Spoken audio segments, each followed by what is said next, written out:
A man standing on stage was shouting that he would like to be ugly for at least a day. This all happened at an award ceremony. He held up the award and shouted that he was ugly every single day, thinking that I never thought that applause and shouts of approval would be so pleasant. After all, if a really handsome guy had said this, no one would even laugh at these words. He was haunted by the thought that being ugly was quite normal.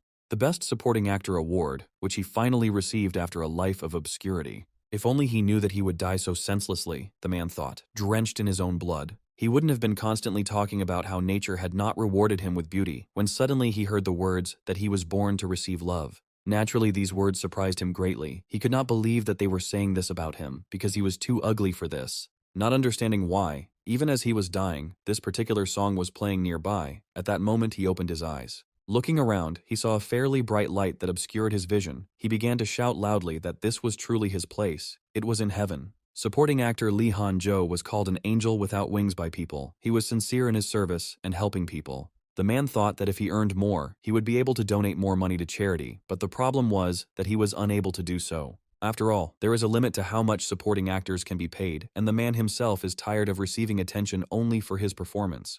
Looking around, he did not understand why the angel did not come for him, because he should not be here alone, when suddenly a system window appeared in front of him. The window that appeared contained words about how he should receive love, which surprised the black-haired actor quite a bit.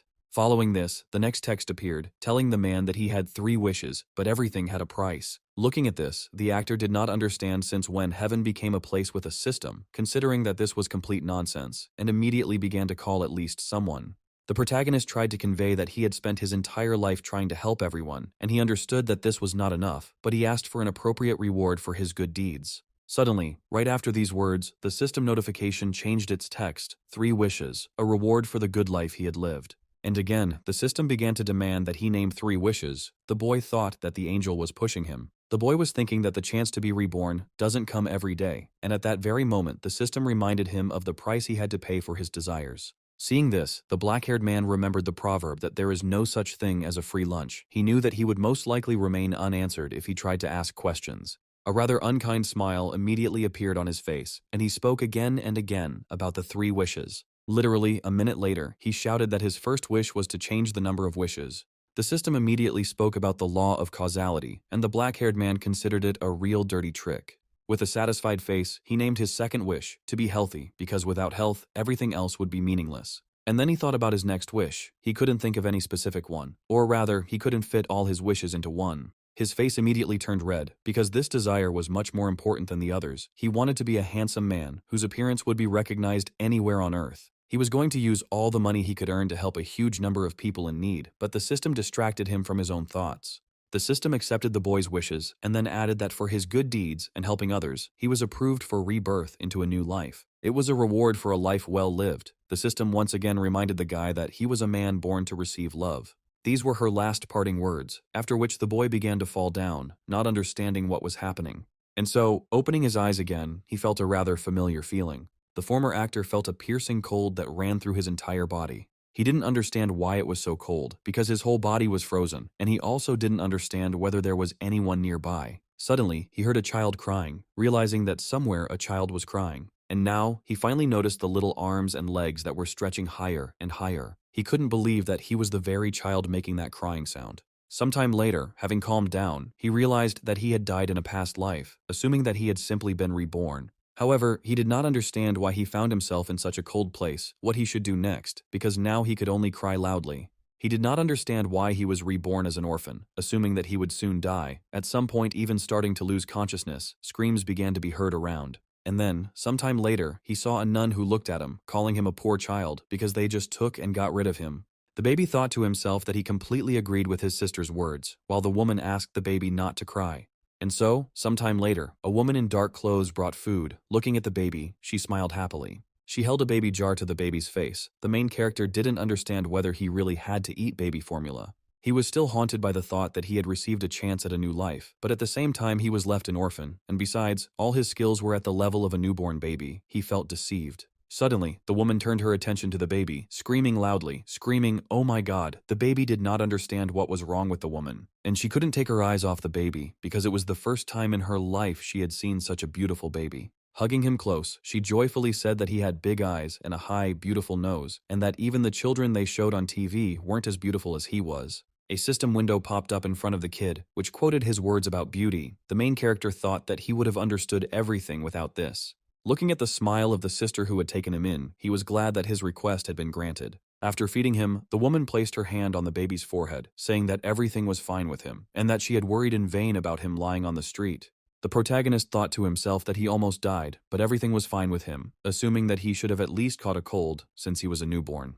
The woman herself was joyfully jubilant at that moment because their boy was glowing with health, and the main character agreed with this expression because it was truly incredible. And then the main character remembered his second wish, because it was because of it that he remained healthy. Suddenly, he remembered that he had one more wish that he had not yet had time to make. At that moment, the woman pressed the baby to herself, specifically to make the boy burp. As soon as he did this, the former actor thanked the kind woman who asked the guy in her arms if he had eaten well. The former actor was surprised because the woman was feeding formula to a child she was seeing for the first time, while stroking his back. He thanked her for this, because she really is kind.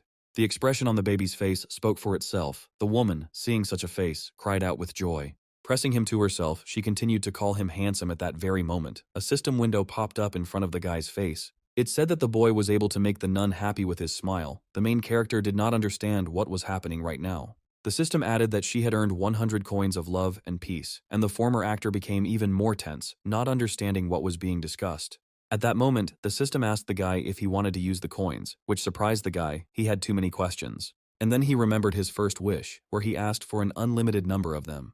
The kid assumed that it was somehow connected with this, but it was all too strange, so he decided to take advantage of it while he had the opportunity. The system explained how to use the coins. The baby immediately raised his hand, making an incomprehensible sound, thinking to himself, "Use the coins of love and peace." The system immediately asked the child how he wanted to use the coins. The child did not understand what she meant, assuming that she was not going to exchange the coins for real money. Suddenly, the woman winced, leaned over slightly and began to complain about her back. The former actor was shocked to himself, as he assumed it was because he was fidgeting so much in her arms. The nun herself told the baby not to worry, since she had moved too much today, and she was already an adult.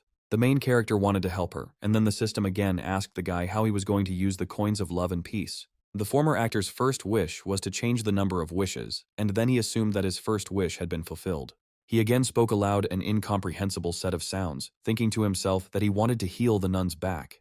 The system valued it at 100 coins, asking for confirmation of payment for the complete healing of the nun's back. The protagonist, without thinking, agreed.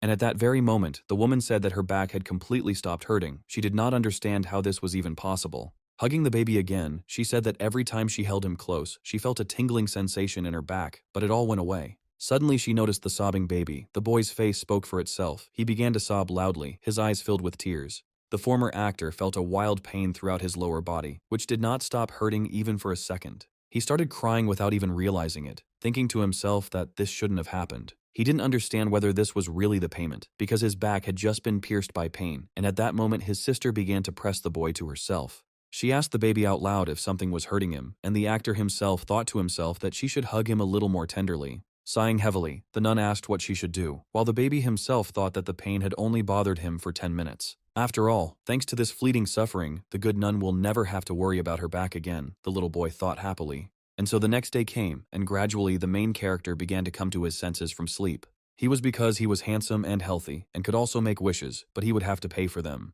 His ultimate goal is to break into show business, but even if he is incredibly handsome, it will be difficult for him to get into this industry if people find out that he is an orphan. He also thought that a lot of scammers would try to cheat him, but there was still one problem, that is, he is a newborn baby. At that moment, the system notified the guy that the nun felt happier looking at how sweetly he slept, for which he earned 20 coins. But just a second later, a notification came again that Noah felt happier looking at how sweetly he was sleeping, for which he earned another 50 coins. And then the main character began to think, because he realized that with coins the system could fulfill his wishes. However, in addition to the payment, he also has a side effect that clearly shows the additional payment. It was because of this price that he suffered from back pain for some time, but the desire was still worth it. The little boy continued to think. After all, treating a herniated disc takes a lot of time and money, but he managed to do it incredibly quickly, even instantly. And at that very moment, the protagonist remembered what the system had said about the law of causality, which is corrected in exchange for a good deed. Supposing that he could have become an orphan because he asked for an unlimited amount of wishes, continuing to believe that coins and wishes are an absurd ability. Having fallen onto the bed, he was still content because in any case, he was handsome and healthy. He was going to become the main character of this life, starring in every popular movie. But the best thing he thought was that in this life he might be ugly for just one day, because he would be handsome all his life. At that very moment, a nun approached him and called him Kongjia. Hearing this, the baby was quite surprised. The nun picked up the pendant and showed it to the baby, saying that his name was written on it. The main character began to look closely at this metal thing on his neck. Everything inside him seemed to be about to explode. He couldn't believe his ears. But still unable to bear it, a rather powerful explosion occurred inside the baby. After all, he was called, as in the phraseological unit, to speak like Confucius and to speak like Mencius. The woman happily said that she couldn't make out his last name because the writing had been worn off, but she didn't see anything wrong with that, since they were going to give him a new one. With a smile on her face, she said kindly that she would be glad if he stayed in the monastery, but she was sure that he would soon meet good parents. Hearing these words, the former actor immediately assumed that the woman in front of him was referring to adoption. After thinking for a bit, the little boy agreed with her, because it was true that it was better to leave such places when he was still a baby, but now everything depended on what kind of parents he would get. After all, some people take children from shelters just so they can get an apartment, and if that's the case, then it would be better for the former actor to stay here. At that very moment, a smile appeared on the baby's face. He thought that this nun was truly a wonderful person. He thought that he would happily spend a huge amount of his desires on her. The woman herself at that moment called him cutie. And so, at some point, the baby's account already had 71 coins of love and peace. Realizing that the system was giving out fewer and fewer coins each time, the protagonist thought that they needed to be used wisely. The nun herself at that moment could not get enough of the baby, kissing him non-stop, and at that moment the boy realized that he would not even hesitate if it was necessary to use them on her. Once again, the baby uttered an incomprehensible set of sounds, saying to himself, "Use coins of love and peace." The system immediately asked the guy what he wanted to spend the coins on, and he replied that he was going to make the nun healthy. However, at that very moment, the system notified the guy that he did not have enough coins of love and peace. He needed 1,000 coins. Naturally, at that moment the expression on the kid's face changed. He was shocked by such a sum, not understanding where such prices came from. At that moment he realized that her health was not very good. He was going to collect enough coins as quickly as possible. That's why he was going to become the cutest creature in this world, because for now, this is the only way he can earn coins. And so, the system notified the kid that the nun felt happier, being touched by him, and again, the boy earned 1 coin. Time after time, the system notified the protagonist about earning 1 coin at a time, and the woman herself never ceased to admire the baby. Each time, the woman made a new facial expression to keep the coins coming, and she screamed with delight. At this point, the protagonist wondered if there was a limit to how much one person could earn, because no matter how hard he tried, he was now only getting 1 coin. Looking down with displeasure, he realized that he definitely needed more spectators. And at that very moment, the door opened and a child's cry was heard that people had arrived there. Seeing the guy, the former actor was delighted. Looking at the black-haired guy, the main character saw in him a way to make money. The little boy who came in told the woman that she needed to hurry and get herself in order, asking where her medicine was. The girl who came in after them told Nun Marina that she would take care of Noah, asking her not to worry about him, and also added that Mrs. Ma Soo-jung had arrived. Hearing this name, the baby's expression immediately changed, because he had heard this name before. At that very moment, a girl in high heels and a brightly colored dress was walking down the street. As she walked, she spoke with displeasure about how she had already repeated the same thing many times. Turning to the guy, she screamed that she didn't want to do this. She didn't understand how many more times she needed to repeat this. And then, even louder and more angrily, she added that she hated everything about children. 3rd-generation chaebol, Ma Soo-jung. And then, sometime later, the door to the building where our main character was located opened loudly and abruptly. That same respected Ma Soo-jung entered the building with her head down. Her gaze showed displeasure, and she looked around with a defiant look. Looking in her direction, the former actor was naturally shocked. He couldn't believe that this was the same Ma Soo-jung. He remembered her, the 3rd daughter of the Sungjin Corporation, a popular actress. She was quite attractive in appearance, and her acting was incredible. But he also remembered that she had a hot temper, so she often became the subject of gossip, but her filmography was quite decent. However, he also remembered that she had died 5 years before his death in a car accident. The baby immediately began to look around the room, looking for a calendar to find out what year it was. And then he saw the year. It was 2024. He could not believe that he had returned 20 years back into the past. After all, he thought that this was an ordinary reincarnation. He couldn't believe that everyone standing in front of him was 20 years younger. A man followed the girl and said that 1 shot was enough. It was all for advertising material. He just asked her to hold the child, and that's all. But Ma Sujung was unhappy, screaming that her own child hated her, not understanding why another child would not cry in her arms. Observing this, the main character realized that they came to make an advertisement because their corporation sponsors this place. The girl screamed that she didn't want to be filmed, and the former hero became upset at that moment, thinking that he had no choice. Raising his hands, he began to make strange sounds, attracting attention to himself. He used the coins, saying that he wanted to take a photo with Ma Soo-jung and that he would need 3 coins for that. As payment, a red birthmark appeared on his heel, which would glow for exactly 1 minute, the system stated. At that very second, that very birthmark appeared and began to incinerate the guy's body. The baby immediately began to cry loudly. The women nuns surrounding him did not understand what was happening to the baby right now. He screamed to himself that his heel was burning. He reached for his leg, trying to touch the place that hurt, but his arms were too short. He looked away, bursting into tears, which surprised him quite a bit. All the people around him, who were inside the building, turned their attention to him. He immediately looked towards Ma, seeing her surprised expression. Seeing her face, he immediately tried to stop crying, barely holding back. And then he pulled his foot to his mouth and began licking it to relieve the pain. The film crew was shocked. The main character earned 10 coins of love and peace for this. Everyone started coming up to him and saying how wonderful the baby was. Seeing the earnings notifications, the former actor mentally thanked each of them. Each of the employees wanted to know the name of this beautiful child because he was incredibly handsome. Holding him close, the nun called out the boy's name, saying that they had found him a few days ago on the monastery's threshold. Hearing this story, everyone became thoughtful, starting to make sounds of longing and pity, while Kong-ja watched all of this. Seeing this, he decided that after showing sympathy, he could finish off the viewer by demonstrating his striking appearance and character. That's why he immediately made cute sounds and started waving his arms and smiling sweetly. And so, a tear appeared on everyone's face. For this maneuver, the main character earned a whole 150 coins. Suddenly, he felt a piercing gaze, immediately looking in the direction from which he felt it. It was Ma who came up to them and asked the nun if his name was really Kong-ja. Looking at her expression, the protagonist could not believe that he was so handsome that he could even attract her attention. Suddenly, Ma took a step back, saying that the baby was paid, but the sister said that the baby was not a crybaby, asking her to come closer. Realizing that he needed to take advantage of the situation, the protagonist grabbed the girl by the dress, thinking that he would not cry. He looked at the girl with a sweet expression on his face and began making strange sounds, betting that she would melt because of his incomprehensible chatter. Trying to impress the girl, he thought that it was time for her to pay money, while the sister herself at that moment told Ma that the baby liked her. The young girl's face immediately became covered in sweat. She couldn't believe it, because children often hate her, because even her own daughter Marie burst into tears every time she tried to hug her. But the sister continued to insist because the baby was reaching out to her. She asked to hug him, at least to try.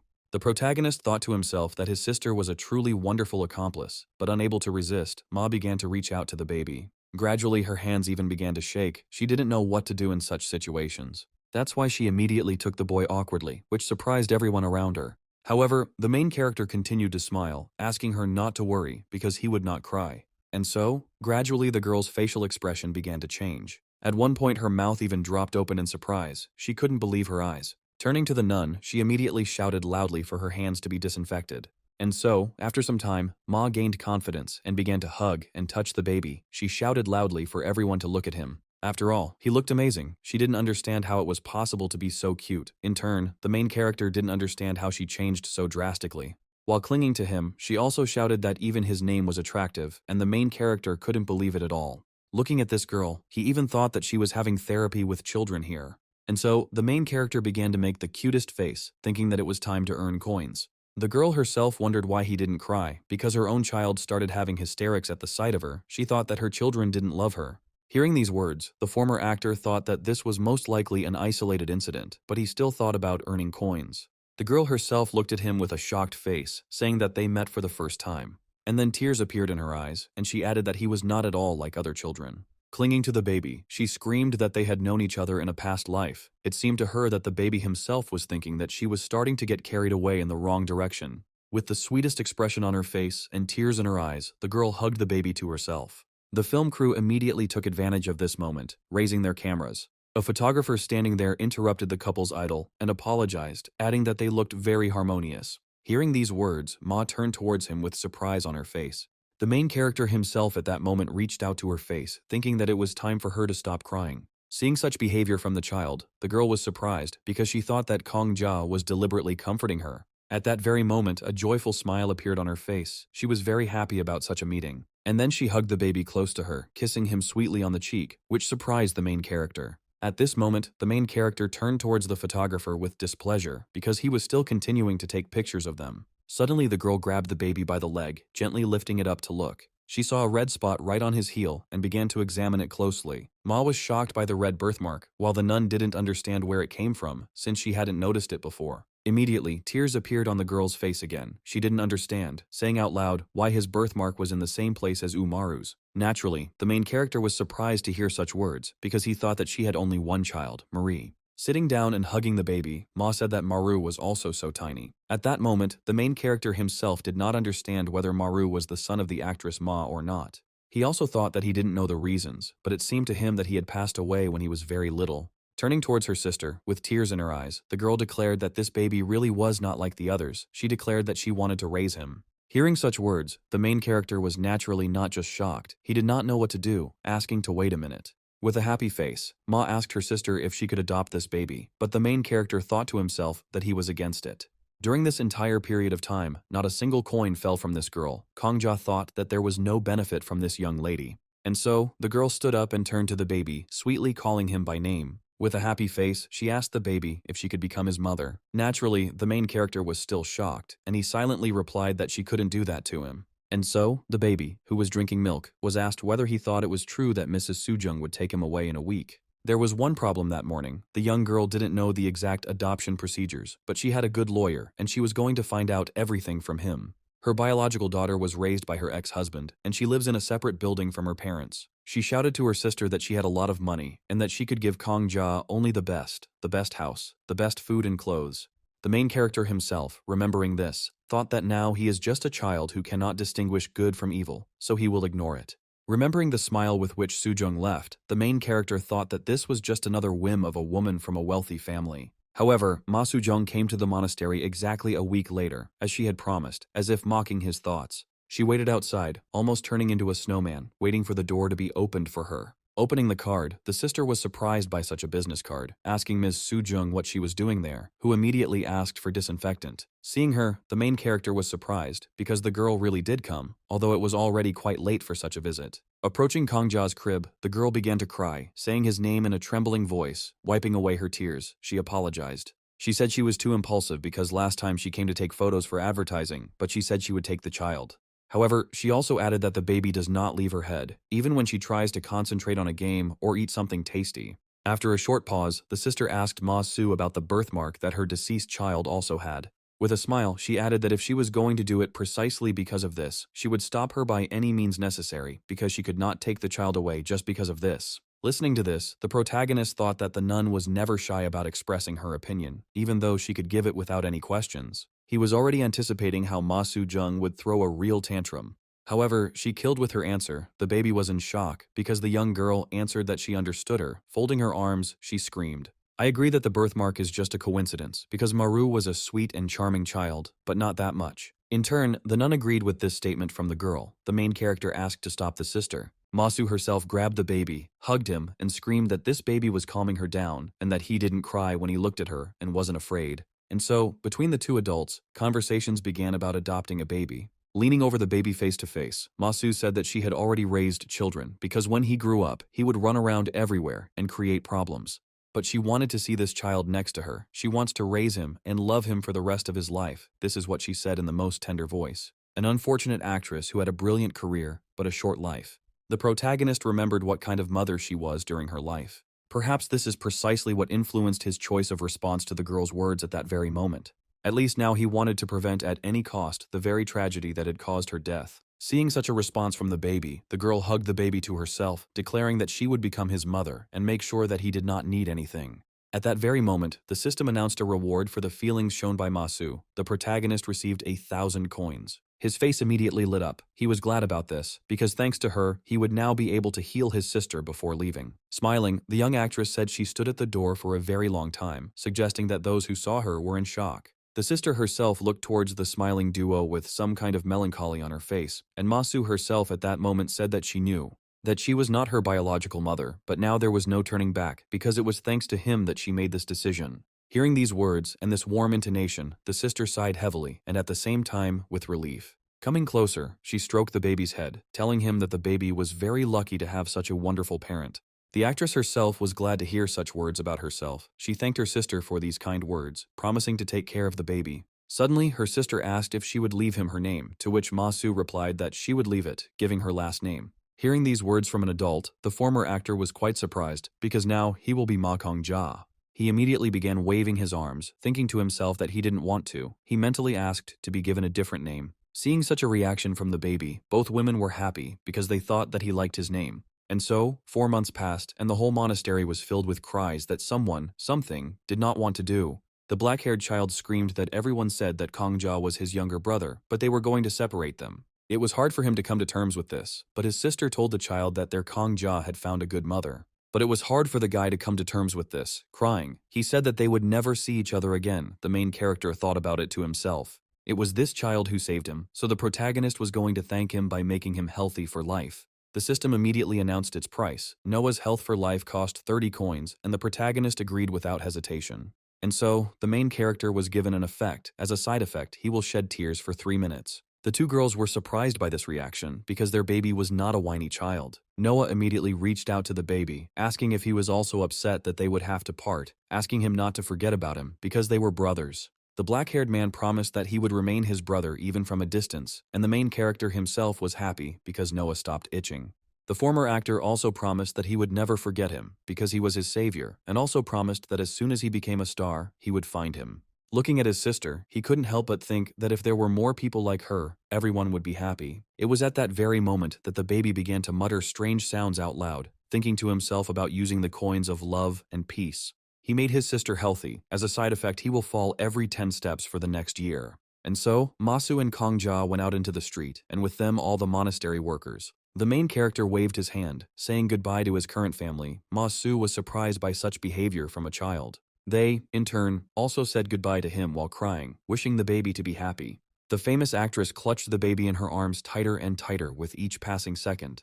And so, sometime later, they got into the car. Kong-ja's first thoughts were that this was an incredibly cool car. He also noticed that the child's seat they put him in was made of high-quality fabric. The actress, looking at her child with a smile on her face, promised to always take care of him. The main character thought that he had the best mother. The main character himself had no intention of holding back, but to earn as many coins as possible, he used coins of love and peace. While asking the system to make his mother healthy, he was, as usual, making an incomprehensible set of sounds out loud. And then the system told the guy that to fulfill his request, he needed 30,000 coins. Naturally, he was shocked. Ma-su herself said that it was time for them to go home, but the main character himself did not understand, because his mother had a lot of money, but she did not care about her health. Clenching his fist, he thought that she couldn't get sick, because he didn't understand how he could live without her, because from this moment on, they were family. As he drove, he hoped that there were workers in her house, because he was going to earn 30,000 coins as quickly as possible. The wife of the corporation's head, Ma Soo-jung's mother, Manhwa Jin, was not happy that her daughter brought a child without roots into the house. Looking towards Kong-ja, she said that she was talking about exactly this in her hands. Naturally, the main character didn't even know what to think, because they were talking about him like this, and besides, the atmosphere was tense. Ma-su's mother clutched her head and asked her daughter to come to her senses, because this child was not Maru. To which her daughter glanced at the baby, saying that she knew this very well, because his name was Kong-ja. Raising his arms and pulling them upwards, with the most tender voice, the actress asked him to look at this little one. And the main character himself made a cute face, thinking that he needed to appear cute. At this moment, Manhwa Jin's gaze became tense, and she began to look disdainfully towards the two. And then, clutching her head, she asked Ma Soo-jung to come to her senses, reminding her again that it was not Maru, ordering her to get rid of him. Otherwise, adding that she would do it. Naturally, both of her interlocutors became tense. Realizing that he needed to act, the protagonist decided to act, starting to make a cute face. However, the old woman didn't buy it and began to look angrily at the baby. The main character was surprised, not understanding why it wasn't working, because he was cute. But at that very second, the system notified the kid that he had earned 200 coins for making Manhwa Jin happy. The woman's hand was shaking. She was saying that she would warm a snake in her bosom if she left the baby. The main character himself did not understand why she was saying this. But her daughter did not agree with this expression. Pointing to the baby, with a contented expression on her face, she said that he was her tiger cub. Sometime later, the main character was writhing in his bed from the incessant notifications about receiving coins. He didn't understand, because the photos were taken for internal advertising of the corporation, but in the end, he collected 1,000 coins just like that. Trembling, he thought about how he needed to gather as many spectators as possible. Having fallen on his butt, he decided to post a photo with his mother somewhere where there would be a lot of people. The system immediately responded to the guy that posting a photo in an online community would cost 2 coins. Still trying to get up, the protagonist uttered incomprehensible sounds out loud, saying to himself that he wanted to use them. As a side effect, Ma Soo-jung's character will become more confident and daring. Naturally, the baby was shocked, because the side effect was given to his mother. And so, sometime later, Ma Soo said that everyone found out that she had adopted Kong Ja. She added that people say she bought it, and she is also often asked if it is a pet by any chance. On the contrary, the standing woman asked the lady not to take everything to heart, because these were bad rumors. The actress agreed with this, but it was hard for her to bear it if her baby was treated with the same criticism as she was. Concerned, the servant asked the mistress what she was going to do. Hearing such a question, the actress thought about it. With a rather sly look, the actress said that they needed to fight back. The main character himself thought that this was the perfect way to take photos with his mother.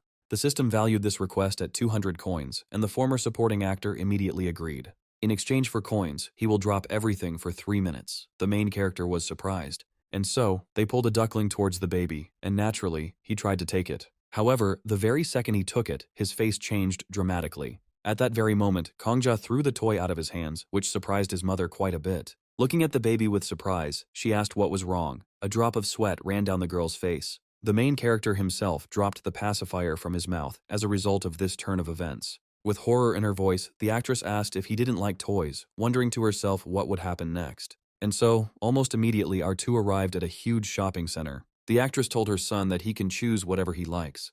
The main character himself was happy at that moment because his mother had enough courage to leave the house. Looking around and noticing the paparazzi, the baby was happy, thinking that they were completely ready. It was at this moment that he turned his gaze towards Ma Soo, saying the word, "Mom," thinking that after that, she would melt. Hearing this, the actress took off her glasses in shock and asked Kong Ja what he had just said. Taking him under the arms and starting to lift him, the girl joyfully asked if he had just called her mom. And so, the main character called her mom again, the actress beamed, and the main character himself thought that the training had not gone to waste. The girl immediately kissed the baby, and the main character himself earned 30 coins. And so, some time passed, and the actress went about her business. The black-haired man, looking at the photo of Ma Soo and Kong Ja, asked if he was really adopted. To which, with a gleam in her eyes, Ma Soo replied that it was her son, adding that it was better to make it public first than to wait. After thinking about it, the man suggested that she might end up playing the role of a mother who was eager to make money off her son. However, she immediately replied that she was going to donate a huge sum of money. The man did not understand and asked again. To which the actress responded that she was going to donate money to the monastery where Kong Ja was being raised, in his name. Naturally, the black-haired guy was surprised, assuming that she had cancelled her entire schedule because of this. However, Ma Soo immediately replied that this was not the case, because she and Kong Ja were going to participate in the filming together at her home. The concept of the photo shoot is the daily life of an actress who is also a mother. Ma Soo-jung said that she had to be exactly like this, so the protagonist had no choice. Looking at the photos on the advertising banner, everyone thought that Ma Soo brought her child here, just for the image, but in real life, he turned out to be even more amazing. The baby was so beautiful that it was almost unnatural. The photographs had to be bright. It was difficult for the photographer. He thought that the baby might cry during filming and ruin his face, assuming that Ma Soo would also be angry about it. Thinking to himself that this girl was trying to get rich at the expense of her child, he did not want to work at all. Suddenly, the main character called his mother, who immediately paid attention to him. She immediately jumped up and started hugging him. She was happy because her little angel had returned to her. The entire film crew was immediately stunned, as they had never seen Ma Soo with such an expression on her face. They also noticed the child's expression, which was impossible to look away from. Grabbing his camera, the photographer shouted for everyone to get to work immediately. Everyone immediately came to their senses, began to stand in their places, and each began to work. In turn, the actress began to close the child's eyes, believing that the light around was too bright. The main character thought that this was the case. After all, he may indeed be dangerous to children because of his harshness, but he is a former talented supporting actor. Therefore, he immediately began to express various facial expressions, trying to appear more and more cute. With each new action, he tried to look as natural as possible, but at the same time, cute. No one around could take their eyes off this little one because he wasn't crying at all, as they all thought. But on the contrary, he was posing. The photographer couldn't stop admiring something new every time. And so, after some time, he fell into a chair, exhaling heavily, saying that they could end it there. Ma Soo asked him with delight how the main character himself thought about the fact that he could act in films again. Taking off his glasses and starting to scratch his face, the photographer said that he didn't even know what exactly he was photographing. Naturally, the duo were shocked by such words because they did not understand what he meant at all. And so, as soon as the photographer opened his laptop and asked to take a look, Ma Su was in shock, just like Kang Ja. Looking at them, he thought, well, as he expected, the answer is not delight, because it is necessary to have a different number of facial expressions. The photographer himself said that he couldn't even imagine that they would receive such photographs, adding that the baby conveys emotions beautifully. It seemed to him that this was impossible, because people with perfect appearances behave like sculptures, and besides, they are children and never show emotions. He was also shocked that the baby had more than 10 facial expressions, although usually there should be 2 or 3. Looking at the child, he called him a genius, putting his career on the line. Ma Su herself immediately looked at the baby, saying that she knew he didn't like to give compliments, so he was an expert.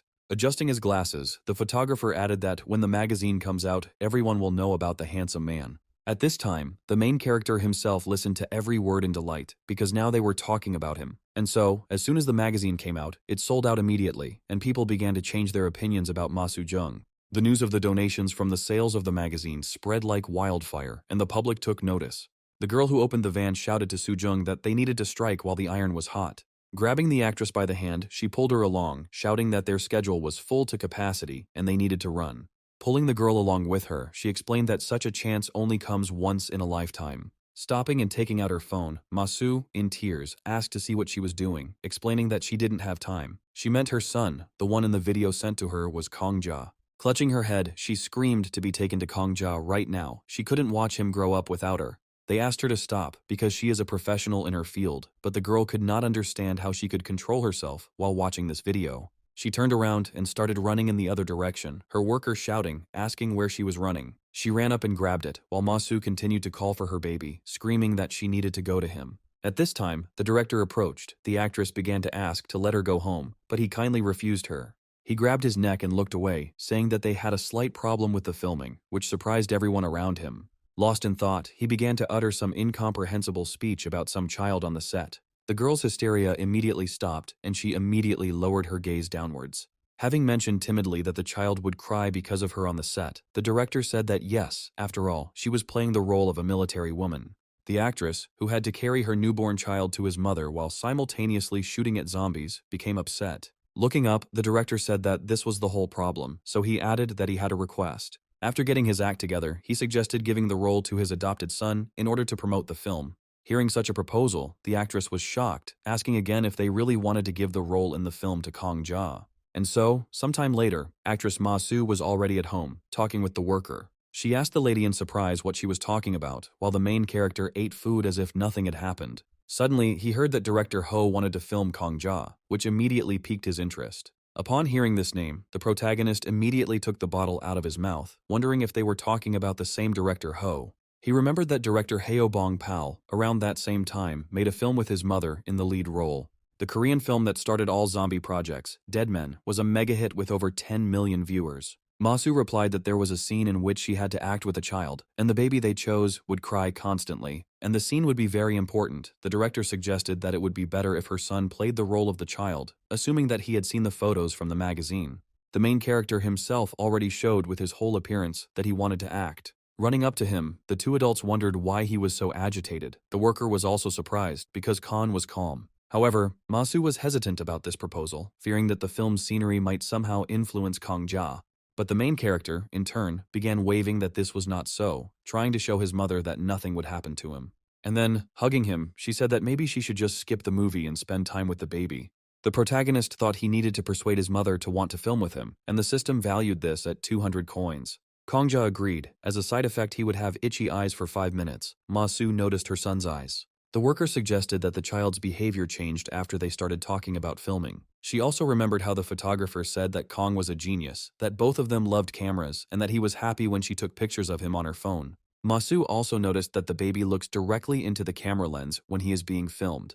The actress felt as if he was telling her not to think twice, but to agree. She also noticed that when she looked at him, she saw a desire to star in a film. Therefore, Ma Su immediately shouted at her son to ask if he wanted to star in a film with her, to which the worker replied yes. The actress awkwardly admitted that she simply wanted to appear in the film, but it was true, as she wanted to show the world her baby. The main character thought that he could become a top star and improve his mother's health, but it was time to collect coins. And so, the very next day, our heroes went to the set. Standing there, ready to shoot, Masu thought her baby might cry if he saw her like this. However, the main character himself looked at his mother with admiration, his eyes shining. He thought that his mother was cool, just like a real soldier. The worker, handing over Kongja, noted that he recognized his mother. Masu was happy about this. Director Heo arrived and happily asked Sujung if her baby had arrived. And then, coming closer, he noticed the child in Masu's arms, who was looking at him with the sweetest expression on his face. It seemed as if he was eclipsing absolutely everyone here with his blinding gaze. The character played by his mother is a woman who is traumatized by the loss of her child. As a result of a very ordinary accident, she was an excellent mother. But she overcomes her grasp, saving the baby from the merciless zombies. So, he got the role of a baby abandoned in the middle of a bunch of zombies, and at that moment, he wondered why this scene didn't make it into the film. After all, in the final version of the film, this scene should be the most heartbreaking. He attended a screening of the film and didn't remember that the scene was there, assuming that the scene couldn't be filmed because the baby kept crying. Looking at the child, Ho asked Masu if her child could sit at such a height. The main character himself already understood that the scene was difficult. Looking around, he realized that they would put him somewhere where he would be out of reach. At that very moment, the main character was thinking about what emotion would be best for him to show at that very moment. After all, he could simply cry at the top of his lungs, like a child who was in danger. He understood perfectly well that he was a child and would not have any acting coach. And then, all the guy's thoughts were interrupted because a cry was heard that filming had begun. At that moment, the boy himself already understood what exact emotion he needed to play at that very moment. Closing his eyes, he began to prepare himself to show his best. And as soon as he opened them, his eyes seemed to come to life. They began to shine. At this time, there was a real silence all around, and a terrifying aura was present. There were some rather rough, harsh sounds that were supposed to frighten the child. A child who knows nothing about the whole zombie situation, this is exactly what the main character was thinking. There are no more dreams or hopes in the world. That's why he thought he only had one emotion. He must become the only ray of light in this difficult world. This will increase the horror many times over, and the audience will feel the desire to save the child. The director himself, looking at the screen, could not believe his eyes. His mouth even dropped open in surprise. The workers standing behind him were also surprised because the little boy knew how to look at the camera, realizing that he was catching on quickly.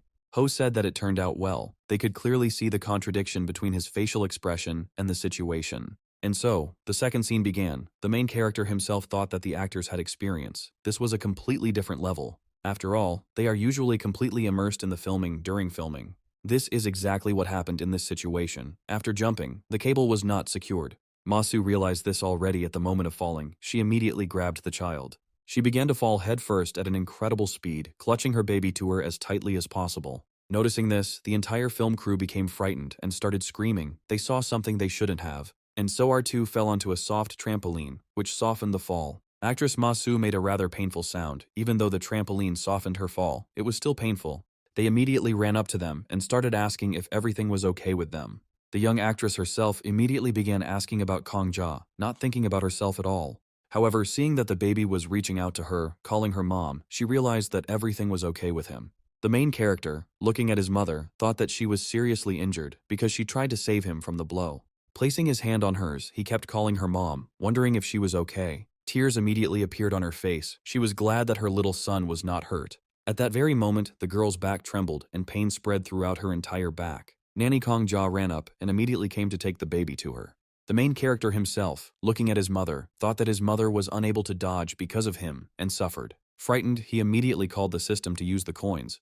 The system valued his mother's healing at 5,000 coins, and without a second thought, the protagonist ordered them to be used. As a side effect, he will cry for 10 minutes. The system warned him to be careful of dehydration. At that moment, Masu's mother herself was writhing in pain, holding her hand and then her back. Suddenly, she was able to move her arm freely. The pain was completely gone. She didn't understand how this was even possible, because just recently, there had been wild pain. Watching this, the main character was happy because he noticed that everything worked out perfectly. Director Ho asked about the girl's condition, and she kept asking about the actress's condition. She stood up and said with a smile on her face that she suddenly felt better. Ho warned her not to overdo it. Suddenly, she came to her senses and immediately came to her senses, shouting out her son's name. Through the crowd, she noticed her little angel and began to peer in his direction. The main character at this moment looks at his mother with a frightened face. Gradually, tears began to form in his eyes, and then a scream was heard. Everyone immediately paid attention to this. Masu did not understand what was happening right now, and the child did not stop crying. Each time his cry became louder and louder.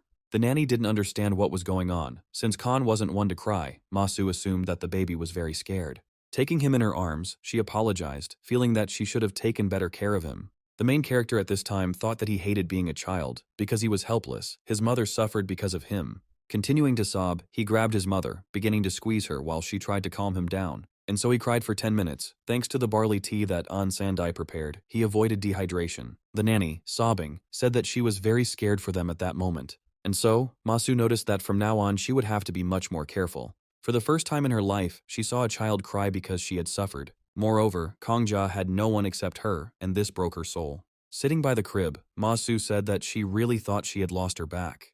But when she saw his tears, the pain disappeared as if by magic. She did not understand how this happened.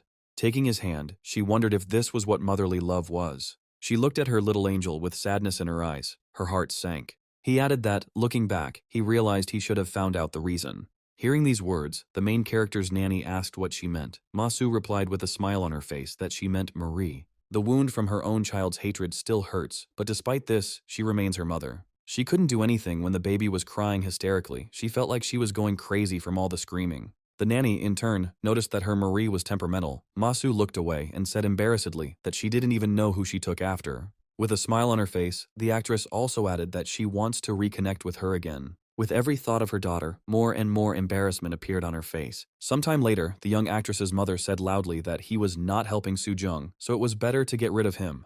Having grabbed him, she said that he shouldn't even think that his face would help him stay in this house. The main character himself was happy, thinking that even though she says this, Grandma came to look after him while no one was there. Holding him close, she said that he needed to be gotten rid of before Soo-jung had time to become attached to him. At this time, the main character thought that his grandmother liked him, but she started getting angry as soon as she saw him, and he didn't understand how he could become friends with her. Assuming that in such situations it is necessary to see Grandma as often as possible, but his company may also bore him.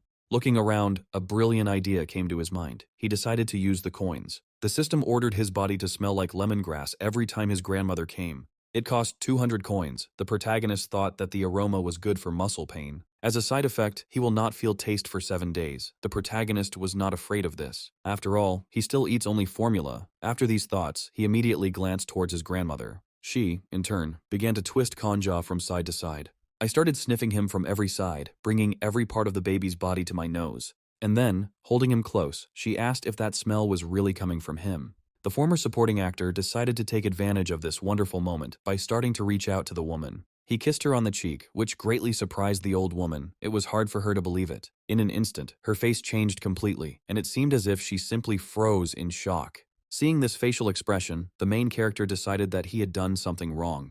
Masu's mother grabbed the place where the main character had kissed her. Her voice began to tremble. It felt like she had been slapped. At that moment, the system notified him that he had made his granny happy, for which he had earned 800 coins of love and peace. Grabbing his granny's hand, the main character thought he had done everything right, because he was not only cute, but also smelled delicious. In turn, the grandmother began to tell Kongja not to touch her. While she was grumbling, the main character thought that the granny was contradicting herself too much. Even though she was yelling, she was hugging him tenderly. Suddenly, Masu's mother wondered if the film's premiere would be a success, not understanding why her daughter would star in a zombie film. Suddenly, a scream was heard from behind the door, and the woman decided to go out and check. Having left, the main character's nanny shouted to the lady that her daughter was returning home. Grandma immediately put the baby to bed, while the baby was thinking about how his grandmother ran away every time his mother returned.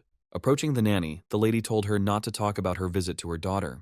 The guy didn't understand why she was lying to her daughter, because it would be great if they spent time together. Just a short while later, a joyful cry was heard. It was Ma-su, who was calling for her little angel. She picked him up and took him in her arms, and began to twist him from side to side, screaming that she missed him very much. She hugged him tenderly, and asked him in the most tender voice how he had spent his day. The nanny came over and told him that he had eaten well and played, and that the baby himself felt great. Hearing these words, Masu's eyes lit up, because the baby would be able to go with her to the film premiere. The protagonist immediately beamed, realizing that there would be people and cameras everywhere. However, the nanny was not happy with such thoughts, because Khan was just a baby, and the event would be terribly noisy. Masu understands this, but director Ho begged her tearfully. She assumed that he had planned everything as soon as he saw the magazine. She looked away and said that she would hold him in her arms the whole time. She really wanted him to be at the event. She really wanted this, silently hoping that everything would go extremely well. The main character thought with a smile that this film would be a success, realizing that it would have been a hit even without his mother. And so, the next day came, the nanny was puzzled about how to dress Kong Ja, assuming that the baby can be dressed as a bee because the lady will be given a lot of flowers. But she almost immediately rejected this idea, suggesting that he dress up as a frog. Kong Ja himself did not agree with any of the options. Suddenly, the nanny screamed throughout the house, suggesting that everyone might like gorillas. While she was rushing from one animal to another, the main character exhaled heavily, realizing that there was nothing he could do. He used coins to ask the system to dress him in a polar bear costume. While he was denying the frog, the system said that it would cost 500 coins, and the main character reluctantly agreed. As a side effect, he will sneeze for a minute. Seeing this, the nanny immediately became worried about Kong Ja, assuming that he might have caught a cold. Just a few minutes later, the main character was dressed as a white teddy bear. Thinking that side effects are sometimes an incentive to use desires, he understood that it was time to conquer hearts. The main character had almost 29,000 coins in total. The paparazzi did a great job, and the film became a real hit. And the main character himself came close to 30,000 coins that would save his mother. Everyone who watched the film could not take their eyes off it. There was a real discussion in the cinema halls. The actress Ma Su herself burst into tears at the premiere. She couldn't stop crying. The main character, in turn, was in extreme shock. It seemed like he had turned to stone from shock. 3 hours before the film's premiere, Kong Ja arrived at the premiere venue. Both Ma Su and director Ho were delighted with the baby, calling him the cutest baby. Ho said his colleagues asked him how he managed to stop the baby from crying on set. He also asked Ma Su not to forget to mention her son during her speech, to which the girl replied that her favorite scene was with him. The director himself said that the scene was not important at first, but after his smile, it began to play a completely different role. He added that Kong Ja smiled so brightly because he was not thinking about anything terrible, adding at the same time that he was a ray of hope. He couldn't believe it, because everything looked as if it was planned. The main character was in shock.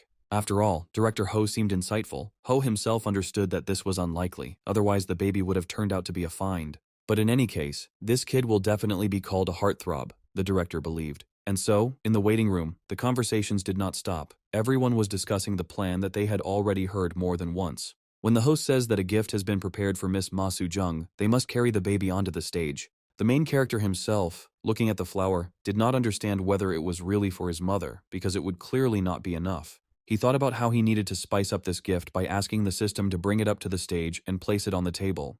The system valued it at 300 coins without hesitation. The former supporting actor immediately agreed, by which time he had already been hired. It was the baby's turn to scream, and as a side effect, in an hour, he would be overcome with sleep for 10 hours. He immediately wondered when the event would end, but he pushed those thoughts aside because it was his time to go on stage. Suddenly a man's cry was heard, shouting that there was a bee here. Grabbing the child and covering him with his body, he continued to scream loudly, pressing him to himself. Naturally, the main character was quite surprised by this turn of events. Sitting on the stage under the spotlight, he assumed that she was there because of his desire. Suddenly, he raised his head and the baby's face immediately changed. The mother herself, Ma Su, immediately shouted the baby's name in concern, rushing towards him. However, the main character made a gesture to stop her, deciding that he would go to her himself. He began to struggle to get to his feet, thinking that he could handle it himself. And so, sometime later, after a huge amount of effort, he was able to stand on his feet. He turned awkwardly towards his mother and took his first step towards her. He continued to hold the flower in his hands. This was the highest skill of the first steps. Immediately, each of the paparazzi came to their senses, picked up their camera, and began photographing this moment. No one could believe that the child was walking on his own, and the main character himself was not happy because it was too far to walk. Looking at his mother, he asked her if she was watching his first steps, asking what she thought about his training. Having fallen, he began to rise again, thinking that he was doing all this for the sake of his mother's health. His whole body was very tired. He was shaking, but he tried to get up, thinking about how he would take these 10 steps. Everyone sitting in the hall thought that the baby would not make it, would either start crying or turn away. However, the protagonist stood up again. His whole body was shaking, and pain was visible on his face. Suddenly, everyone screamed in surprise because the baby stood up again and began to walk towards his mother without crying. Once again making the cutest face, he headed towards his beloved mother. Everyone stood there in surprise, unable to believe their eyes, especially Ma Su, who even closed her mouth in surprise. The protagonist pulled the flower straight towards the actress, thinking that all the websites and magazine covers would be adorned with their photos. Suddenly, the main character's hand trembled because he was thinking that his mother should smile. Holding out a flower to her, he didn't understand why she didn't take it. He didn't understand what was happening. Suddenly, he raised his head, seeing a tear on Ma Su's cheek that flowed all over her face. And then he saw the whole picture. His mother's whole face was covered in tears. This is exactly what the baby did not expect at all. He immediately fell on his bottom, not believing his eyes, because everything did not go according to his plan. That is why everyone sitting in the room began to discuss what was happening. Following her son, the actress herself fell to her knees, picked up the baby and raised him to his feet. With tears in her eyes, she said that she didn't know when her son's birthday was, and the main character himself didn't know it. The girl added that she was going to choose a good date and organize a party for his birthday, but she was busy. The reporter laughed, saying that she was indeed a busy woman, as she was filming a movie that would soon be released. Masu explained that she began to receive many offers, so she only sees her son when he is sleeping. Holding him tenderly to herself, she added that she had no idea that her baby could walk so well. She was sad because she didn't witness his first steps. The main character himself called her names because these were his first steps. Each time she pressed him more and more tenderly, the main character did not know what it was. But I didn't think that my mother would be touched and saddened by such an insignificant moment in her life. He wondered if this meant he had a connection with his mother, who was not there in his past life. That's why he was going to use the coins of love and happiness. Holding her face, he told the system that he wanted his mother to be healthy. Memories from a past life surfaced in the protagonist's head. When a huge number of people have gathered in one place where they are not happy at all, there has been much speculation and controversy surrounding the death of the popular actress. Even after passing away, she was still unable to find true peace. And so, the main character, without thinking, just spent 30,000 coins, thinking that he would protect her for the rest of his life. As a side effect, he will have problems with his musical ear for 6 years. Seeing the price of the actress's health, Kongja thought it was a small price to pay. The journalist was shocked, as it was the first time he had seen a child who didn't cry in front of a huge crowd of people, believing that the baby was made for the stage. In turn, the actress responded that the baby takes an example from his mother. Director Ho himself was beaming at that moment, and everyone passing by noticed the man's shining gaze. Clenching his fist, he said that, frankly speaking, he had been delighted with the baby since filming, hoping that they would meet again. Although Masu replied that she did, Kongja noticed that she looked like she didn't want it at all. He silently asked her not to worry, because from now on Ho would only make hit films. He would be glad if he were taken on another shoot. Masu noticed that her son was tired, and the protagonist himself understood that this was his price for his wish. And so, the main character gathered around the TV, which was successfully turned on. The presenter said that the hit of the first half of this year was the premiere of the film Dead Men. Thanks to An Sung-dak's absence for a minute, Kongja was able to monitor the situation. The film opened to great acclaim, having already received positive reviews before its release. The main character, watching TV, was happy because everything was just beginning. The man said it was a film about a group of people trying not to lose their humanity. The man was asked if there were any memorable moments during filming. Without even thinking, he began to talk about how Miss Ma Soo-jung almost got seriously injured during filming. An article from the internet was immediately shown on the screen, which stated that the actress had been injured. However, Ma herself happily said that she was fine. She only fell badly because she had Kongja in her arms. Laughing, she explained that she hadn't even noticed how she had been thinking only about the child, and that she had only been in pain at the moment of the fall. However, the others intervened, saying that they were very scared then, because they were worried about both Kongja and her. At the film's premiere, the baby looked healthy, so everything turned out well. The main character was delighted because he was also shown, considering that in this suit he really was the picture of charm. While showing the baby, everyone on the film crew remarked that Kongja is truly adorable. Watching this, the former supporting actor thought that he really was a miracle. He thought impatiently that it was high time to collect coins. The film crew, in turn, shouted for everyone to watch the dead people because they would be glad of their support. Hearing these words, the main character was quite surprised by this. There was shock on his face. He couldn't believe it was all over, not understanding how it had even happened. And then he thought that no one would spend more screen time on an unknown child. If he were more popular, they would probably have shown the moment where his mother cried when she saw him. He tried to convince himself that everything was okay, because he would still get coins for the magazine photos. Now he needed to gain popularity. He needed to film a lot in the future. After thinking for a moment, his face lit up. He thought about endurance. He couldn't do anything about the side effect of falling asleep. But if he has to shoot at night or outdoors at any time of the year, he immediately called the system, which valued it at 5,000 coins. The kid was surprised because the price was different from the price for Noah. I thought there was definitely a connection here, because the healthier you are, the less health-related desires are worth. Therefore, the main character, without thinking at all, immediately used the coins. As a side effect, for 1 year, he will dance every time the music starts. And at that very second, music started playing right behind him, and the main character realized that things were bad for him. And so, he began to move awkwardly, trying out different movements, trying to get into the rhythm. The song penetrated his body more and more, with each passing second. And so, a few minutes later, it was all over. The main character was glad that it was just a short advertisement. Reaching for the remote, he decided he needed to change the channel as quickly as possible. But out of stupidity, he switched straight to the music channel where the song started. With difficulty staying on his feet, the main character began to dance, not understanding why the song did not end. But they saved him, caught him, lifted him up, and asked if he really decided to have a dance here. Having seated him in a chair, the nanny asked what kind of songs these were, while the main character mentally asked her to turn it off. Suddenly, she asked if she had really turned on the TV, since she had no memory of it at all. And then, looking at the baby, she noticed that he was sweating, deciding to scare the baby. The main character himself thought about water, trying to tell the woman about it. She immediately turned her attention to the baby and began to listen to what he was saying. The main character, in turn, barely managed to pronounce the word water, but it turned out quite unsuccessfully. He opened his arms and asked for water, his whole face covered in sweat. Suddenly, he realized that what he had been trying to say had just slipped out.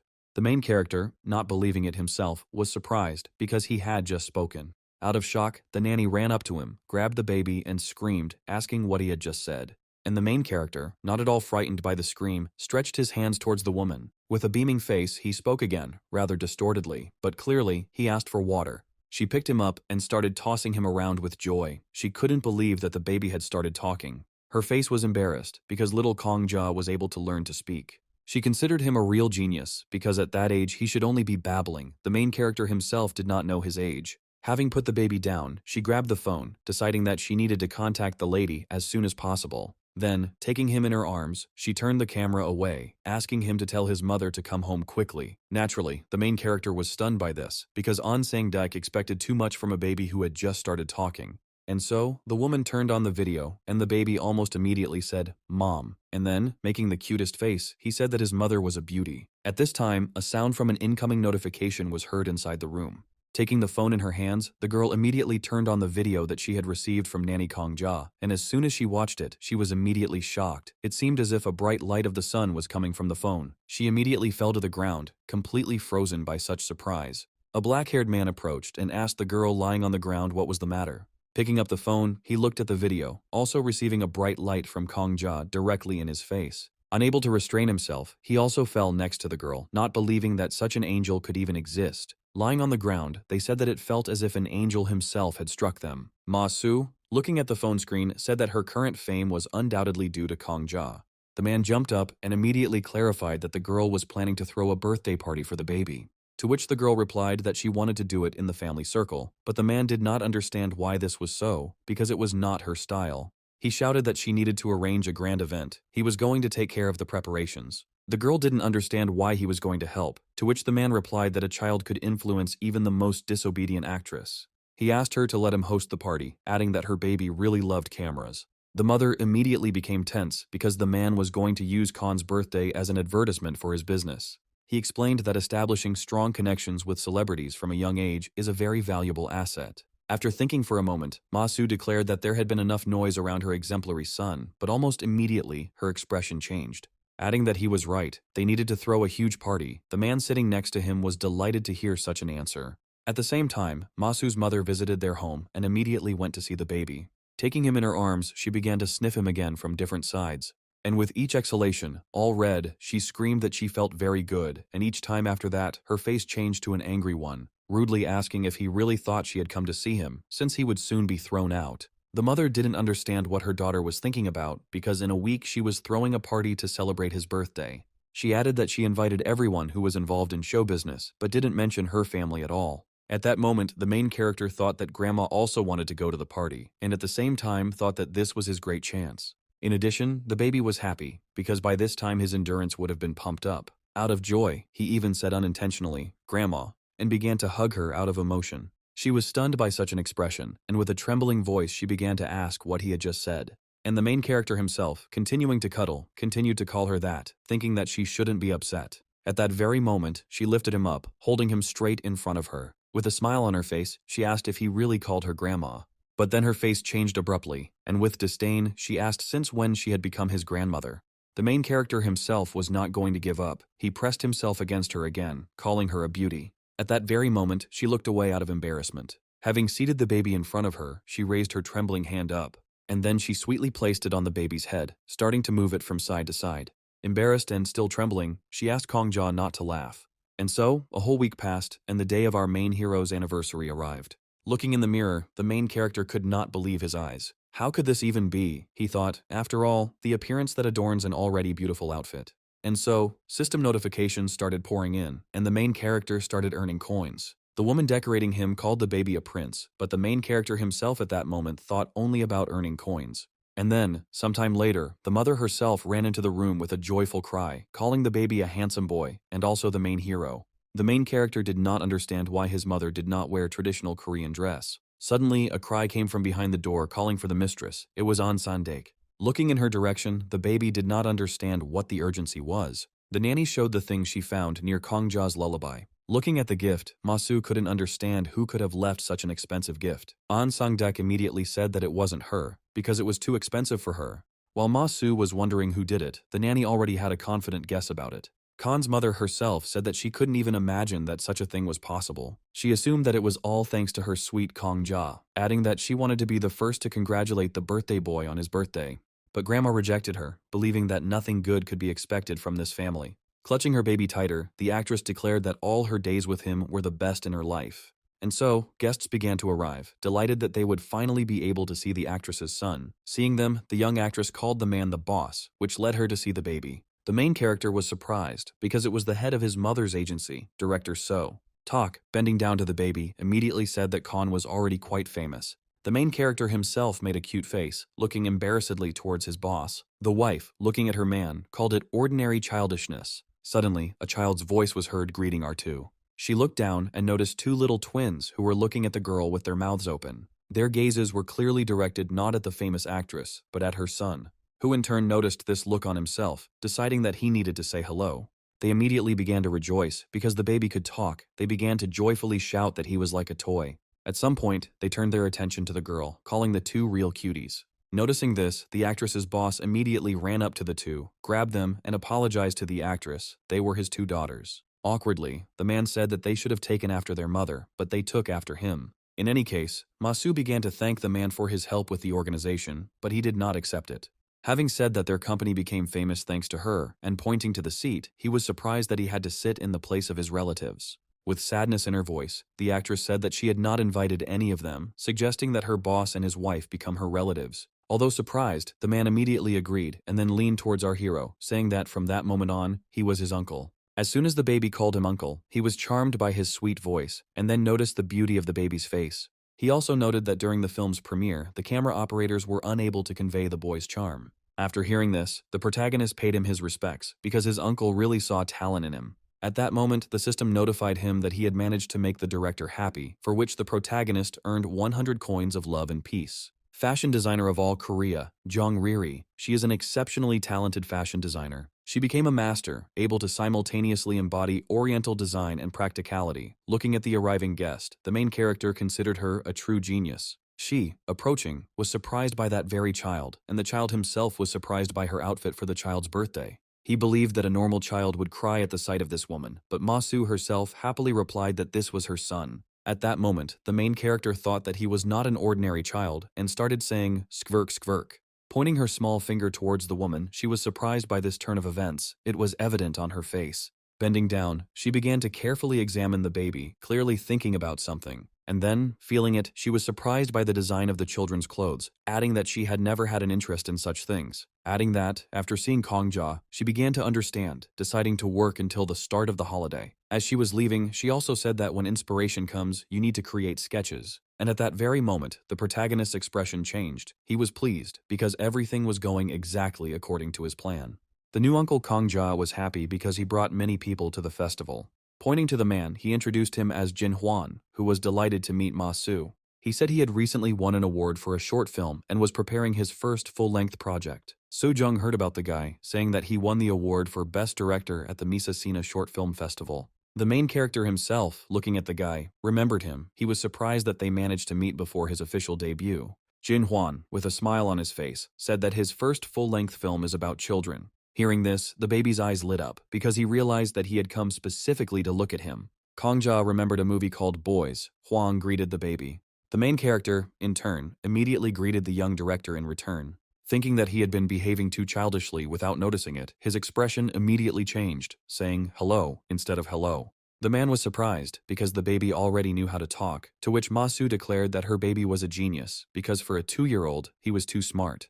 Huang continued to speak with surprise about how much he had already heard about the baby and also about how quickly he was developing for his age. The protagonist looked at the man with admiration, without removing his gaze. The man noticed this and also began to look closely at the baby, who in turn continued to look at him, not at all afraid of eye contact. And at that very moment, it seemed as if the world around them disappeared between the two of them, leaving them alone. People around noticed this, without understanding at all what was going on between these two. Jin Huan himself gradually began to come to his senses, becoming more and more surprised by this child. He immediately turned to Ho. After shouting to ask if he had a business card with him, he began to take it out of his pocket in fear. As soon as the man received the business card in his hand, he immediately took out a pen and began writing something at incredible speed. Then, he pulled it out sheepishly and shouted, asking her to contact him on this number about filming a movie. Still shouting, he added that he would like Kong Ja to play the main character in his project. Hearing these words, the main character was surprised and even embarrassed. His face instantly turned red. After thinking for a moment, Ma-su said that her baby was still too young for the lead role. Huang understood this, but also added that he did not see anyone else for the role. Stroking Khan's head, he looked at him with admiration. The main character himself still could not recover from his surprise. He was glad because today was the day when real luck was on his side. Today, Kongja celebrates her first birthday, and the girl asked the guests to greet their birthday boy with applause. And the main character himself was happy about such a holiday, starting to clap his little hands. The masked girl, seeing the baby smiling, was surprised, adding that everyone was probably wondering what Kongja would choose. At that very moment, all the standing guests began to shout, waiting for the baby's choice. And so, the presenter said that this is the very moment when the main character will choose his future profession. Hearing this, the main character was very surprised, mentally asking to wait a minute.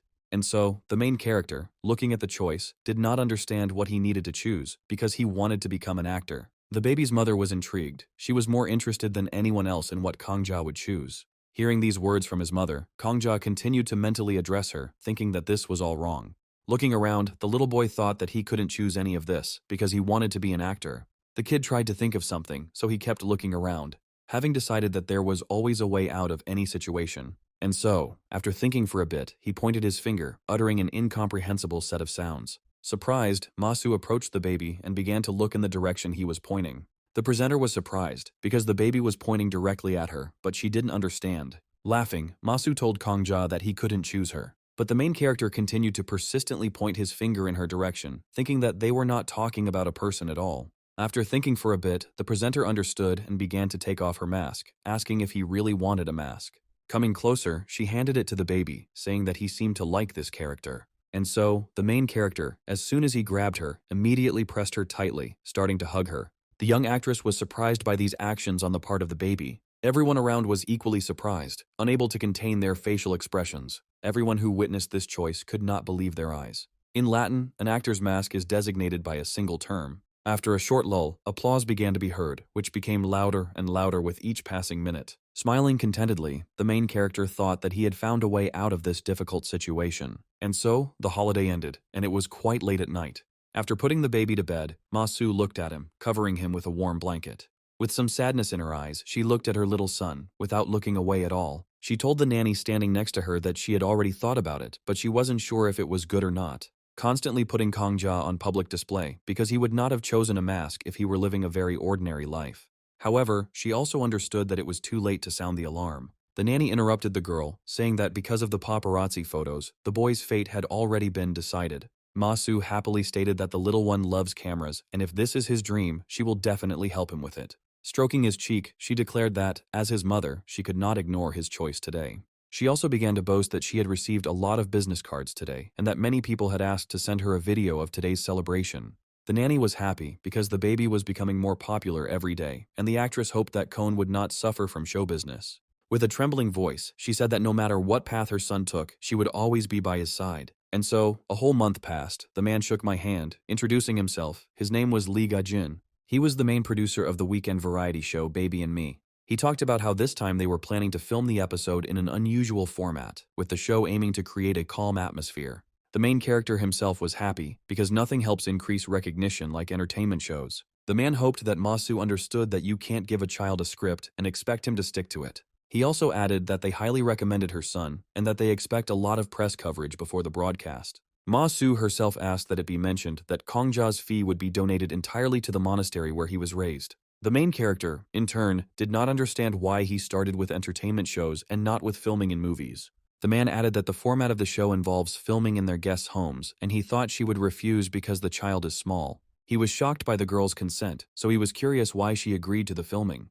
With a smile on her face, Masu replied that she had been working in the entertainment industry for some time and thought that there was a lack of warm and kind programs. After all, the acting profession requires empathy, but she lacked precisely this quality, the actress said. Looking at her son, she added that she wished that her weakness would not be passed on to the baby. The main character himself thought that in his acting career in his past life, he did not receive any support. The managers were completely unreliable people, so even here there was staff turnover. He miraculously received a chance at a new life and became a child for a mother who was soon to die. Looking at her with admiration, he hoped that they could become each other's salvation. And then, sometime later, a huge camera appeared and started filming. Opening his eyes, the main character thought that that very day had come. Deciding that it was worth playing for the camera further, he decided to pretend to sleep further. Right behind him, joyful voices began to be heard saying that this was a good shot. Sometime later, Masu was playing with her son, saying that she would be terribly busy today and that her aunt had a day off. Adding joyfully that his brothers were coming to play with him, she asked if he wanted to play with them. The baby himself, smiling, said what he wanted, his face turning red. As he began to rise awkwardly, the protagonist decided that this would be a good shot. And so, he headed towards the door, deciding to take everything into his own hands. Approaching the door, he began to peer through the crack, thinking about what kind of brothers they were. Suddenly, the door opened, and several men appeared and began to joyfully greet our main character. They shouted in one voice that they were Halo, which surprised the main character quite a lot. Looking at them, he thought that this was the first pop group to win a Gram Award. Masu approached and took her boy in her arms, saying that she was his mother, asking him to take care of her baby. When the boys started looking at the baby, they were delighted because he looked much cuter than in the photo. The main character himself looked at them with delight, not believing that those very idols were standing in front of him. He now understood that they were very different from the actors because he had seen them from afar at the film premiere. The black-haired man approached first and introduced himself. His name was Hyun Jin. He was the leader. The main character greeted him with a smile on his face, thinking that the guy was very tall. The others were surprised because the baby already knew how to talk. They didn't expect this. To which Masu replied that her baby was very smart, and the idols began calling Khan a genius. The leader of the group extended his hands and asked if he could hold the baby, to which he immediately received a positive answer. Coming up, he carefully took the main character in his arms and began to examine him. In turn, Kongja looked very strange. The black-haired guy took it awkwardly. The other boys came closer and began to look at the baby with admiration. Exhaling, the kid thought that these kids were wonderful. After all, very soon they will become the most popular pop group that will literally feed Korea.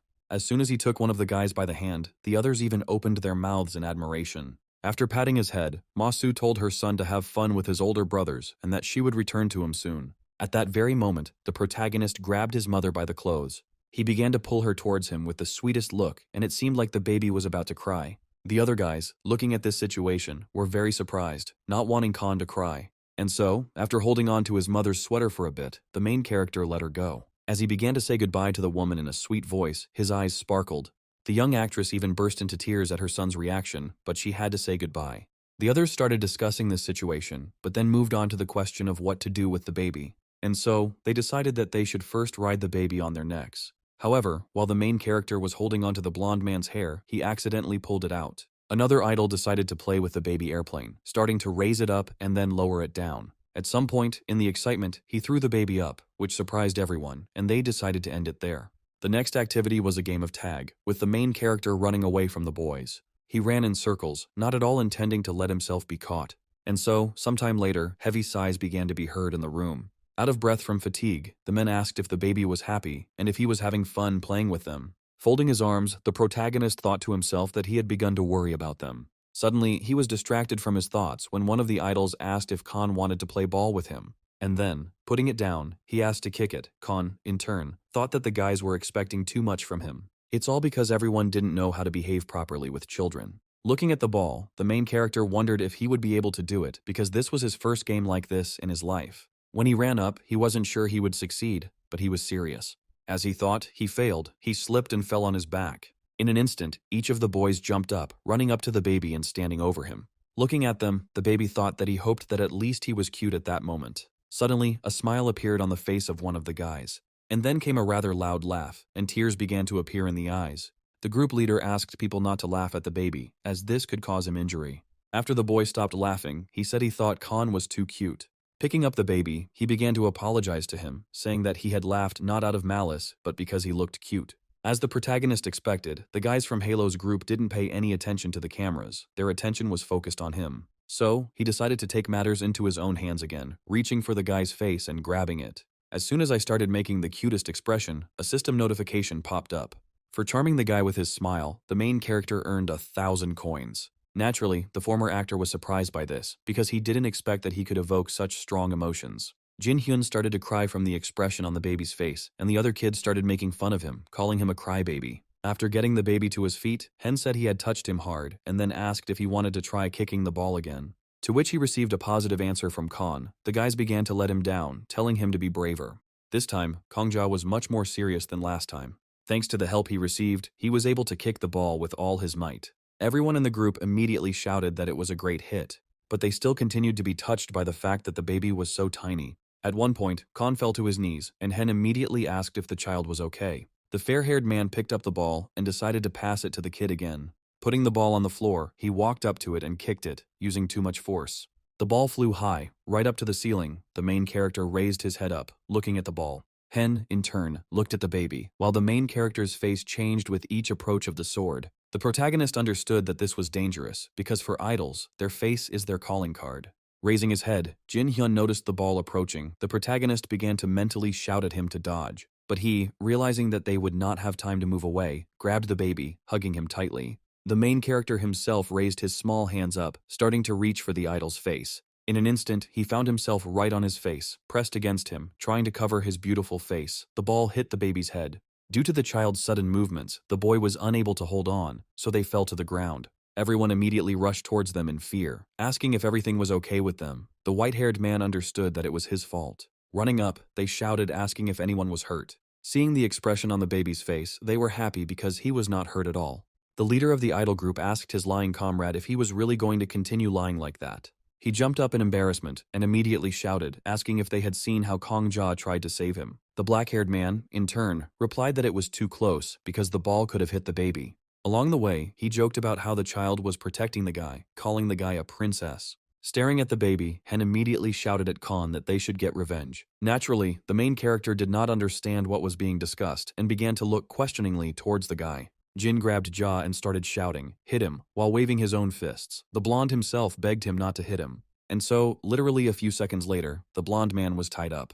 His whole body is tied up, his arms and legs, preventing him from moving at all. Even though it was supposed to be a joke, the guy's face didn't look exactly happy. The rest of his comrades stood aside, aloof, looking at him with a small amount of disdain. The fair-haired boy lowered his head and declared that this chair was too good for a criminal. And then another boy grabbed the guy and started pulling him out of the chair.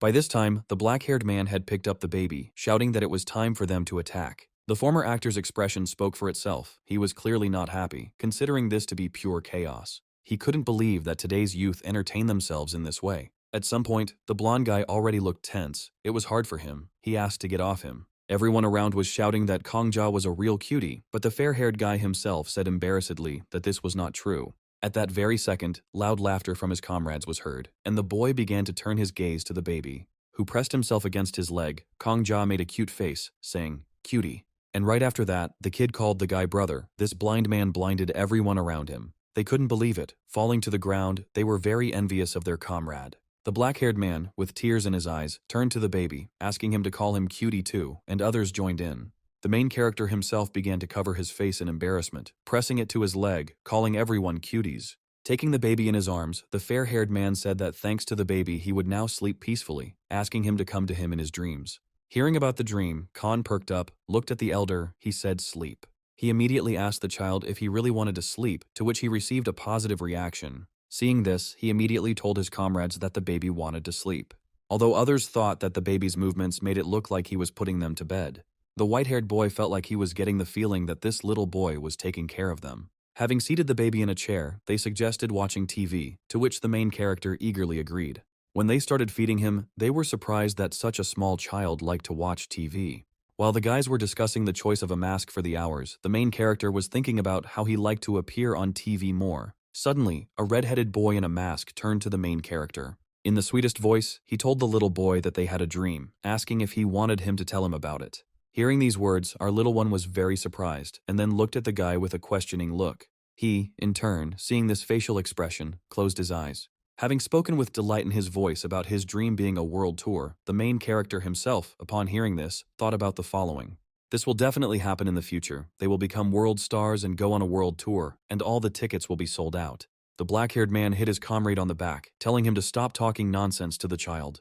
Looking at the upset expression on his face, the kid mentally asked him not to be upset because this would definitely happen. And so, he decided that he needed to cheer up his older brother. So he put his little river on his shoulder. The red-haired man's face immediately lit up. Clenching his fists, the main character tried to say something with the cutest expression on his face. On the 5th try, the red-haired man realized that they were wishing him luck, and at that very moment, the whole team was surprised.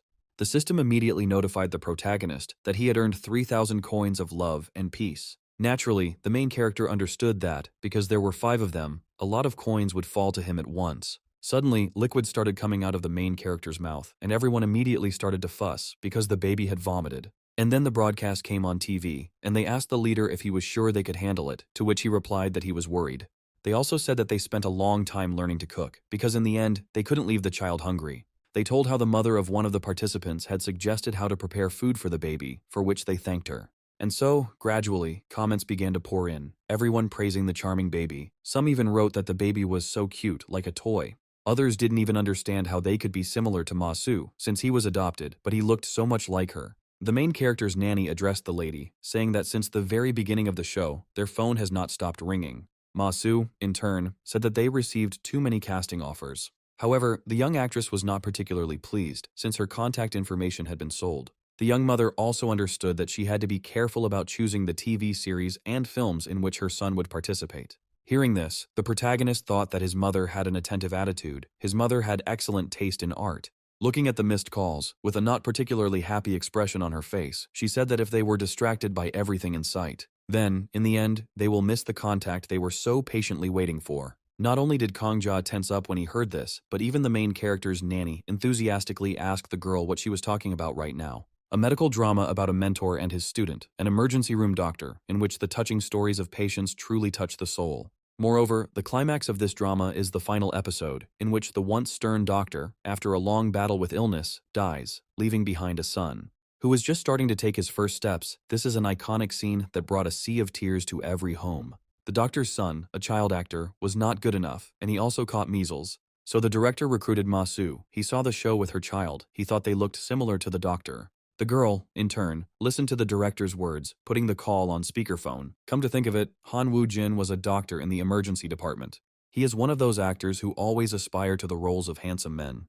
The protagonist thought that because he was born with such a face, he was practically Ha Woo-jin's son. The director himself said that he realized that her son was the one they needed. According to the series, the doctor's son should be charming. At one point, it seemed that the director became obsessed with the young actress's son, starting to praise him. The girl herself asked the man to calm down, but he continued, not believing that this boy was trying to protect an adult man. At one point, Masu said that she was very busy and therefore would not be able to attend their filming. And then, changing her voice, she said in a terrifying tone that they should remember that she would always be watching over them. Listening to this dialogue, the protagonist thought that he had worked with producer Lee Jae-min. His work was excellent. He's one of those meticulous people who prepares 20 episodes in advance, so he realized that the child is important in the series. Thanks to his mother, he lives a life full of luck. When he was unknown to anyone, he barely got into extras and even carried out assignments. The child's appearance in the final scene from the emergency room he had seen earlier was only fleeting, lasting only a few seconds. Looking back, it seemed to him that there was no connection between Han Woo-jin and the child, all because the child had contracted measles. Masu herself had already begun to hug her son, asking for forgiveness for not being able to be with him on the set. The main character wanted to have enough screen time, and several days passed with these thoughts. The nanny looked tense, which caused the protagonist to have a huge number of questions. The protagonist asked the woman what was wrong, to which she replied that everything was fine. Seeing a bright car, she said that it was probably behind them. Khan himself noticed that the woman looked unwell. Opening the doors of the brightly colored car, the man began shouting for our baby. It was her company's boss who agreed to bring the baby to the shoot, so the baby greeted him happily. Coming closer, the man joyfully began to pick up Khan in his arms, saying that he would deliver him safe and sound. Asking her to take care of the baby, the nanny wished good luck to Kong Jan, but the protagonist himself suggested that the woman had stomach problems. As he said goodbye, Kong Ja thought about how he needed to earn as many coins as possible to cure On Sang-dek. And so, sometime later, our heroes arrived on the set, and Ma Su's boss joyfully greeted the director. As soon as Lee Jae-min saw Mr. So, he was very surprised by this visit. He, in turn, explained that there was no one free in the company except him, so he brought the baby. And then, lifting the baby, Mr. So shouted that he had brought Kong Ja to him. At that moment, the main character made a cute face and greeted those around him. The director's jaw dropped in surprise. He couldn't believe what he saw. Frozen and motionless, the man began to sweat as he began to think about the baby's face and appearance. Coming to his senses, he blurted out that he simply had no words. The protagonist himself thought that this was clear from his facial expression. Along the way, the man said that the chemistry between this kid and Han Woo-jin would be crazy. He liked the boy's brightness. And then with a smile on his face, he shouted to Woo-jin that his son was here, asking him to look at the baby. Upon hearing this, the protagonist's face lit up, his eyes turned into stars, and saliva began to flow from his mouth. He couldn't shake the thought that he wanted to take a look at the famous Woo-jin. And then, literally a moment later, a black-haired guy showed up. The role in the drama Ju Hyuk, a doctor and mentor of the main character. According to the plot, he was not a kind person. Coming up, the black-haired man immediately asked if this was really the same child. At one point, he even said that he couldn't believe that he would have to die and abandon such a baby. He began to pet Khan and told him that he was beautiful, asking if he was sure he was not a girl. The main character himself was unhappy with this question because he considered himself a man. Therefore, he immediately interrupted these words, greeting the guy in a sweet voice. The black-haired guy's jaw dropped at this. He couldn't believe his ears. Turning to the director, he immediately announced in surprise that this baby was moving and even talking. And then, closing his mouth, he sheepishly declared that the boy was charming, not understanding where they found him. But as soon as he heard that it was Ma Su's son, his face turned suddenly pale. Having come to his senses, he said that only thanks to the baby, they would get 30% of the audience's sympathy. Still with a radiance on his face, he said that he had great hopes for the baby. The main character himself was not going to back down, so he took the man by the finger, saying Kong Ja. The guy asked again. After all, he didn't understand what the child had just said, and the main character with a sweet face repeated his name again, pointing his finger at himself. This time the boy understood what the child meant. After going over the child's name several times, at some point he came to Ma Kong Ja. After repeating the baby's full name several times, he closed his mouth. But still, even through the palm on the mouth, laughter slipped out. The former actor was not happy because he did not know that this guy was so cruel to children. And so, sometime later, everyone got to work. The director himself asked Boss Ho to tell Ma Su that he was taking care of Kong Ja. The main character, looking around, did not understand how soon they would start filming. When he suddenly heard that filming was about to begin, he was very scared because he had not been given any instructions. And so, the director said that Woo Jin would have to hug Kong Ja in the frame. The child would only have to not cry. Kong Ja thought that it was really impossible to give the child any instructions because expecting him to play was too strange. However, the main character himself is far from a newcomer. He was already an actor in a past life. Suddenly, Ju Hyuk told Kong Ja to come to him. And then the boy realized that his first project was completely dependent on Han Woo Jin. Chemistry with his partner played a major role. He understood that they had to become close, so he immediately extended his hands to him, asking him to hug him. The grown man dropped to one knee and extended his hands, which angered the protagonist, as he would have to approach them himself. But as far as Kohn knew, for a popular actor, he wasn't at all picky. This guy had a good reputation. However, the most important thing right now is that he is rocking him right now with his incomprehensible movements. The protagonist was going to pretend that he was delighted, but this was not child's play. Now the protagonist understood why Han Woo Jin had never managed to get close to the former child actor. After all, he had no idea how to behave with children. His games were too cruel. Anyone else would have burst into tears. But with all his heart and complete devotion, Kong Ja must pretend that he is having fun. Sometime later, sitting on the couch, the main character was happy because he had managed to pump up his stamina. Just think, he worked so hard for him. He thought the black-haired actor was handsome and hardworking. The director himself had already begun to scold the lead actor, but the one lying down declared that the baby was not crying at all. At one point, the main character even stuck his small hand into the actor's mouth. However, at some point he realized that it was not he who did this, but on the contrary, the guy took his hand and put it in his mouth. Naturally, these actions on the part of the adult boy greatly embarrassed the little boy. At one point, Kong Ja's expression looked like he was a grown man who thought these games were too childish. But the young actor himself thought that the child liked the games, while the main character, on the contrary, believed that he was playing children's games with the actor. The man became so inspired that he began to believe that it was all because he was too good. After a short pause, he turned to the baby, asking if he liked him. To which the main character, without even thinking, with a sweet expression on his face, declared that he liked it.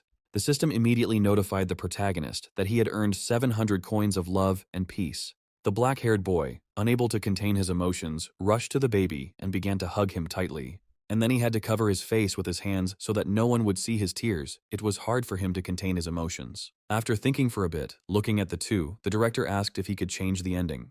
The guy wasn't against it, but the main character, on the contrary, was against this turn of events. But the director didn't understand what to do, because Han Woo-jin is a worthy master of his craft, but terribly arrogant.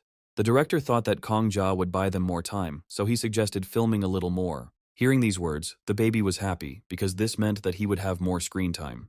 However, he also understood that as time went on, he began to worry even more. He did not understand how he should behave in the scene with death, suggesting that it could be some kind of empathy, since empathy usually arises if the situation itself is already sad. The character's more normal attitude towards her would create a greater sense of immersion, but now, he didn't have a father. But he knew the feeling of picking up his mom from work, so Khan figured he should think of the guy as his mom. At that very moment, the actor felt Masu's cold gaze, which made a cold sweat run down his entire body. Having finished his thought, the main character grabbed the young actor's clothes. And then he began to cuddle up to him, speaking tenderly and affectionately, "Dad," mentally asking his mom for forgiveness for these words. Naturally, the actor's hair stood on end when he heard this. He couldn't believe what the kid had just said. A man had entered the room. Seeing him, the kid thought that the very main character was standing in front of him. Looking at the kid, the man froze. But when he came to his senses, he found the baby, saying that he wanted to come and meet the baby earlier. At that very moment, the black-haired hero kept asking Kong Ja to call him dad again. Suddenly, the fair-haired boy noticed that the two looked alike. They looked like real father and son. But the black-haired man turned his head away and said that he never wanted to get married, but if he had such a son, he would get married. After a short pause, the fair-haired man said that such children do not exist, adding that it seemed to him so. That, in front of him, was a man living for the second time. Naturally, the former actor's jaw dropped in surprise at these words. But almost immediately he forgot about what he had said, adding that he wanted to hug the baby. At that very moment, the black-haired man's face changed. He said in a rough voice, "No way, this is his son," hugging him tightly. The main character thought that this was a childish act. An argument broke out between the adults while the protagonist was thinking about Han Woo-jin developing human feelings. The black-haired man, embarrassed, said that even Kongja himself was clinging to her, and all because he was a good person. The main character himself thought that he didn't care, but it was all for the sake of the drama, so he pressed himself against him again. For making actor Han Woo-jin happy with his sweet voice, he earned 500 coins of love and peace. Closing his eyes and starting to sob, the young actor said that he should have adopted the baby. The fair-haired man said that the fair-haired man would get into trouble with Masu for saying these words, but he continued to insist on his own.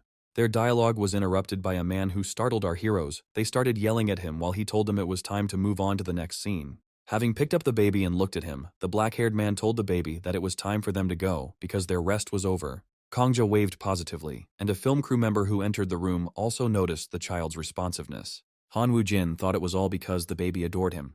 The main character himself thought it was nonsense, suggesting that Korea's most handsome actor was lacking attention. So he pressed himself against the actor, calling him handsome, and the black-haired man loudly shouted that he loved Kong Ja.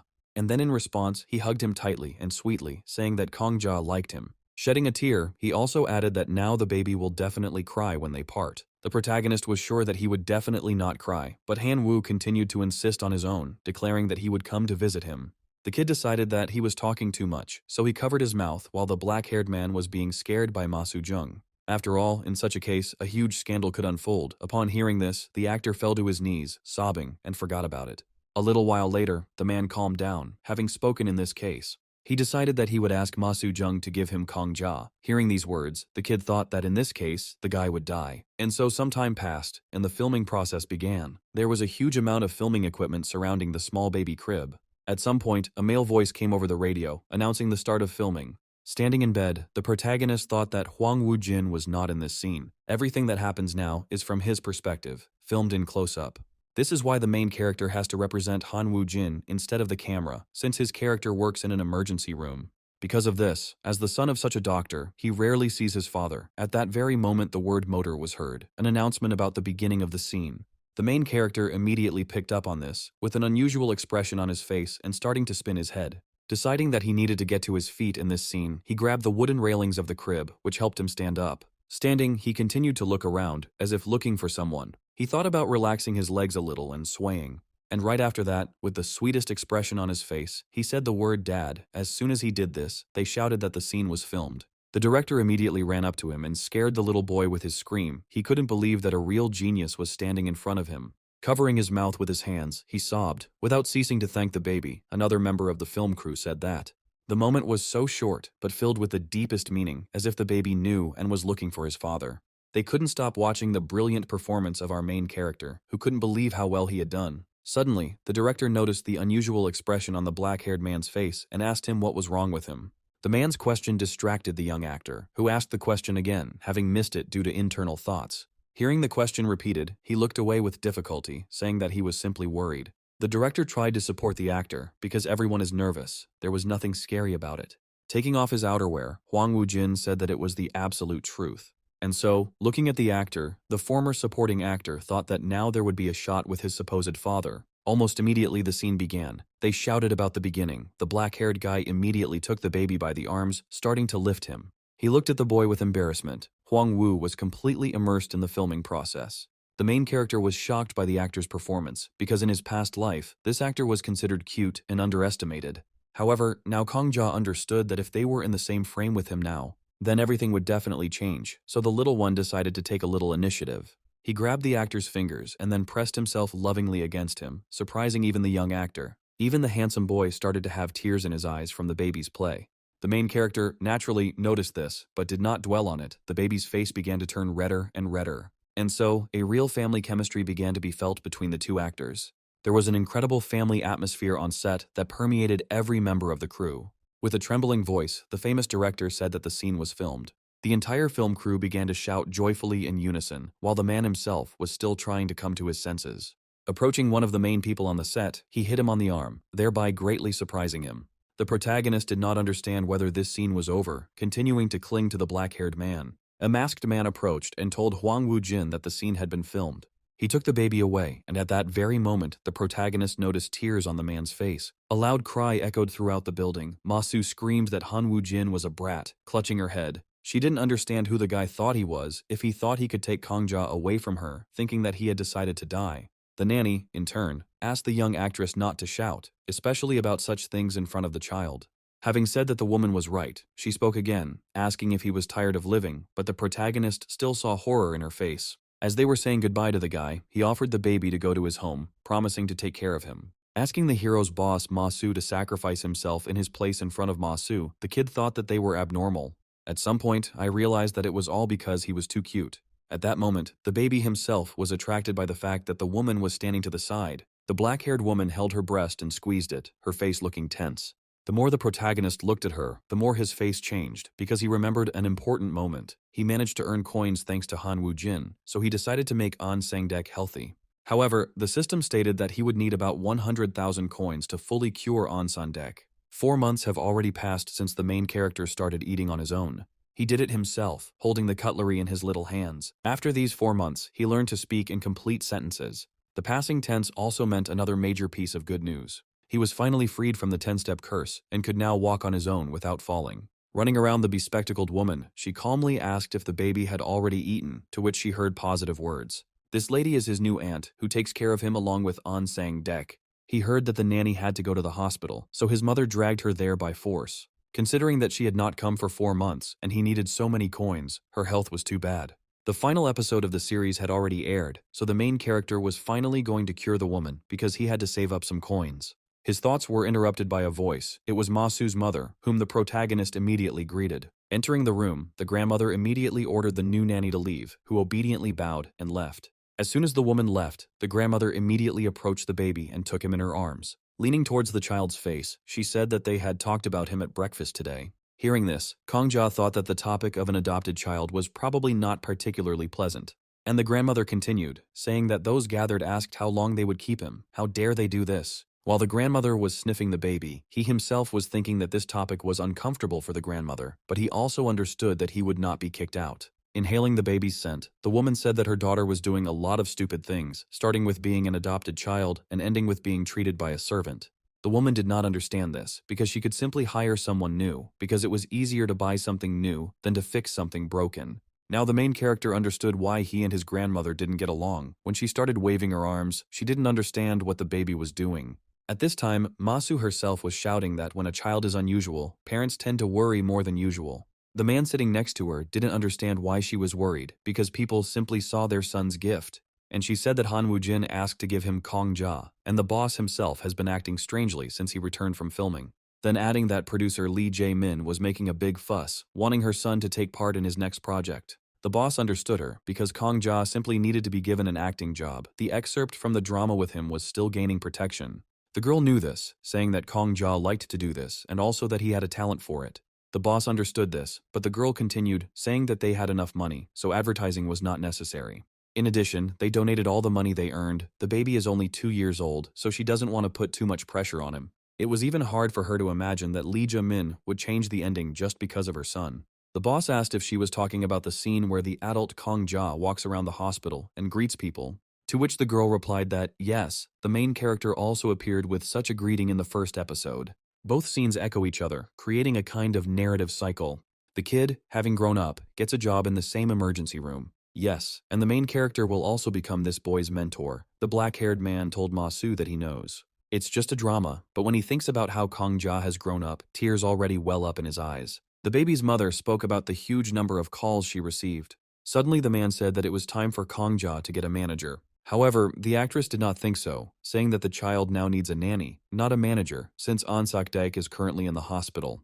After thinking for a bit, the black-haired man agreed. Since Kong Ja was still a child, Masu herself didn't understand. Was it really true that there weren't any suitable people? Hearing these words from the young actress, the man looked away, clearly lost in thought. And then, awkwardly clutching his neck, he said that right now, there was someone who came to mind. Hearing this, the young actress immediately lit up and began to ask with delight who it was. To which the man replied that he would introduce them later, but for now, she had to answer the call. To which the girl immediately threw the phone aside, screaming that it was time for her to change her phone number.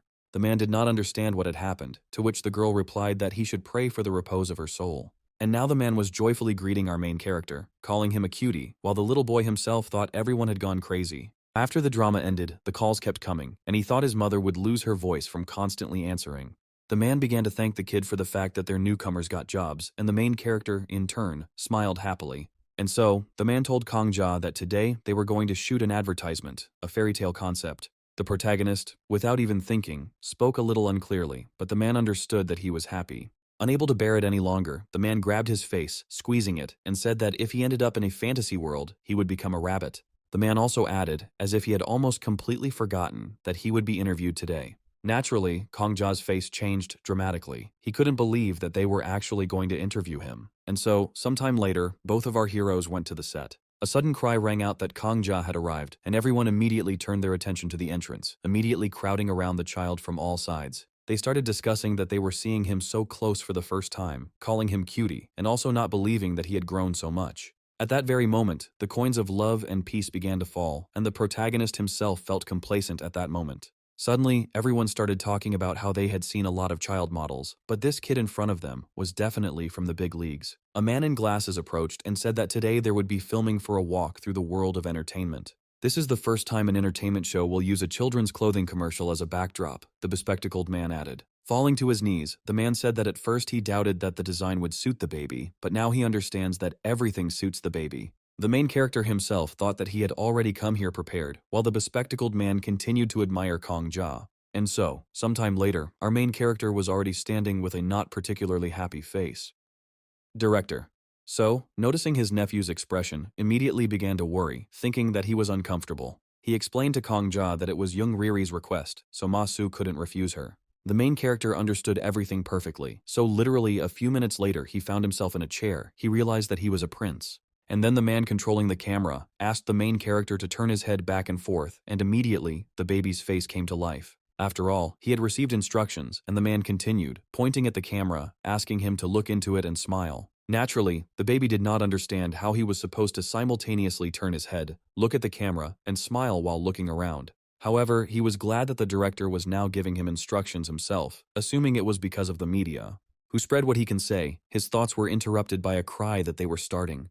And so, the baby began to follow the director's instructions. The first expression on his face was as if he saw a new toy, and then, eyes that had just seen something cheerful and interesting. In other words, the expression on your face when you meet a brilliant director and a masterpiece of a script. Just a few minutes later, a cry was heard that everything had been filmed. At that moment, the main character continued to pose. But as soon as the last words reached him, he was very surprised, because how could it be? The director's loud cry was heard, who shouted that Kongja was shining like a star. Even his mouth started to water from this. He didn't understand what the baby was thinking about. The main character himself thought that he was only showing the facial expression he had on the occasion of his birthday. The bespectacled man continued to be surprised, because he never speaks so quickly, having shouted to change the baby immediately. And then, sometime later, little pink ears appeared. The director shouted that the baby should be changed as soon as possible. And so, sometime later, Kongja was already standing in a rabbit costume, holding a stuffed animal. The bespectacled director said that they could film everything right now and go home, although some wanted to enjoy the view.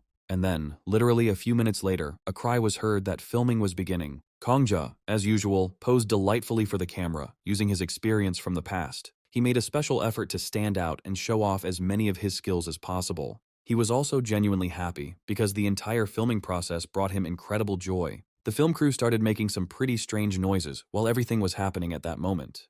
The cameraman, holding the camera on his shoulder, did not take his eyes off the baby for a second. It was a different crew that had already started the second shoot for the show.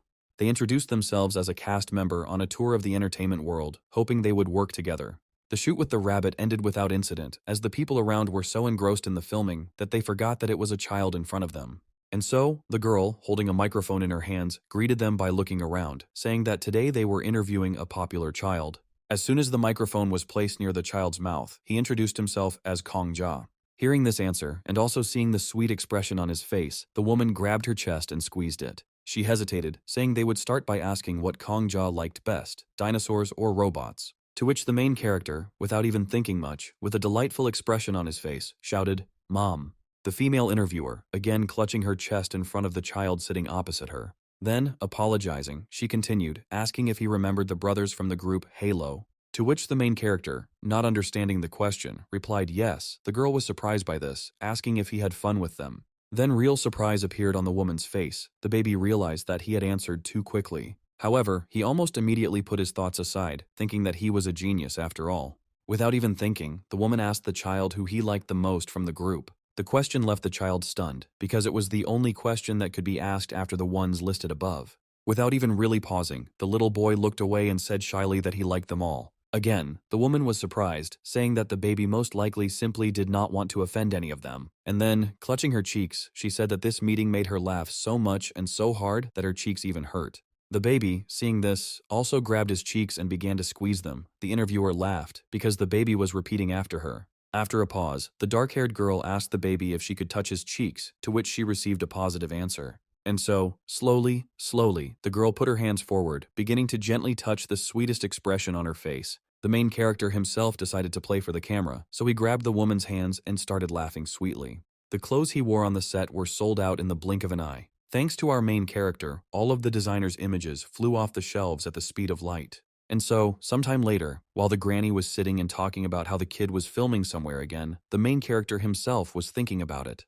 That he sees his grandmother more often than his mother, and she continued to say that wherever she goes, conversations about him follow her everywhere. However, the baby himself, hearing this, thought that unlike previous visits, it seemed that now she was saying pleasant things. Looking at the baby, she understood that such an appearance was a real rarity, as if God himself had given it to him. Hearing these words, Kongja lit up, because it was the first time she had given him a compliment, but Grandma immediately shouted at him not to think that she had accepted it, calling him a small fry who was simply clinging to her daughter. However, the main character heard something different in these words. He did not see any insults here at all. And then, the granny shouted that it didn't matter anymore. He realized that the woman was trying to call him a mongrel, but stopped in time. At some point, Khan decided that he needed to appease his grandmother, so he started climbing onto her lap. She was very surprised by this, while the main character, with a smile on his face, repeated over and over again that he was his mother's son. Naturally, the old woman said that her daughter brought him into their house, not understanding why he was her daughter's son. However, the main character made the sweetest face, saying that everything was because Mom loved Kongja.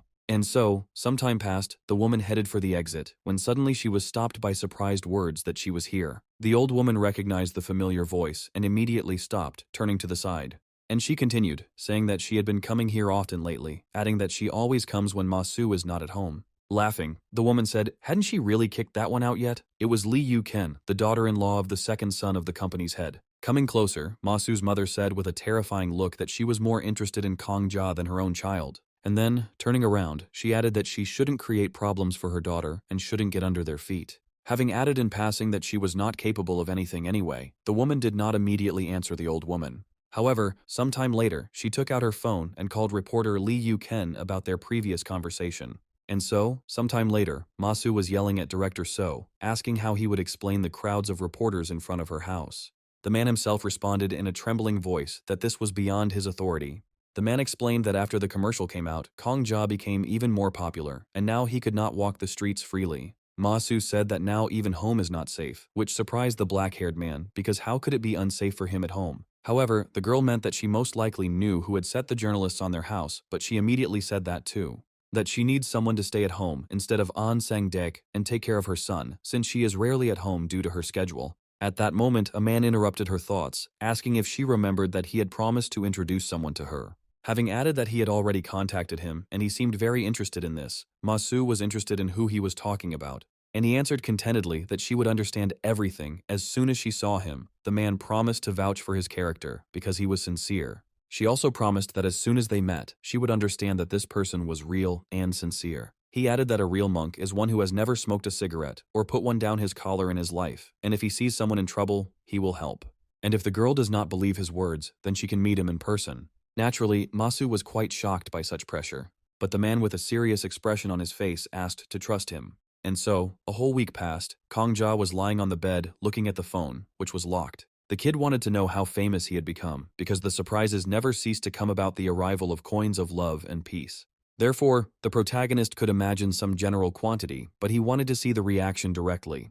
Waving his hands on the bed, the protagonist wanted to see people's thoughts, comments, and reviews. And then, starting to turn over, from one side to the other, he wondered how much he needed to pay for the smartphone. The system responded that this information would cost 100 coins. Naturally, Kong Ja was shocked because he would have to pay for the information. However, jumping up, he was about to find out desire was getting the better of him. And so, the system announced that the price for the smartphone would be Ma-su's refusal to participate in the filming of 3 movies. Naturally, the main character immediately began to look for excuses, thinking that she was changing her schedule for him, to be near him. After all, his mother could really have done that, but suddenly Ma-su burst into the room, screaming loudly, which frightened the child. Running closer, she hugged him tightly, pressed herself against him, and began to kiss him. She was interested in what dreams her baby was having. The protagonist happily answered her that they were good, but he himself understood that he had been dreaming about a smartphone. The girl told her son that a new uncle would be coming to see him today. The little boy was surprised by this, because it was definitely not about director So. And then, a worker entered the room and told the lady that everything was ready to begin the interview.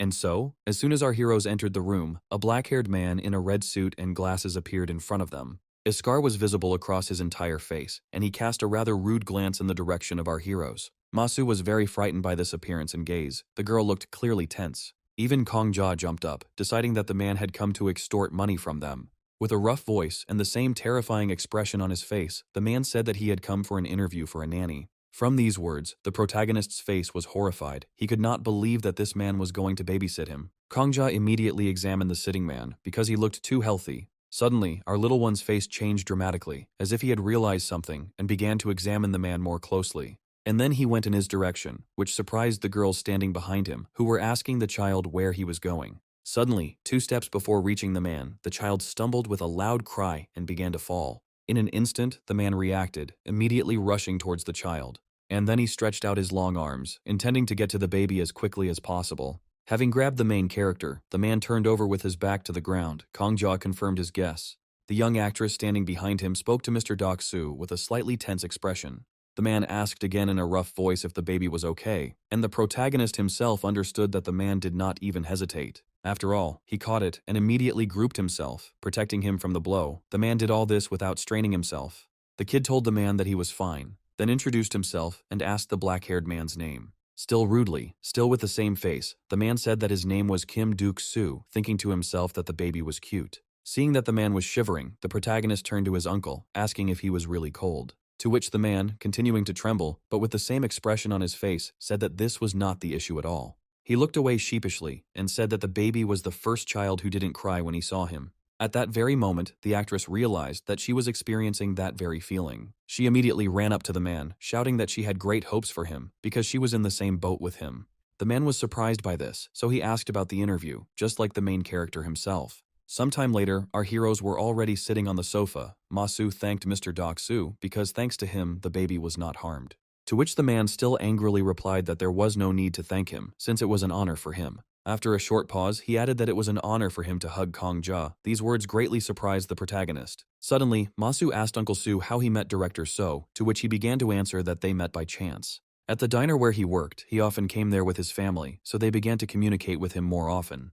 The girl was very surprised by this, and asked again, because how could such a man work in a diner? And the main character himself was shocked by this, imagining a man in a suit cooking. He, without any effort, stated that this was their family business, passed down through 3 generations in a row.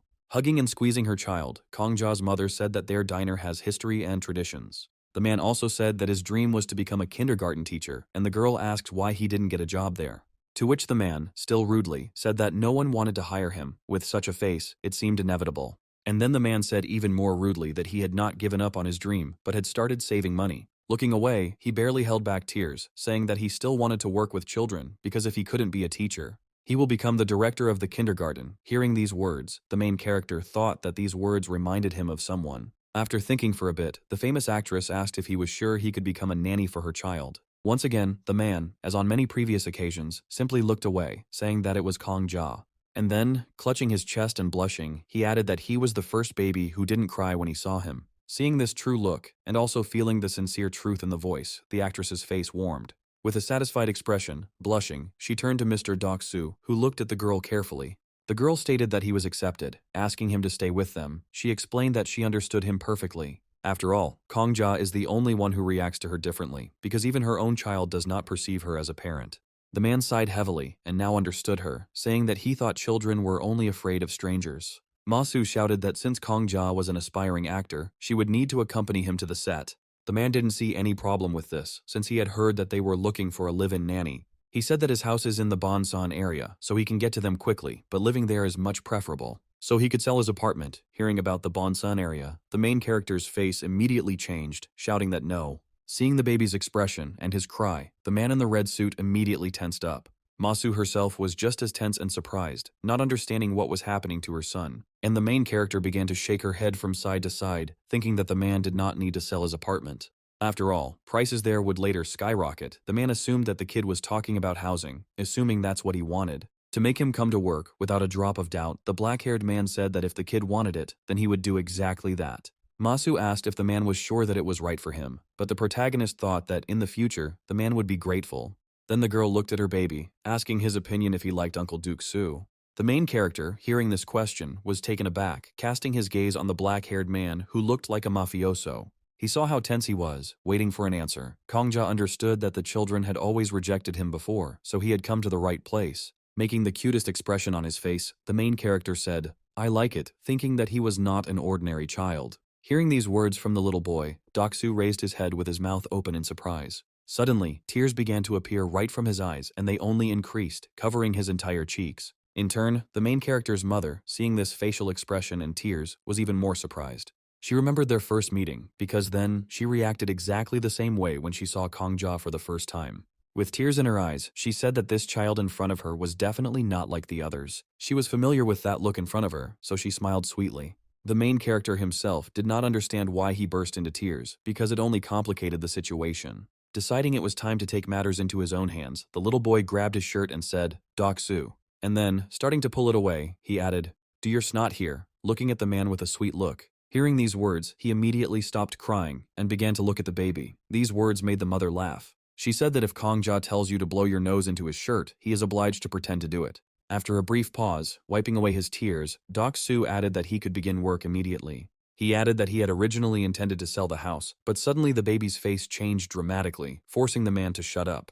Therefore, he immediately added that he would not rush to sell for now, and Kong-ja's face immediately became sweet. And so, on the very first day of the interview, Dok-soo started work, and when he went into the kitchen, he found an apron. Taking it kindly, he pulled it out to the side, looking carefully from one end to the other, and then he put it on himself and began to tie it carefully on himself. The next thing he did was go to the table, pick up the knife that was lying there, and begin to carefully wipe it. He did the same with the rest of the tools, and then, with incredible speed and skill, began cooking. With a terrifying look and a terrifyingly frightening tone, he showed the food, saying that dinner was served. The main character was not at all afraid of it. On the contrary, he saw rather cute and pleasant-looking food. Without a moment's hesitation, he picked up the child's fork and began to eat, intending to taste his uncle's cooking. And as soon as the food entered his mouth, he screamed loudly, unable to contain his emotions. Surprise flashed out like lightning. The main character seemed to be flying somewhere high into the heavens because the taste was truly incredible. Drooling, the protagonist thought about how this food was balanced in terms of low carbohydrates and high fat. As the child continued to eat, he realized that standing in front of him was a professional chef with incredible cooking skills. The man himself, shedding tears, said that the baby even eats deliciously, and for him, every day with him is the best. At this time, the main character was thinking that his mother had finally decided to hire Mr. Doc-soo. And now he is his nanny, accompanying him in everything he does. Today someone from the film industry was going to come to them. So they had to get ready. Hearing this, the kid dropped his fork in surprise, making a surprised face. He couldn't believe it, silently questioning what the man had said. And then, literally a few seconds later, Uncle Doc-soo picked up the fork and gave it to the little boy. He immediately began to eat quickly, so as to have time to prepare for the arrival of the guests. Literally just a few seconds later, Kong-ja had completely finished the reception, placing the empty plate on the table. And then turning to the nanny, he said that it was time for them to brush their teeth. The guy who came said that Kong-ja had grown up since their last meeting, but remained just as charming. And then, bending down, he reached out to hug the baby, asking the main character if he remembered him, to which the answer was a definite yes. The little boy thought to himself that he could not forget him, thinking that he had waited too long for him while the new nanny suffered from such a picture. Holding 4 sheets of paper in his hands, the man spoke about how he wanted to dedicate his first project to Kong-ja. Having designated this as his long-awaited debut work, it turned out to be later than he expected due to a lot of work piling up. Doc-soo, in turn, said that in life it's not the speed that's important, but the direction, and he congratulated the guy on his debut. He, lowering his head, replied that, in the end, there is no established order of things. Then Doc-soo decided to ask a question, asking if there were other child actors. He didn't understand why it was Gong-ja. To which the director, clutching his chest, said that it was difficult to describe the feeling he experienced when he saw this little boy. Moreover, he later added sheepishly that after he told about Kong-ja's participation in the filming, Han Woo-jin promised to cooperate. Hearing the already familiar name, the main character was shocked because he did not understand what Kong-ja had to do with it, because what connection did he have with it? And the director explained that they desperately needed investment in the film, and if a star like Khan was in it, there would be no problem with that. He added that if he doesn't have a suitable child for the role, the director of the Lion Company will push through his son. In the end, the casting will be a complete disaster, and his project will be a failure that only came to fruition thanks to investment. The main character thought to himself that the man didn't have to worry about the actor's performance, because he would be there. Turning to the little boy, Doc-soo interrupted his thoughts by asking what he thought about it. And then the young man shouted insistently that he trusted only the little one, begging him to play in his work. The main character himself was shocked, because a grown man relied on a 2-year-old child, but in front of him was a future famous director. With an imperturbably angry face, the main character's nanny said that he should reread the script to see if there were any strange prices in it. However, the young director assured that there was no need to worry about this, as he would hire specialists who would monitor the child's psychological state. The protagonist was surprised that all this was being arranged for him, but he also remembered that in the past, many child actors had been injured. But he also understood that if they were going to do this for him, then he had no reason to refuse, so he agreed. With the cutest face possible, he happily announced what Kong-ja would do. Naturally, both fairly grown men were very shocked by the bright expression on the child's face. And just a moment later, the gazes of both those sitting crossed. Each was in his own mind, in his own thoughts. Doc-soo was the first to initiate the conversation, rudely saying that he hoped they would take into account the importance of daytime naps for the baby. And so, sometime later, in the arms of a nanny, the main character arrived on the set. Kong-ja immediately attracted everyone's attention, and they shouted that an actor had arrived for the child role. The director immediately came running, shouting that their savior, Kong-ja, had descended from the heavens themselves. The baby himself was shocked by this reaction. The young director thanked the kid, because thanks to him, they were able to get Han Woo-jin. The kid himself understood that with the arrival of such an actor, the level of the project had clearly risen. The film was destined for success, because the script was good. And so, having praised the child a little more, the boy said that today, the little one would be filming with his grandmother, who was surprised by his scene partner. But the director continued his story, saying that the grandmother would act for the filming so that the baby would not be afraid of her, because she would be pretending. Khan himself understood that an ordinary 2-year-old child would clearly not have understood this, but the casting had become much stricter with his arrival. Standing up, the man greeted the lady, telling the woman that this was the same Kong Ja he had told and shown her about. And at that very moment, as soon as the baby raised his gaze, he changed dramatically. The woman folded her arms and asked if this was really the same little boy for the child role. While they were talking among themselves, the main character did not take his eyes off the adult woman at all, his face gradually turning red. The woman herself, looking at the baby, thoughtfully said whether he was too small for such a role. The main character himself was overcome by memories from a past life, from a rather difficult life. As he passed by, the same woman stopped him, ordering him to quickly go and eat. It was awkward. The main character replied that he was an extra, so they weren't allowed to eat. However, the gray-haired girl insisted, saying that she was not the only one working. He was also trying hard. Smiling, he added that it doesn't matter what role you play, because on the set, they are all equal. Bending down with the sweetest face, she asked if he really was that same Kong Ja, thereby pulling the baby out of her memories. But the protagonist continued to silently look in her direction, not believing that he had met Mrs. Yoon Jung-hyun so early, a veteran actress who has been working tirelessly for decades. The protagonist thought that she took care of him in his past life, but this is the first time he met a close person from the past. The woman addressed the child, saying that he was famous, and also that she had heard that all the outfits he was wearing were sold out instantly. The director joined in, shouting that Kong Ja's influence was insane, and that they even changed the ending of the series because of him. It was urgent.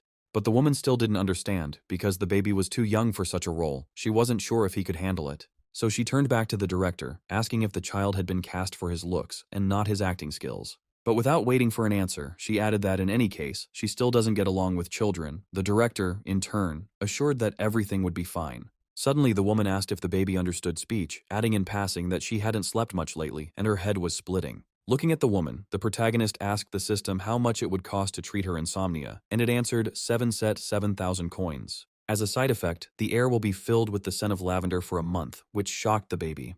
However, the protagonist thought that this woman was something like a mentor to him in his past life, so he used them. And so, sometime later, the main character was sitting in the arms of an elderly woman who was holding him close, talking about how she wanted to sleep, while the baby thought that these hugs reminded him of his grandmother. Suddenly, one of the men from the film crew shouted at them to start getting ready for filming.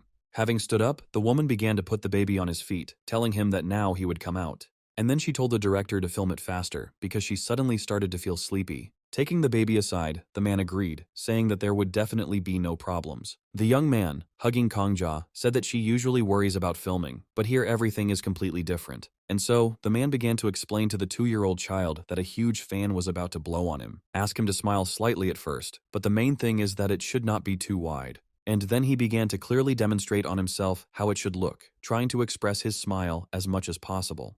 The main character immediately understood what was required of him and began to smile sweetly. Seeing that the child immediately responded as expected, the director was overjoyed, calling the child very smart for his age. This movie belongs to the fantasy genre, in which the main character has the ability to see a thread tied to his wrist. The thread symbolizes fate, and he is a child actor playing the main character, who sees this very thread. Director Lee Jin-hwan, who left his mark on the history of Korean cinema, did not know if this film would be successful. Whether this will change the future, but the protagonist wanted the film to gain momentum, and the set was prepared for filming. At that very moment, that same big fan started blowing, and filming began. The main character sat and looked at the sky, his hair branching out in different directions. The baby's gaze was directed high into the sky. He looked puzzled. As soon as the sun's rays hit his face, he immediately closed his eyes in the cutest way. And then he smiled, exactly as the director had told him, and immediately they shouted, "Cut!" and everyone shouted joyfully. The main character himself realized that everything worked out, even feeling a little sad that everything happened so quickly. The director was in shock at this moment because he could not believe that his instructions were so good. However, the main character was unhappy to hear this because he simply played well. Lee Jin-hwan let out a heavy breath and relaxed, as he thought it would get more and more difficult, but it turned out to be the opposite. After some thought, the director decided to reshoot everything in close-up, asking the child if he could repeat it. Naturally, the answer was yes, and sometime later, the director was discussing the next scene with Ms. Yoon Jung-hyun. Since the role has gone from an unknown actress to an acting legend, she will be able to bring it to life well. After all, thanks to her, he too will be able to fully immerse himself in his role, thought our main character. The director explained to Kong Ja that the grandmother would be very angry, but the main character himself thought that this was a scene in which the grandmother would be angry. The main character is in the form of a child, but the man asks the child to understand that the grandmother is not angry with him, but is simply playing her role. She came up and asked the man if the baby really understood him, to which he replied, of course, yes, because he grasped everything on the fly. Exhaling easily, the old woman smiled. The main character understood that apparently the granny still didn't believe him. Taking the baby in his arms, he told Kong Ja that it was okay if he started crying when his grandmother grabbed him by the shoulders and shook him. However, as she was leaving, the grandmother added that if he didn't cry, she would become even more terrifying and make him cry his eyes out. The main character didn't understand whether the child actor in the previous version was really that bad, since the scenes were too different. Suddenly, a man came up and said that it was time for them to start, because everything was already ready for the next scene. After this scene, everyone will go to rest, especially the lady said that today she is too sleepy. The main character apologized, because it was all his fault, he did it mentally, and then the next scene began. Grabbing the baby and shaking him, the woman began screaming at him not to dare speak. She screamed for him to close his mouth immediately. The baby's face changed. He was scared. The woman's gaze truly looked terrifying. She was like a wild beast. Trembling, the protagonist thought that she was really very frightening. Closing his mouth and swallowing the accumulated saliva, the main character nodded. And then, still trembling, he looked down, looking guilty. Seeing such a game from the baby, these actions greatly surprised the old woman. And at that very moment, tears began to flow down the protagonist's face and then dripped onto the ground. The grandmother immediately sat down next to the child, who, seeing the woman approaching, raised his gaze. And then the baby started crying even louder, bursting into tears, and then they shouted, "Cut!"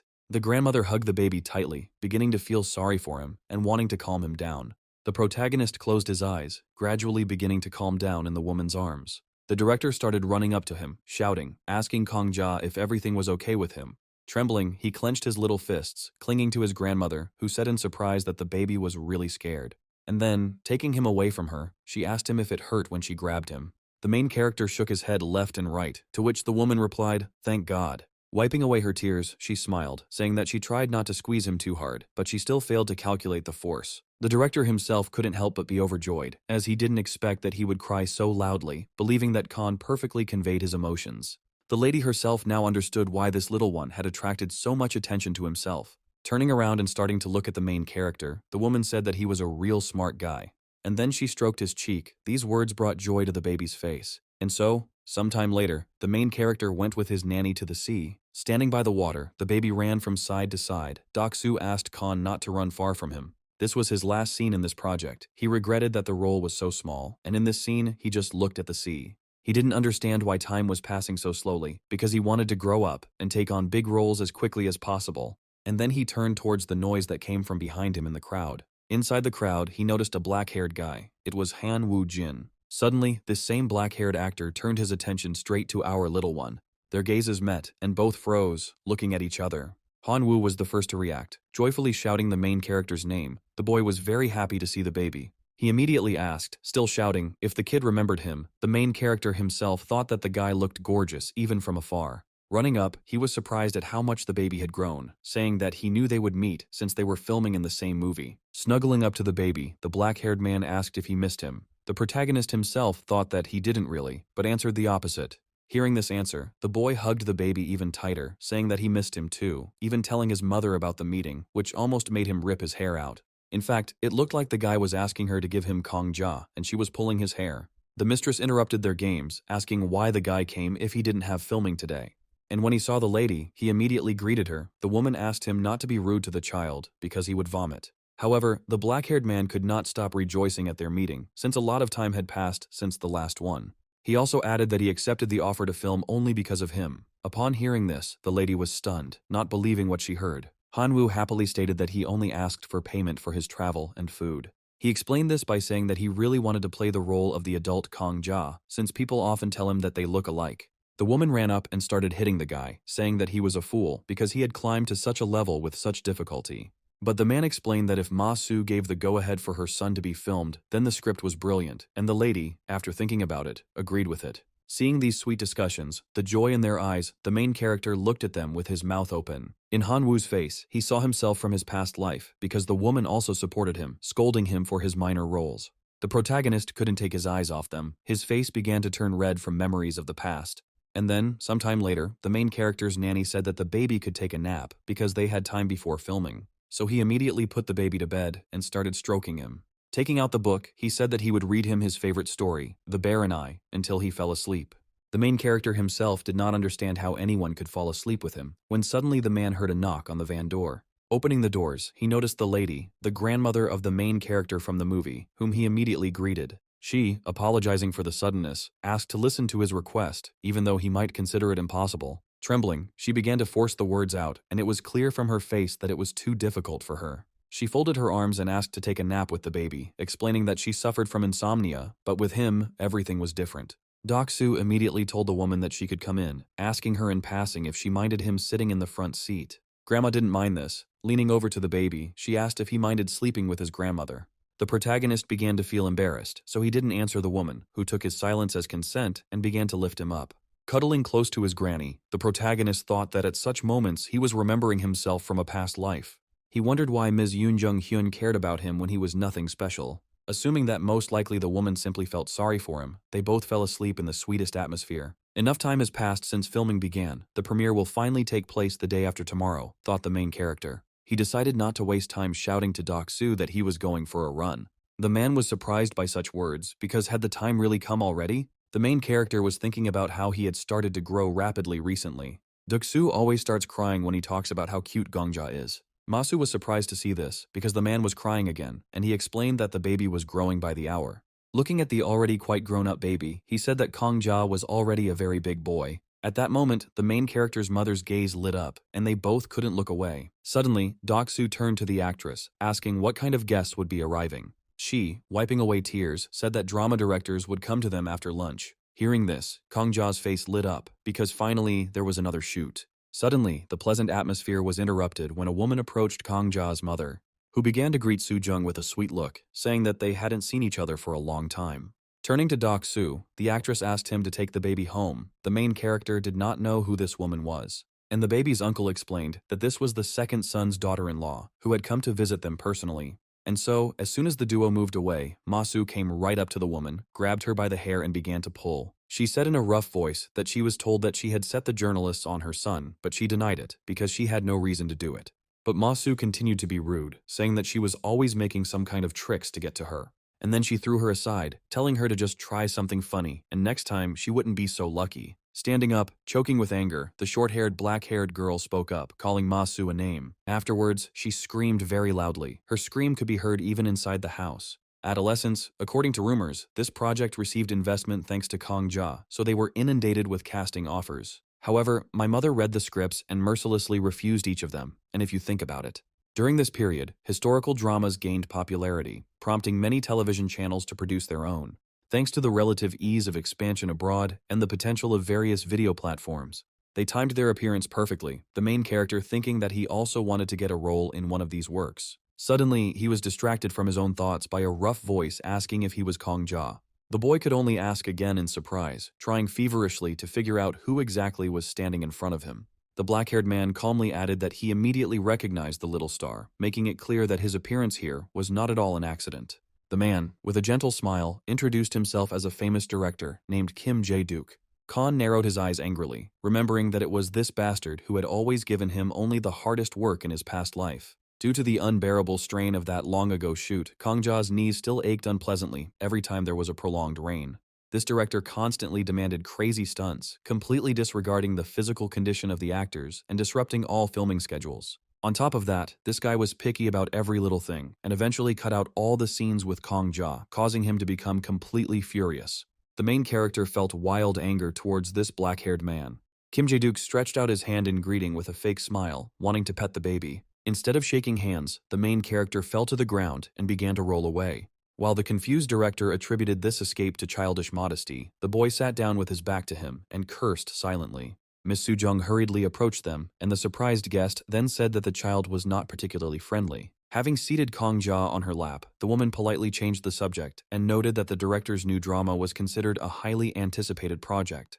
The director smugly confirmed the rumors by announcing the title of the drama, Farewell Song of Star Mountain, and offering the boy a role. Gongja barely resisted the urge to roll his eyes at this statement, remembering full well that this vaunted drama would turn out to be a complete failure. Although the tragic plot ultimately made it a hit, the abundance of excessively violent and bloody scenes caused a wave of protests among viewers. The main character's younger brother was burned alive in a fire, and because of the shocking footage of the child, these scenes had to be completely cut.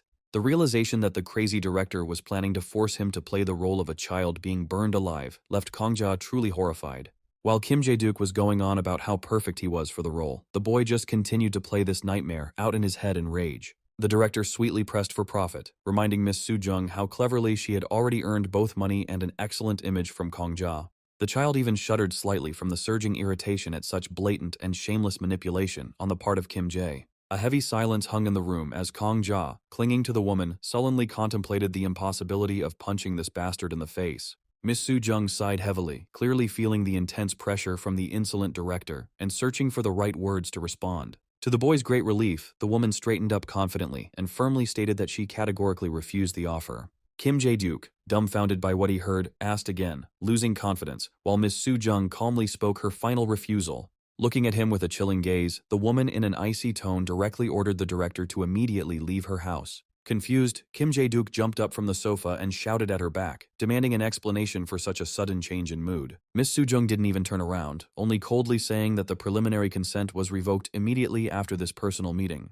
Kim Jae-duk's face twisted with rage, and he let out a rude shout, angrily asking who she thought she was. However, his cry was cut off instantly as the formidable Doksu gave the presumptuous guest a heavy, blood-curdling look. Looming over the frightened director with his entire massive figure, Doksu calmly and with obvious menace said that it was time for the guest to leave. Kim Jae-duk turned sharply and, as he left, angrily spat out a threat that Ma Soo-jung would bitterly regret her decision to refuse. The woman only sneered after him because with the power of her conglomerate, this insignificant director should have been afraid for himself. The fleeing Kim Jae-duk screamed in panic about a family of lunatics, while Doksu matter-of-factly asked the owner whether it was worth sending the screamer out by force. Lazily waving his little hand at the departing bastard, Kangja mentally wished Kim Jae-duk a safe journey to the very bottom of the industry. Doksu calmly asked if it was worth bringing the impudent man back, but Miss Soo-jung refused, convinced of the director's cowardice. The woman cheerfully covered her mouth with her hand and added with a smile that the next guest would probably find Kim Jae-duk's fright amusing. At these words, Kangja instantly lost his fighting spirit and silently stared at her, frantically trying to figure out which visitor they were talking about. Feeling the soft touch of a palm on his head, the boy smiled sincerely and thought warmly about how lucky he was to have his mother. Hearing the mention of other candidates, Kangja frowned in concentration and began to recall all the dramas from that period. A sudden guess made the boy's eyes widen in shock, and the thought flashed through his head about the impossibility of this meeting. Could it really be that the creator of the legendary masterpiece has come to visit? The little boy thought, until a male voice was heard at the door. The young man in glasses awkwardly scratched the back of his head and, with a smile, expressed the hope that he would not be thrown out like Director Kim. The main character's mother smiled warmly at the new guest and gently retorted, assuring the young man that he had been very much awaited there. The child was silently amazed by his mother's amazing ability to instantly change anger to mercy for the sake of the right person.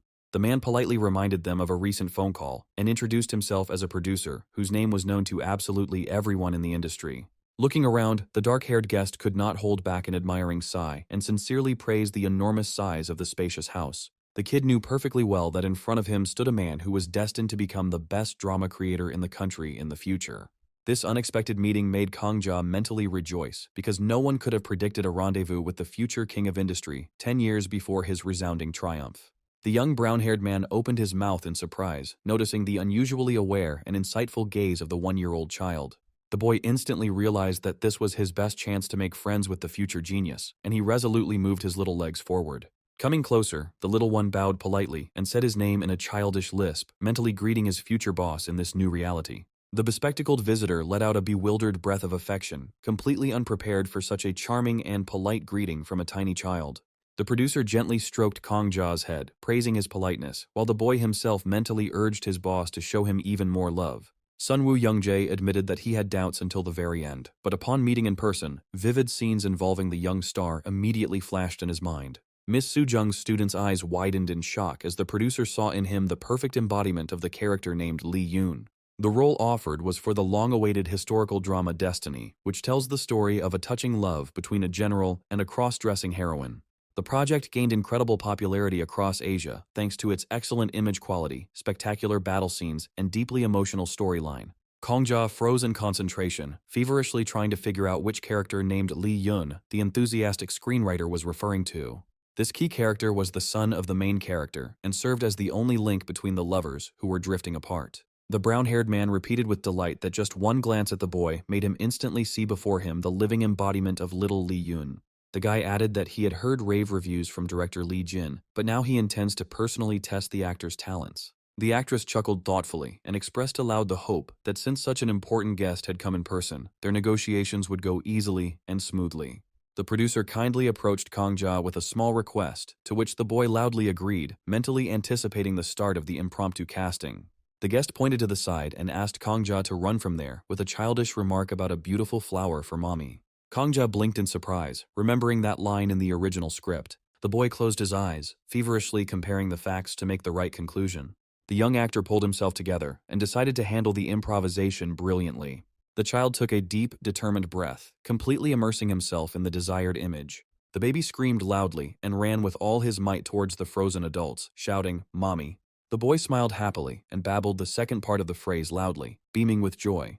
The man was too captivated by such a game from such a little one at first glance, not expecting any skill at all.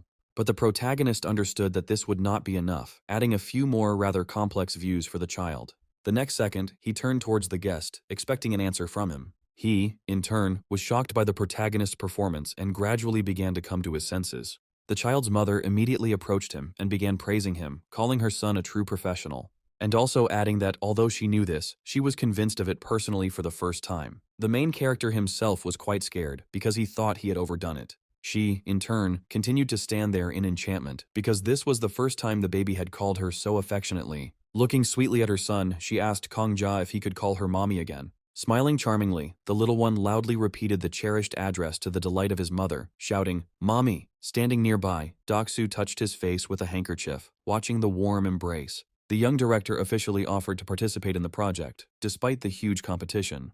The guy in glasses guaranteed success and politely asked the parent to think about the proposal.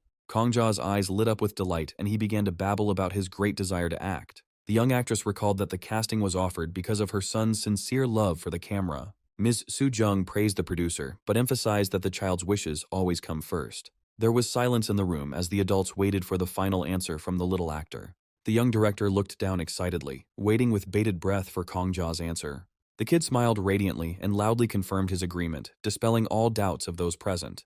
The man in glasses opened his eyes in shock, beaming with genuine happiness after the answer. The producer warmly thanked Kang Ja, expressing great hope for a successful collaboration. The man carefully squeezed the boy's tiny palms, cementing this important creative union. And so, sometime later, the main character was sitting in a room where there was a sign on the door that said waiting room. Caring female hands carefully adjusted the bright bow tie on the boy's collar. Doksu sincerely admired the baby's appearance, praising his festive outfit.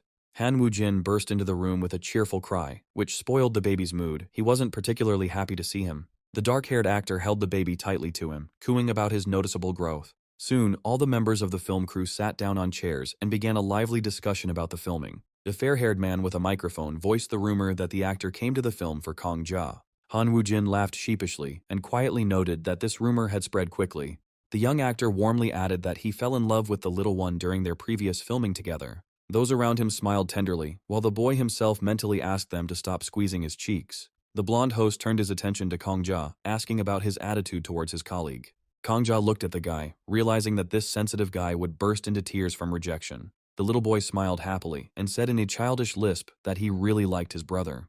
The touched young actor hugged the little one tightly, and the boy mentally breathed a sigh of relief. Han Woo-jin noted that the preview was being delayed due to questions from the press. Kang Ja's eyes narrowed sharply as he focused his gaze on the hall. The soft light and cozy warmth in strong arms made the tired baby close his eyes, and he gradually began to fall asleep. The interlocutor carefully whispered in the child's ear that he could sleep peacefully because he was still little. Kang Ja mentally refused to rest, stubbornly reminding himself of his status as a professional, trying to hold on with all his might. However, the next morning, a sweet photo of the famous actor holding the rising star in his arms appeared in the press. Mama Kang Ja, at home in a rage, dealt a powerful blow to the punching bag, loudly scolding the scoundrel. She was unhappy with this outcome of events. Little Kang Ja sat on the floor and smiled contentedly at the success of the film in which he starred.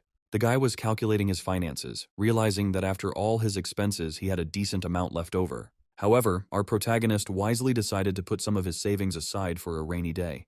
To realize his plans, the young man needed to ensure the success of the new historical drama Fate. With these thoughts in mind, Kang Ja resolutely reached for the folder to study the script for the upcoming project. Immersed in his reading, our protagonist noted that he needed to practice his acting skills. The man turned around and asked curiously if Kongja really knew how to read a script. Suddenly, our protagonist realized his mistake, because according to legend, he was still a baby. Immediately after this, the young man fell awkwardly forward onto the rug, trying to portray the usual childish foolishness. To smooth over the awkward moment, little Kongja plaintively asked his uncle to read aloud to him. The man's stern gaze immediately softened noticeably at such a charming and innocent request. Finally moved by the child's sweetness, the man, with tears of happiness, agreed to fulfill his nephew's request. Changing his expression to a serious one, the man began to read the first lines of the script with expression.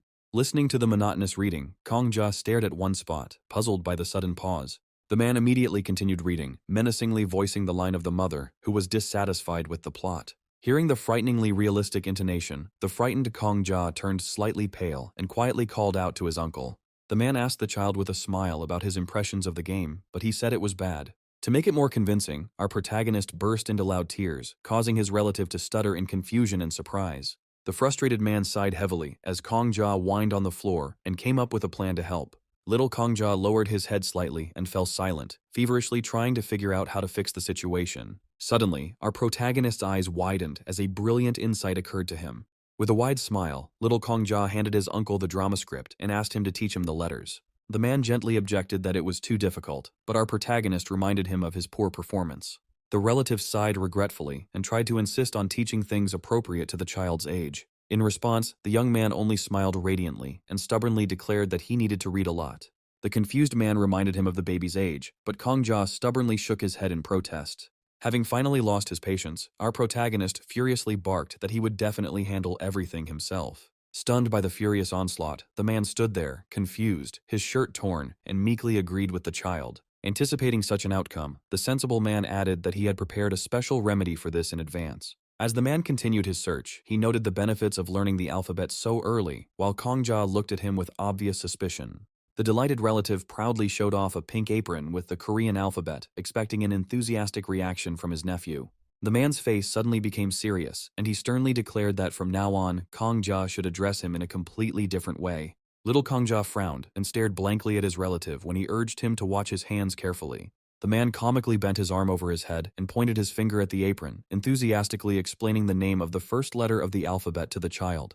Without lowering his raised hand, the man persistently asked his nephew to repeat the pronunciation of this letter out loud after him. Confused by the adult's ridiculous behavior, Kongja, with a completely blank expression on his face, muttered the name of the letter after him in confusion. That day, thanks to this unusual Korean language lesson, our protagonist proved himself a true genius, completely mastering the alphabet in just 3 hours.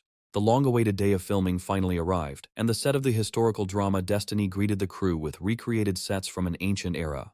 Holding tightly to the adult's large hand, Kongja noted with trepidation that this long-awaited filming moment had finally arrived. Dressed in traditional attire, the young man walked confidently forward, mentally repeating that this was the most important day in his new acting career. Looking around at the bustling crew members, our protagonist admired the amazing and vibrant atmosphere on set. Closing his eyes in pleasure, Kongja mentally praised the quality of the work of the project's creators because the prepared sets looked simply wonderful.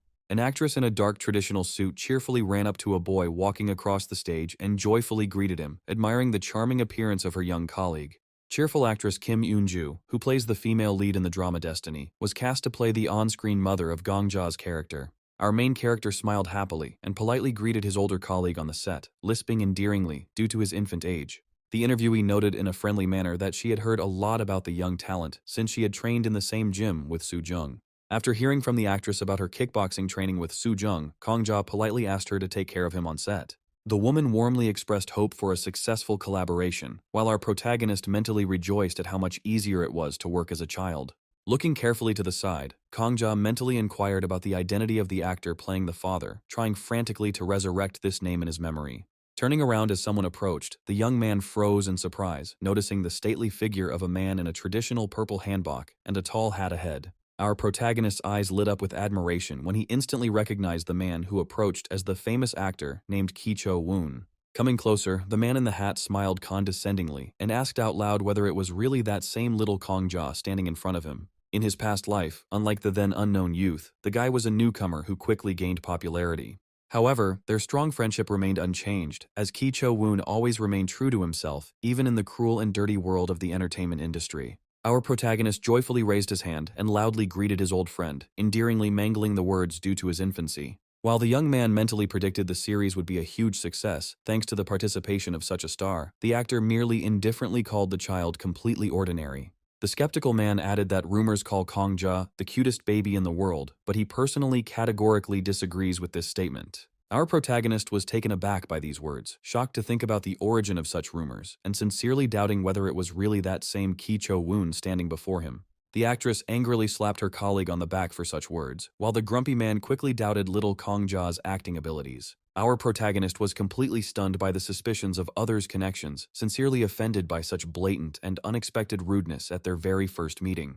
The man arrogantly called the child unreliable because of his mother's status, causing the boy to seriously question whether the boy had always had such a bad character. The actress leaned closer to her co-star conspiratorially, intending to remind Cho-woon of who exactly the little boy's famous mother was. As soon as the name of the formidable Ma Soo-jung was mentioned, the arrogant man instantly fell silent and froze in confusion, clearly not expecting to hear such a thing. A sudden silence fell on the set as the shocked actor realized whose son the child standing before him was. Smiling tensely from the overwhelming fear, the frightened man nervously asked Kong-ja not to tell his mother about the conversation that had happened under any circumstances. The actress gently demanded that Cho-woon apologize immediately, but the stubborn man continued to grumble that the child was still living on the sidelines. Our protagonist mentally agreed with the words about his luck, but still harbored a grudge against the arrogant actor, who had prejudiciously called him a criminal simply because of his childhood. Feeling a pang of guilt at the child's hurt thoughts, the man comically clutched his chest and regretfully admitted that this silent reaction had wounded him to the very heart.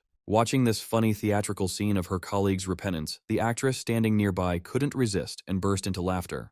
The next moment, the woman was already bursting into loud, ringing laughter, causing the embarrassed actor to blush with annoyance. Taking advantage of the moment, Kong-ja comically stretched his cheeks with his fingers and stuck his tongue out at the actor, cutely mimicking him in response to all his previous barbs. He looked down at the grimacing child and made a face while the kid thought he was a real idiot. In response, our protagonist merely measured his opponent with a cold-blooded look, mentally promising himself that this arrogant actor would dance for him on the set again. After some time on the set, they finally announced that preparations for filming the first scene had begun. The man in traditional work clothes scratched the back of his head in confusion, not understanding how he was supposed to play this scene. Little Kong-ja clapped his hands joyfully on the blue mat and said sweetly that everything was fine. Hearing the baby's babble, the adults only smiled softly, unaware of the conscious thoughts of this charming baby. The man in glasses sighed heavily, planning to just nudge Kong-ja slightly to get a realistic shot. The actor, dressed in traditional attire, was very worried, fearing possible injury to the child in the subsequent scandal. While a minor character was discussing the inevitable childish tantrum, our protagonist was seething with anger. Just as the frightened adults decided to cut out the dangerous scene entirely, little Kong-ja resolutely clamped his hand over the mouth of the stunned actor. Folding his hands in a pleading gesture, our protagonist began to convince those around him to give him at least one chance. The bespectacled man reluctantly allowed one take, sternly ordering Kong-ja to report any discomfort.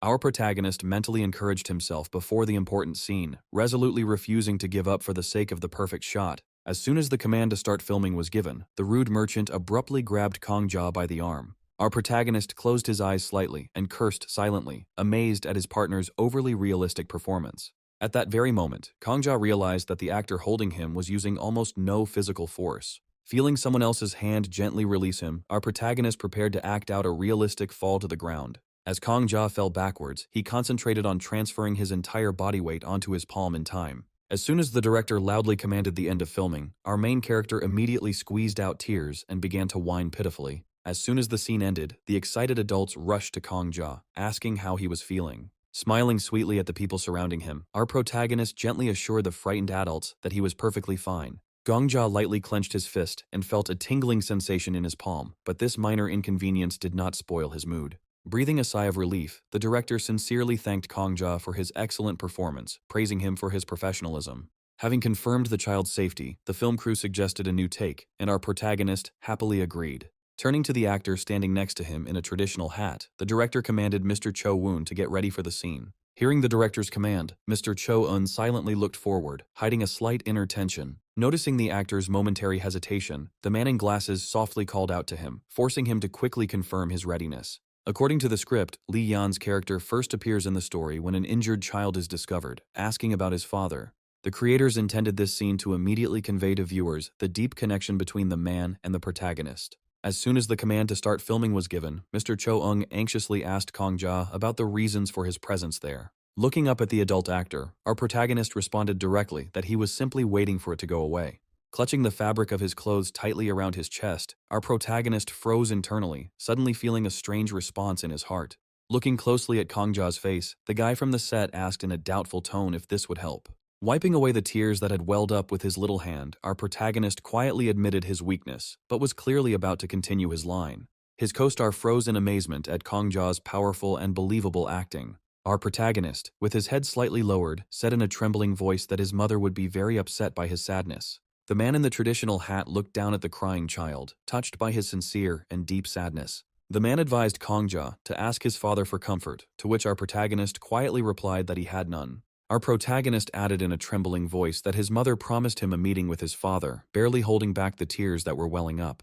At that moment, a warm male hand gently landed on Kong-ja's head, carefully calming the crying child. Feeling someone else's touch, our protagonist froze with tear-stained eyes, hearing the man's gentle request to be silent. Seeing an open palm extended towards him, our protagonist's eyes widened in surprise, and he heard an invitation to follow along. Lifting Kong-ja into his arms, the man walked leisurely along the emptying market stalls against the backdrop of the fading sunset sky. Having settled on someone else's shoulder, our protagonist looked curiously into the man's face and asked him directly who he was. Slightly hesitant at the unexpected question, the stranger thoughtfully gave a vague answer, avoiding a direct explanation. Smiling softly, the man suggested that Kong-ja call him the wind that would carry away all childhood sadness. The director's loud command to the successful completion of filming interrupted the scene, and the set buzzed with sincere praise. The crew members surrounding the set began vying with each other to praise Kong-ja, sincerely admiring his acting. Just as everyone was starting to leave, my partner on the court suddenly stopped and asked those around me, puzzled, to wait a minute. Before our main character could come to his senses, someone suddenly turned him around by the collar of his clothes, causing him to open his eyes wide in fear. Carefully lifting the child's palm, the man excitedly pointed out to Kong-ja the torn skin and blood that had appeared after the fall. The adult actor squeezed Kong-ja's tiny hand tightly, forcing him to look at the fresh, bleeding abrasion in the middle of his palm. Our main character just stared at his hand in confusion, completely missing the moment he received this minor injury. A co-star was surprised by Kong-ja's calmness, adding that a normal child would cry bitterly in such pain. Looking closely at the man's serious face, our protagonist was struck by his unexpected and precise insight. The man gently asked Kong-ja to give him his hand, causing our protagonist to mentally marvel at the adult's concern. The man loudly called for help, demanding a first aid kit, while our protagonist panicked as he recalled the director's stern warnings. His co-star once again worriedly clarified the fact of the injury, to which Kong-ja quietly and obediently responded with agreement. The man rushed to rectify the situation, loudly explaining to the officers running up that it was the little boy clinging to him who had been injured. The director, in a great panic, ran up to the child, bombarding him with questions, to which Kong-ja replied that his wound was insignificant. On the child's open palm, a fresh red abrasion was clearly visible, left behind by a recent fall to the ground. Looking at the wound, the director noted with horror that there was no significant bleeding, while Kong-ja confirmed that the abrasion was light. The boy sternly reproached the child for being secretive, while our protagonist only smiled guiltily in response. Suddenly enraged, little Kong-ja grabbed the actor's face with all his might and shouted angrily, blaming him for all the troubles. After some time, Kong-ja's injured palm was carefully and tightly bandaged with a white medical bandage. The actor squatted down in front of the child and asked him about his hand, to which Kong-ja obediently nodded his head. The man began to tenderly examine the bandaged palm, while our protagonist angrily, silently asked him to stop pawing at him. The interlocutor asked in surprise why 5-year-old Kong-ja was so short, causing our protagonist to pout in resentment. The man gently stroked Kong-ja's head and wished him good food, causing our protagonist to sigh heavily. The stranger generously offered to buy the child any food, leaving our protagonist to wonder in bewilderment about the man's sudden feelings of guilt. Blushing slightly, the man began to deny his guilt and justify himself by citing excessive severity, while our protagonist mentally called him a blockhead. Placing his hand on the boy's shoulder, his partner on the court gently asked Kong-ja not to be afraid of him, which only caused the child to mentally resent him. Blushing with embarrassment, the man honestly admitted his excessive emotionality and irascibility, justifying this behavior by strong feelings about the role. Our protagonist mentally agreed with these words, knowing full well about the shortcomings of others to succumb to the influence of their stage partners. In his thoughts, Kong Ja recalled how, because of other people's annoying mistakes, this emotional actor was capable of messing up a shot 7 times in a row. The man again persistently asked about buying food, while our protagonist, with childish naivety, inquired about his feelings of guilt. Smiling charmingly and holding up 2 fingers, Kong Ja sweetly declared his willingness to wait a couple more days for the sake of profit. The puzzled man inquired about the consequences of such a wait, to which our protagonist, with a sly squint, promised to tell his mother everything. Clutching his head, the actor screamed in panic about the upcoming joint filming with Soo Jung, while our main character indifferently thought about his own.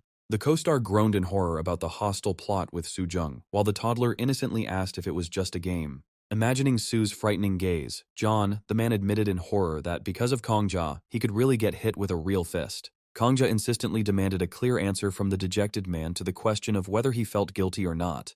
Crying from despair, the man quickly admitted his guilt and, with tears in his eyes, pitifully asked Kong Ja for forgiveness. Our protagonist hugged the crying actor tightly, mentally noting that he should have done exactly that from the start for his own benefit. The man froze in shock from the unexpected childish embrace, staring ahead with his eyes wide open in extreme surprise. Slowly closing his eyes, the touched man relaxed completely and buried his face in the shoulder of Kong Ja, who was hugging him. Holding little Kong Ja tightly to himself, the touched man sincerely and with tears in his eyes thanked the child. Against the backdrop of the starry night sky, a remark was made about others' suspicions that Kong Ja got onto the set solely through connections. Duksu said that Ki Jung-woong seemed like a very narrow-minded person, but after filming together, he didn't want to part ways. Ma-soo thanked the man for reporting to him. She was going to deal with the rest. The man himself said that he was simply doing his job, adding that the filming went perfectly. It wasn't a very harsh work environment for a child, the protagonist's nanny said, having also added that during filming, Kong Ja received a minor injury, and before the man could finish speaking, the baby's mother screamed. The man added that, even though it was a game, one could feel how much Kong Ja was enduring. With sadness in her head, the young actress, with a trembling voice, said that in this way the baby was very similar to her, calling him a poor thing. During the day, the man sat at the computer, switching from one site to another, seeing that Adolescence had surpassed the 5 million viewer mark. The man immediately moved to the comments after seeing everyone praising actor Han Woo-jin, calling him an amazing actor. Also, the black-haired man saw the inscription, a collection for Kong Ja, and decided to check what kind of collection it was. This collection was about voting for a birthday present for Kong Ja, with fans collecting gifts. The man was interrupted from his immersion in reading by a phone call, which even scared him. Picking up the phone, he immediately said that he was listening carefully, and a voice rang out, telling the boss that the gift had been delivered. The company said that it was for Kong Ja's birthday, but the black-haired man said that this couldn't be. The man on the line didn't understand, but the boss asked him to ignore it and bring the gift to him. Having put the phone down, he sat in a rather strange state, immediately picking up his mobile phone. He called and explained to someone that he had seen something about his gift and was therefore a little worried. After telling his interlocutor about their baby's fan club, he was distracted from the conversation by a young boy who came in and brought a gift, and also telling his interlocutor that a gift had arrived especially from them. Approaching the box, he decided to see what they had given him, so he decided to unpack it. But as soon as the ribbon came off, his face changed dramatically. He was shocked by what he saw, and unable to contain himself, he screamed. Then he said that it was just a handwritten letter, his voice trembling a little. Inside the box was a mutilated bear with a sign that said "out" and an envelope lying nearby. And so, sometime later, Miss Ma-soo herself arrived at the building and immediately began to examine the gift. Holding the letter in her hands, she read it carefully, telling the man that he had said that it was a letter. The black-haired man, lowering his head, replied that when he looked more closely, he realized that it was actually an invitation, which was sent by the Minister of Culture, Sports, and Tourism. The woman wasn't particularly pleased, but the boss told the actress that she knew perfectly well that not everyone can make films. After all, it was worthy. He thought that it would be a good film for Confucius. The actress herself did not answer, immersed in thought. After thinking for a moment, she stood up and replied that, as soon as the storyboard was ready, he needed to contact her through Mi Jin. The man himself proudly declared that if everything goes like this, then Kong Ja will overtake her, since Lee Jin-hwan's latest work collected 5 million. She, having heard such huge numbers, sat back down, asking again if it was true. The man explained that first of all, it was all thanks to Han Woo-jin, and the second reason was Kong Ja. After hearing this, the actress breathed a sigh of relief, because people began to recognize her baby. The man didn't understand whether the actress was really happy that her child could replace her. But she answered shyly that she was her mother, and even if he became 100 or 1,000 times better than her, she would only be happy about it. Hearing such an answer, realizing that these were sincere words, Boss Ma-soo even opened his mouth in surprise, not believing that he had heard such a thing from an actress. And then he abruptly closed his mouth, addressing the young actress in a trembling voice. Having told her about the letter, the girl could not believe what she heard, and it took her a long time to come to her senses. There was a rather pleasant atmosphere outside. The weather was favorable for our main character. The guy explained to the kid that he was going to add a couple of scenes, asking him not to worry, he would just have to get out of there. Hearing this, Doc-soo became tense, because the kid might overdo it, but the guy explained everything. Although this scene should not have happened, he added that it all depends on the baby, if he is tired, but they will do without innovations. However, the main character said with a happy face that he would be filming. At that very moment, the man rejoiced and ordered everyone to get ready for filming. The main character himself noticed a rather tense atmosphere around him, not understanding what was happening. He was distracted from his internal thoughts by being told that it was time for them to go, and the protagonist happily agreed. The director said that today they should not take their eyes off the baby, to which the guy standing next to him agreed. After all, the shaman said that a child would be harmed on their set today, that's why everyone was tense. And so, literally a few minutes later, everyone was ready, all the actors were standing in their positions. While standing in the field, a loud cry was heard that filming had begun. The protagonist began to slowly make his way through the thick grass of an unusual color. The kid tried to play everything so that they would record it on the first take. Suddenly, the main character, the director, shouted that the scene was filmed, but there was no joy in his voice. Turning to the black-haired guy standing next to him, he asked if this was really art.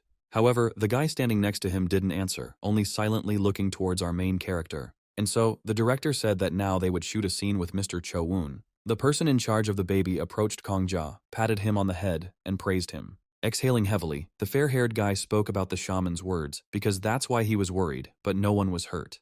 They were distracted from their conversation by a loud cry calling our main character. The guy who came up asked if the kid had been watching him carefully, asking if he really looked cool and if he would continue to look at him. But the main character thought that it would be better to just sleep, and then the rehearsal began. The black-haired boy grabbed his blade tightly, raising it up. And then he slowly lowered it, placing it in front of his face, and began to collect the aura. And so, with rather elegant movements, he began to move the blade from side to side. Looking at the guy, the main character thought that he too wanted to grow up quickly and star in action scenes. And then, looking down at his hands, he realized that he couldn't rush this too much. After all, having the opportunity to act in films or dramas is really great, but he shouldn't be impudent, thought the main character. And so, literally a few minutes later, the rehearsal was over and everyone began preparing for filming. Two men stood opposite each other, waiting for the announcement that filming would begin. Literally a second later, a cry of initiation was heard, and the men rushed at each other with swords in their hands. Everything went according to script. One pushed the other away, clearly expressing his superiority and strength. The main character's gaze from the Domera looked cold-blooded, showing with all his appearance that this was just a fight for him. And so, his opponent jumped up, screaming that he was finished, and swung. Suddenly, a rather nasty sound was heard throughout the entire set. The attacker's face changed, filled with pain, and his hands immediately dropped down. There was a loud scream that even scared the main character of the drama. The entire film crew heard this cry of pain, not believing what was happening. Their faces looked frightened. Everyone immediately started running towards him, shouting Cho-won, while the man screamed loudly. Holding his shoulder, his whole body was shaking, and he was groaning in pain. The main character, looking at this, was horrified. Beads of sweat began to accumulate on his face. Unable to bear it any longer, he immediately called up the system window, intending to use the coins of love and peace to heal the boy. Even a few minutes later, the screams emanating from the set did not stop. Holding his hand, the man screamed quite loudly, his face gradually starting to turn blue. The chief director rushed to the actor first. He was very scared for his actor. While everyone was running to help the line guy, our main character remained standing in one place. The baby's eyes were filled with horror. It was the first time in his life he had seen something like this. Unable to bear the screams, he began to call the system, ordering it to heal Ki Cho-woon from the damage. The guy's treatment would cost 100,577 coins, the system confirmed, but the guy didn't understand why it was so expensive. After all, he saved these coins for Onsan Dayak, not understanding what would happen after the restoration. The system immediately responded that it would recover immediately after the grass for 7,000 coins. Without thinking, the baby used the coins, and the system announced a side effect. He would be drowsy for 4 hours. Although the baby tried to fight off sleep at first, desire still got the better of him. He immediately fell down. Doc-soo, not understanding what had happened, loudly shouted the main character's name, thereby attracting the attention of those around him. And so, sometime later, our baby gradually began to come to his senses. As soon as he opened his eyes, the chief director immediately asked if everything was okay with the baby. He added that he was very scared when the baby suddenly fell to the ground. Doc-soo himself, without waiting for answers from the baby, began to hug him tightly, saying that he was very worried about him. But the main character said that he was simply very tired and fell asleep because of it. But Doksu continued to look at the baby with sadness, and tears began to form in his eyes. Unable to bear it, he began to hug him tightly again, when suddenly Kongja asked if everything was okay with his brother. To which the director easily replied that Cho Woon was fine, although it was an unexpected injury, but he would rest. The man also said that before filming they consulted a shaman, who said that the youngest one would be harmed during the shoot. That's why they paid all their attention to him. The main character himself, listening to him, did not believe that they were all such believers. Having figured out that if we take into account that mentally Ki Cho-eun is indeed younger than him, then the shaman was not mistaken. The bespectacled boy apologized to the child, adding that they would have to wait for Cho Woon to recover, as they were powerless in this situation. He added that the number of times the baby was filmed would have to be increased, adding that Cho Woon would probably say that everything was fine, but would be upset. The main director blamed himself for everything, saying that it was all because he lacked experience and skills. But then the main character interrupted his thoughts, shouting that everything was fine. He approached the guy and put his hand on his shoulder, saying that everything would be fine, thinking to himself that he had nothing to do with it. Hearing these words, the director was delighted, and a contented, reassuring smile immediately appeared on his face. And then he abruptly lowered his head in front of the baby, starting to thank him for such warm words. A whole week passed. Producer Yeon Jae shared the adjusted schedule, saying they were lucky to be able to coordinate the dates. The main character himself truly thought that this was a real stroke of luck. Seeing the baby for the first time in a week, the director was delighted. At this time, little Kongja himself was remembering Ki Cho-eun, hoping that he was already jumping at full speed, since he had spent a whole mountain of coins on him. As soon as he remembered about the guy, he immediately appeared in front of him. Running up, he began to hug the baby tightly, shouting that he missed him. Seeing the man full of energy, the protagonist was delighted, assuming that he was acting this way on purpose to calm everyone down. Ki Cho-woon turned to the little boy and said that the little boy had a huge fan club, adding that he had also joined it. Hearing about the fan club, little Kongja suddenly thought about it, not understanding. Meanwhile, the black-haired boy continued speaking, saying that he was now also part of the potato. Hearing this name, the protagonist was shocked, while Ki Cho-woon praised the fan club name for its original name. Along the way, having told that Soo-jung was called a great mother there, the man envied her. The baby's nanny interrupted them from this conversation, telling Kongja that his mother was calling him via video link. The dark-haired actor immediately put the baby on his feet so that he could answer his mother's call. Upon seeing the baby, she immediately asked how the filming was going, to which Khan immediately replied that it was going well, adding that he missed it. Hearing these words from her son, Masu immediately became happy and began to shout that she also missed him terribly. Seeing this facial expression and tone, the actor standing behind him couldn't believe that this was really the Soo-jung he knew. The mother herself, at that moment, took out a script, telling the little one to look at what she had. It was a video to promote Korea. Seeing that the Ministry of Development was sponsoring the event, the protagonist couldn't help but scream out loud. At that moment, Jung herself noticed Ki Cho-woon and asked in a rough voice what he was doing next to her son. The man didn't know what or how to answer, and immediately began waving his arms in different directions. But then the baby's mother immediately changed her tone, explaining that it was a national advertising campaign in which the baby would take part. The kid's face immediately lit up. He couldn't believe his eyes because he didn't believe that he had already reached such a level. Suddenly, Ma-soo stated that with so many non-professional actors on set, it might be difficult. But the main character didn't see this as a problem because they wanted to show real people, and he didn't understand who would be filming if not actors. Here his thoughts were interrupted again by his mother, who shouted that the script said that the president himself would hug Kongja. The main character didn't immediately understand his mother's words because he thought it was a possible joke. But almost immediately it dawned on him that this was no joke because his mother would not have made fun of him like that. And now, the big day has arrived, and this promo video features the most stellar lineup. Suddenly, there was a cry that everyone had gone crazy, because what kind of faucet could they be talking about? The man was shouting that if they kept twisting him in different directions like that, they would break him. The kid understood that it was the entire film crew. The main character's nanny, on edge, heard these arguments, quarrels, and disgruntled cries and covered the baby's ears. The main character himself thought that there was real chaos going on all around. Having watched the guys from the management, he saw how they worried about every little thing. Khan hoped that the filming would go well. The man who ran up to our pair, laughing, declared that they were currently in a bit of a mess. And then he ran up to the baby, stroked him on the head, calling him their new little star. After taking a closer look, the man called the baby a cutie, saying that the rumors that he was like an angel turned out to be true. He was hoping for a baby, because today's filming could be much more difficult than usual. At the same time, right behind the dark-haired man, the same disgruntled shouts were heard. Turning towards them, the man immediately shouted angrily that they had a child on the set, which scared even Kongja. And so, some time passed, everyone was ready to begin the filming process. The main character was given a small wind toy that would start spinning at the slightest gust of wind. Standing and looking into the distance, the little boy changed his facial expression even before the announcement of the beginning, waiting for the beginning. And so, the director shouted the start of filming, and the main character immediately rushed forward, starting to smile joyfully, shouting hooray. But after a second, they stopped him, shouting that he needed to reshoot, which our little one was quite surprised about. The director apologized to the child, saying that there were insects on their lenses and the girls were spraying insect repellent. Having heard this explanation, the baby returned to his previous state. Realizing that the problem was not in him, he joyfully said that everything was fine. And then the man operating the huge camera started shouting again for them to get ready to film. And as soon as the start was announced, Khan was stopped again, told that he had to start over.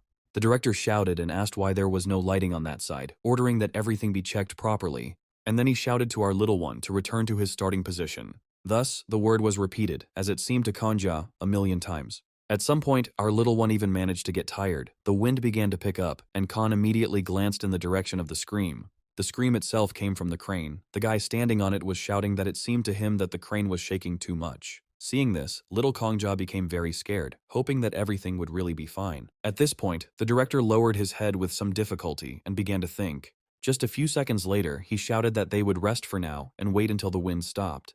The main character himself was not particularly happy with such a huge number of unsuccessful takes, since they were not his fault at all. And then, sometime later, there was a loud cry that they could return to filming. Once again, the operator shouted that the engine was starting, and the kid, as before, rushed to the side with amazing play.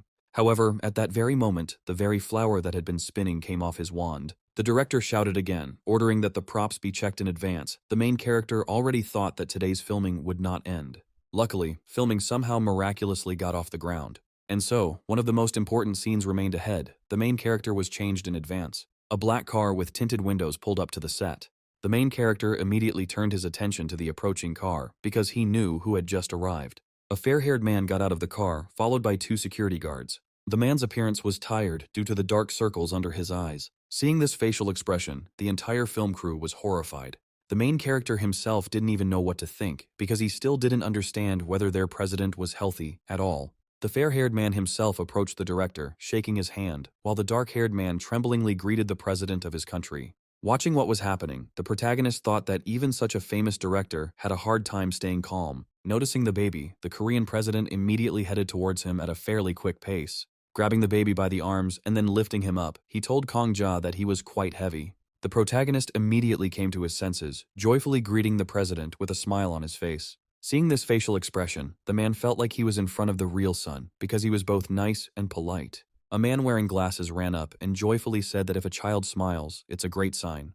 The president himself was shocked, because the little boy wasn't afraid of him, saying that he didn't even remember the last time he hugged his grandson. At that moment, Kongja wondered why he was surrounded by adults who had never received childhood love and attention. The blond man pressed himself against the baby, starting to hug him tightly, while the baby thought that there were reasons for this. As soon as the man finished hugging, Kongja immediately pointed to his dark eyes, asking if his grandfather was in pain. And he happily explained that it was because he was tired, and the little boy asked a logical question. Was his grandfather really not sleeping? A bespectacled man appeared from behind, and also joyfully asked how the little boy had guessed, while Kongja shouted that his grandfather needed to sleep.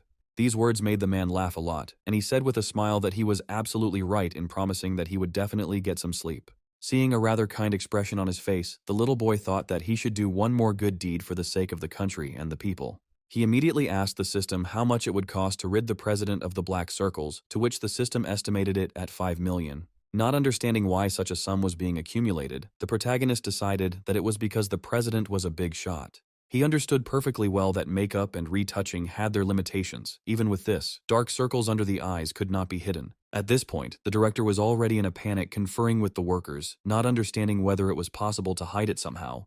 However, no one knew any practical solution. They did not understand what to do in such a situation. The system gave the main character the idea that he could remove dark circles under his eyes for 200,000 coins. In exchange, the child would be invited to the Blue House for Children's Day. Kongja understood that he might not have another opportunity to help, so he naturally agreed to use the coins, and the circles under the president's eyes immediately disappeared. The director couldn't believe his eyes and started asking the staff what they had done, but they themselves didn't know the answer. But the dark-haired man didn't particularly care, because the main thing was that the circles were gone. The main thing was that they weren't in the frame. He immediately shouted for everyone to start preparing for filming immediately. And so, literally a few minutes later, filming began, and they announced the start. Twirling the pen in his hands, the man addressed Su Jung, shouting at her to take the pen and simply sign the contract. Sitting on the sofa, the girl asked with a little enthusiasm whether there were really so many offers coming in, to which the black-haired man, with a smile on his face, said that they had received a huge amount just this month. She didn't understand, since the man was already in charge of her son's schedule one way or another, but he explained the correct procedure. Explaining that her baby was already a real actor, after thinking for a while, Masu decided to trust the man and agreed to sign. At that very moment, the black-haired man said that the drama in which Kangja was filming had its schedule postponed due to the actor's injury. He added that because of this, the drama's release will be a little later. It will be combined with the release of the drama Farewell Song of Star Mountain. Mama Kangja couldn't believe that two dramas of the same genre would air at the same time. He had already seen the newspaper headlines and the website where two young geniuses would collide head-on. He showed these headlines to Masu, who was not happy to see this. She could not believe that her baby had a rival.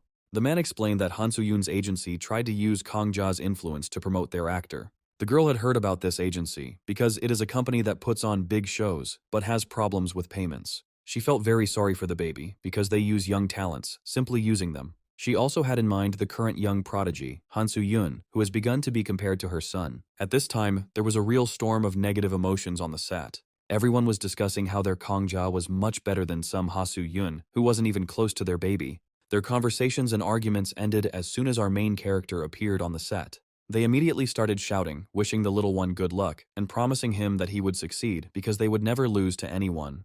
Khan immediately turned to his uncle, asking if they were really going to fight, and his uncle, realizing that the kid didn't know, told him about his opponent.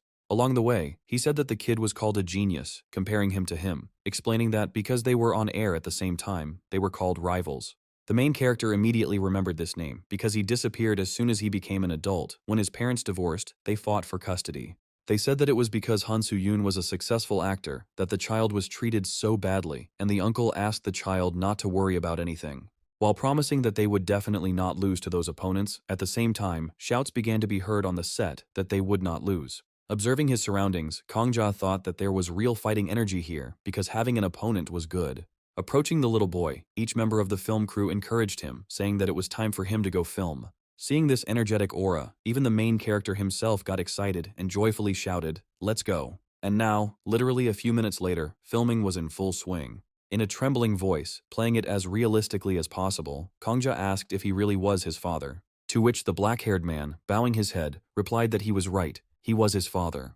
Immediately, tears started streaming down the adult boy's face. His voice was also trembling. He was very sorry. He apologized to the little boy. He apologized for not recognizing him right away, and at that very moment, the little boy started to cry too. Kangja said that parents should know their children even from afar.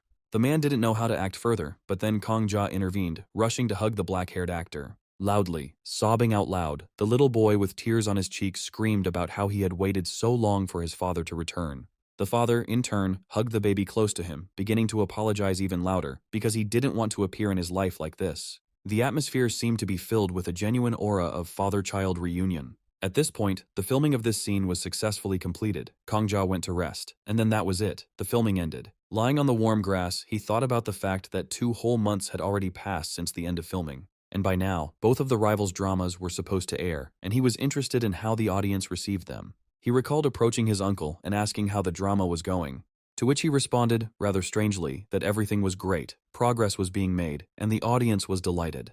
These answers only alarmed the protagonist, forcing the child to immerse himself in his own thoughts. It was hard for him to endure this period of not understanding, not knowing what was happening around him. Unable to bear it any longer, he jumped up, shouting that he needed to know, because it was very interesting. Suddenly, a strange sound was heard, right from above the tree, and after him, leaves began to fall, one after another, right on the main character's head. Naturally, this puzzled our little one quite a bit, because there was no wind at all. Raising his head, he noticed a child sitting in a tree with a phone in his hands. Naturally, the baby was surprised by this, or rather, even more scared, because he didn't expect to see anyone at all. The baby himself, who was taking our baby out of the brace, didn't expect this either, and was also scared.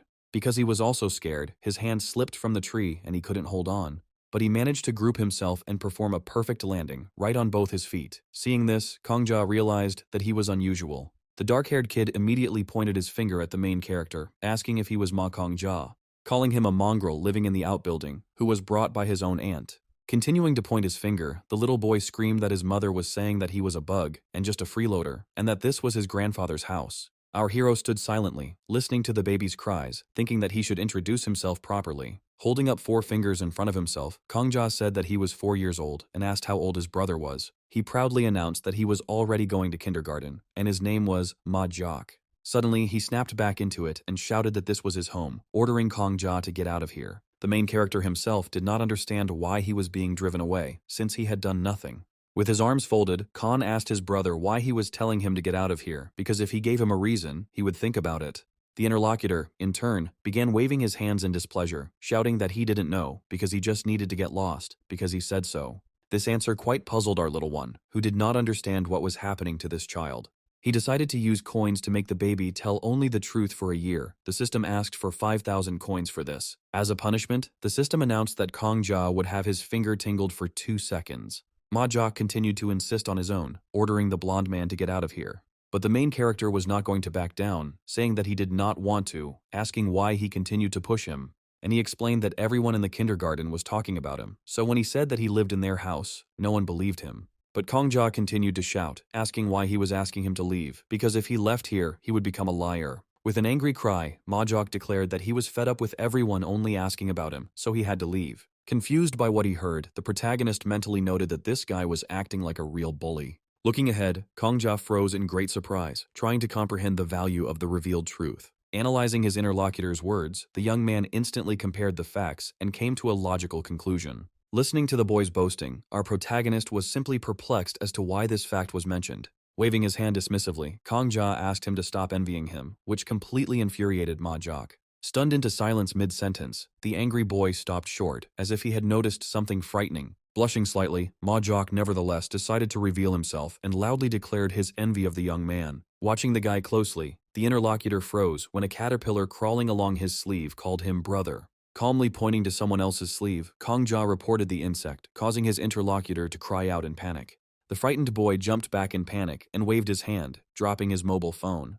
The expensive phone flew out of his weakened fingers and landed with a dull thud right on the green grass. Looking down at the device lying in the grass, Kongja noticed the camera on his phone was running. Looking at the bully who picked up the phone, the protagonist asked him point blank if he was going to secretly record it. The enraged boy, turning purple with shame, burst into tears and confessed to his unsuccessful attempt to take a photo. Continuing to scream emotionally, Ma Jok sincerely admitted that he simply wanted to take a photo together. The boy turned his face away in embarrassment and quietly muttered that saying such a thing out loud was incredibly awkward. Realizing he had lost control of his tongue, Ma Jok clutched his head as Kongja guessed the reason for following him. Smiling cheerfully, Kongja generously allowed himself to be photographed, causing the guy shock. The boy hesitated, clutched the phone tightly in his hands, and muttered a confused answer. Tilting his head slightly to the side, Kongja directly asked his embarrassed interlocutor about the joint photo, so that he would have proof. Instantly cheering up, Ma Jok timidly clarified, and the protagonist noted to himself a sweet side of him that he had not expected to see. Smiling sincerely into the camera, the happy boy put his arm around the baby's shoulder as a bright flash of light hit him. The boy joyfully ran away, loudly expressing his delight, while the main character calmly waved after him. The calm flow of the day was interrupted by an unexpected announcement that made everyone turn their attention to the screen. Viewers watched the screens in shock as they heard the news about the machinations of the subsidiary's management. While discussing the report, the servants whispered excitedly that the young lady would definitely be furious now. The frightened maids turned around sharply at the rustle and turned white, noticing a gloomy man approaching from behind. Walking near the pool, the young lady listened attentively to the alarming report of her employee. Frowning with concern, the scarred man sincerely hoped that this scandal would not affect the baby. The silence of a clear summer day was suddenly broken by a loud and furious growl coming from the mansion. The frightened boy ran towards the house at full speed, shuffling his legs and almost stumbling. Out of breath from running so fast, the crying Kongja screamed in despair, not understanding his and his mother's guilt. The child, screaming indignantly as he ran, did not understand why they had to suffer because of someone else's machinations. Without looking at his feet at all, the crying boy caught his boot on a gray stone with all his might. Losing his balance from the impact, the unfortunate child tumbled head over heels to the ground and landed face down in the grass. Sprawled on the lawn and sobbing, the boy was unaware that his brother was watching his fall from the bushes. Raising himself up on one knee and rubbing the bruise, a confused Maja froze, feeling someone's gaze on him. Looking around, the surprised boy noticed Maja sitting under a tree, his face hidden in his knees. Instantly angry, the impulsive boy called out loudly to the young man, trying to get his attention. Slowly raising his head, the protagonist's brother looked at him with a devastated look, seeing the beatings on his brother. The stunned child froze in place, unable to utter a word from the horror he saw. Maja tried to brush it off, but the agitated Kongja insistently demanded to tell everything as it was. The beaten Kongja only remained sullenly silent, not wanting to let the bully in on his problems. The caring Majok pulled the young man by the sleeve and suggested that he go to him and treat the wounds with ointment. Maja stubbornly struggled and refused to go, and Kongja groaned with effort, dragging him away. With a sharp movement, Kongja brushed away the intrusive hand, causing Maya to freeze in confusion. The frightened child cried out in despair that he would not go anywhere, otherwise he would be scolded again at home. Hearing this, the shocked little boy mentally shuddered and was sincerely outraged by such cruelty. The resourceful Kongja suggested that his brother lie to his family, saying that he had been dragged away by force in front of the cameras. Kongja stubbornly led the young man behind him, while he babbled fearfully about the danger. Having thrown open the front door, Kongja, who had returned home, loudly announced to everyone the arrival of a guest. The little child stood hesitantly at the threshold, while the little master of the house looked confidently ahead. The man with the scar raised his eyebrows in surprise and asked his son who had come. Very shy and stuttering from excitement, the little boy barely audibly greeted the adult man. The man looked closely at the unexpected guest, immediately noticing the marks of beatings on his face. The child obediently exposed his cheek with a fresh dark bruise to the stranger's gaze. The man with the scar gently placed his hand on the young man's shoulder and asked him to wait. Carefully pulling back the collar of the t-shirt, the man angrily discovered numerous bruises on the child's collarbones. The frightened young man froze in panic as the scarred man carefully examined his wounds. Covered in beads of cold sweat, the panic-stricken child trembled slightly under the heavy hand. Noticing his comrade's fear, compassionate Kongja gently took Maja's trembling hand. The stunned young man froze, feeling the sudden manifestation of sincere concern on the part of his comrade. Holding his guest's hand tightly, Kongja kindly asked him not to be afraid of anything in their house. Looking at the children's touching concern, the man with the scar smiled warmly and approvingly. Looking back at the woman's voice, the frightened Maja instantly hid behind the man's back. Looking out timidly from behind the reliable shoulder of his patron, the timid young man, stuttering in fear, greeted the girl who entered. Smiling cheerfully, Masu kindly noted that they hadn't seen each other for a long time and asked how he was doing. Listening attentively to the adults, Kongja reflected on how strangely rarely they saw each other, living in the same courtyard. With his head down and quietly trembling with excitement, Maja guiltily admitted that he had not come of his own free will. The little master of the house proudly announced to his mother that it was he who had brought the guest to them by force. The kind woman suggested that Maja, if his mother was displeased, should refer to her invitation. The frightened young man froze obediently as a gentle woman's hand carefully touched his wounded face. Sympathetically stroking the young man's head, the worried woman asked if he was in much pain. The man with the scar intervened sullenly and reported that the young man's entire body was covered in bruises. The woman was mentally outraged by Lee Yukyung's actions, not expecting that she was still taking it out on the child. The caring woman asked the grandmother about her reaction, to which Maja replied that she knew nothing. The baby winced at the sharp reminder of his pain, his eyes closing guiltily in agony. The whole family turned sharply at the sudden noise and froze in deep amazement. Enraged by his friend's ridiculous lie, the child screamed furiously, not understanding why he was lying. Trembling violently with tears welling up, Maja finally began to confess in a trembling voice. The unfortunate young man hung his head low in shame and clenched his fists convulsively, trying to continue. Finally bursting into tears from unbearable suffering, Maja screamed at the top of his voice that he was in terrible pain. Covering his face with his hands, the unfortunate child burst into heart-rending cries right in the middle of the room. Masu looked at the child and made a rather pitiful look. It was painful for her to look at him. Unable to bear it any longer, she hugged the baby tightly, pressing him to herself, and thus began to feel sorry for him. Watching this, the two men rejoiced. The main character's uncle even cried at this sight. They invited Kongja's older brother to stay with them and have something to eat. Although he was wary, Mahjong agreed. He didn't know what to expect. However, when the food was served, a pleasant smell spread throughout the house, and he began to carefully examine the dishes. The baby was truly shocked by this choice, appearance, and smell. But almost immediately the glowing, satisfied look disappeared. He thought that his mother would be very angry with him because of this. Seeing that look, Masu understood everything, telling the child to eat, and telling his mother that she forced him to eat. After all, it was hard for Kongja's mother to understand how his mother could not feed him until the evening. Hearing this, our little one got angry. He could believe it. They starved him, not understanding what kind of family this was. Taking a spoon in his hand, he forcibly stuffed food into his older brother's mouth, telling him that whenever he got hungry, he could come to them. With a charming tone and face, adding that they have a lot of food, they will definitely feed him. Hearing that warm voice and seeing the warm look in his direction, Mahjong's eyes filled with tears. His whole body began to tremble. He could not believe his ears and eyes. Khan asked his older brother to calm down and not cry. Seeing this sweet conversation, as well as the children's reactions, the adults smiled happily. And so, just some time later, Mahjong's older brother said goodbye to our heroes. His wounds were treated, he was fed, his face looked contented, he was glad that he stayed with his aunt and her family. As soon as the older child walked away, Kongjia turned to his mother, asking her mother if Mahjong's mother didn't love him. The girl was surprised by this question, lowering her sad gaze downwards, saying that this was not the issue at all. But Kongjia continued to be curious. He was curious why she was beating him like that. Exhaling heavily, the brown-haired girl said that she, too, would like to know the answer to this question. Without thinking twice, the main character grabbed his mother's finger tightly with his little hand and squeezed it. And then, in a sweet voice, he said that he hoped that they wouldn't be angry with Mahjong for coming to them. Hearing such words from her child, the famous actress was quite surprised. Unable to contain herself, she leaned over to her son, hugging him tightly and saying that she also really hoped for this. Some time passed. Our heroes were already at home, going about their business. Sitting on the sofa, Masu told Doc that the situation was such that they would not agree to anyone other than Kongjia. Upon hearing this conversation, the protagonist's eyes immediately lit up, as he thought that they were talking about an offer to participate in a casting. A delighted Masu said that even she thought Kongjia would be perfect for the role.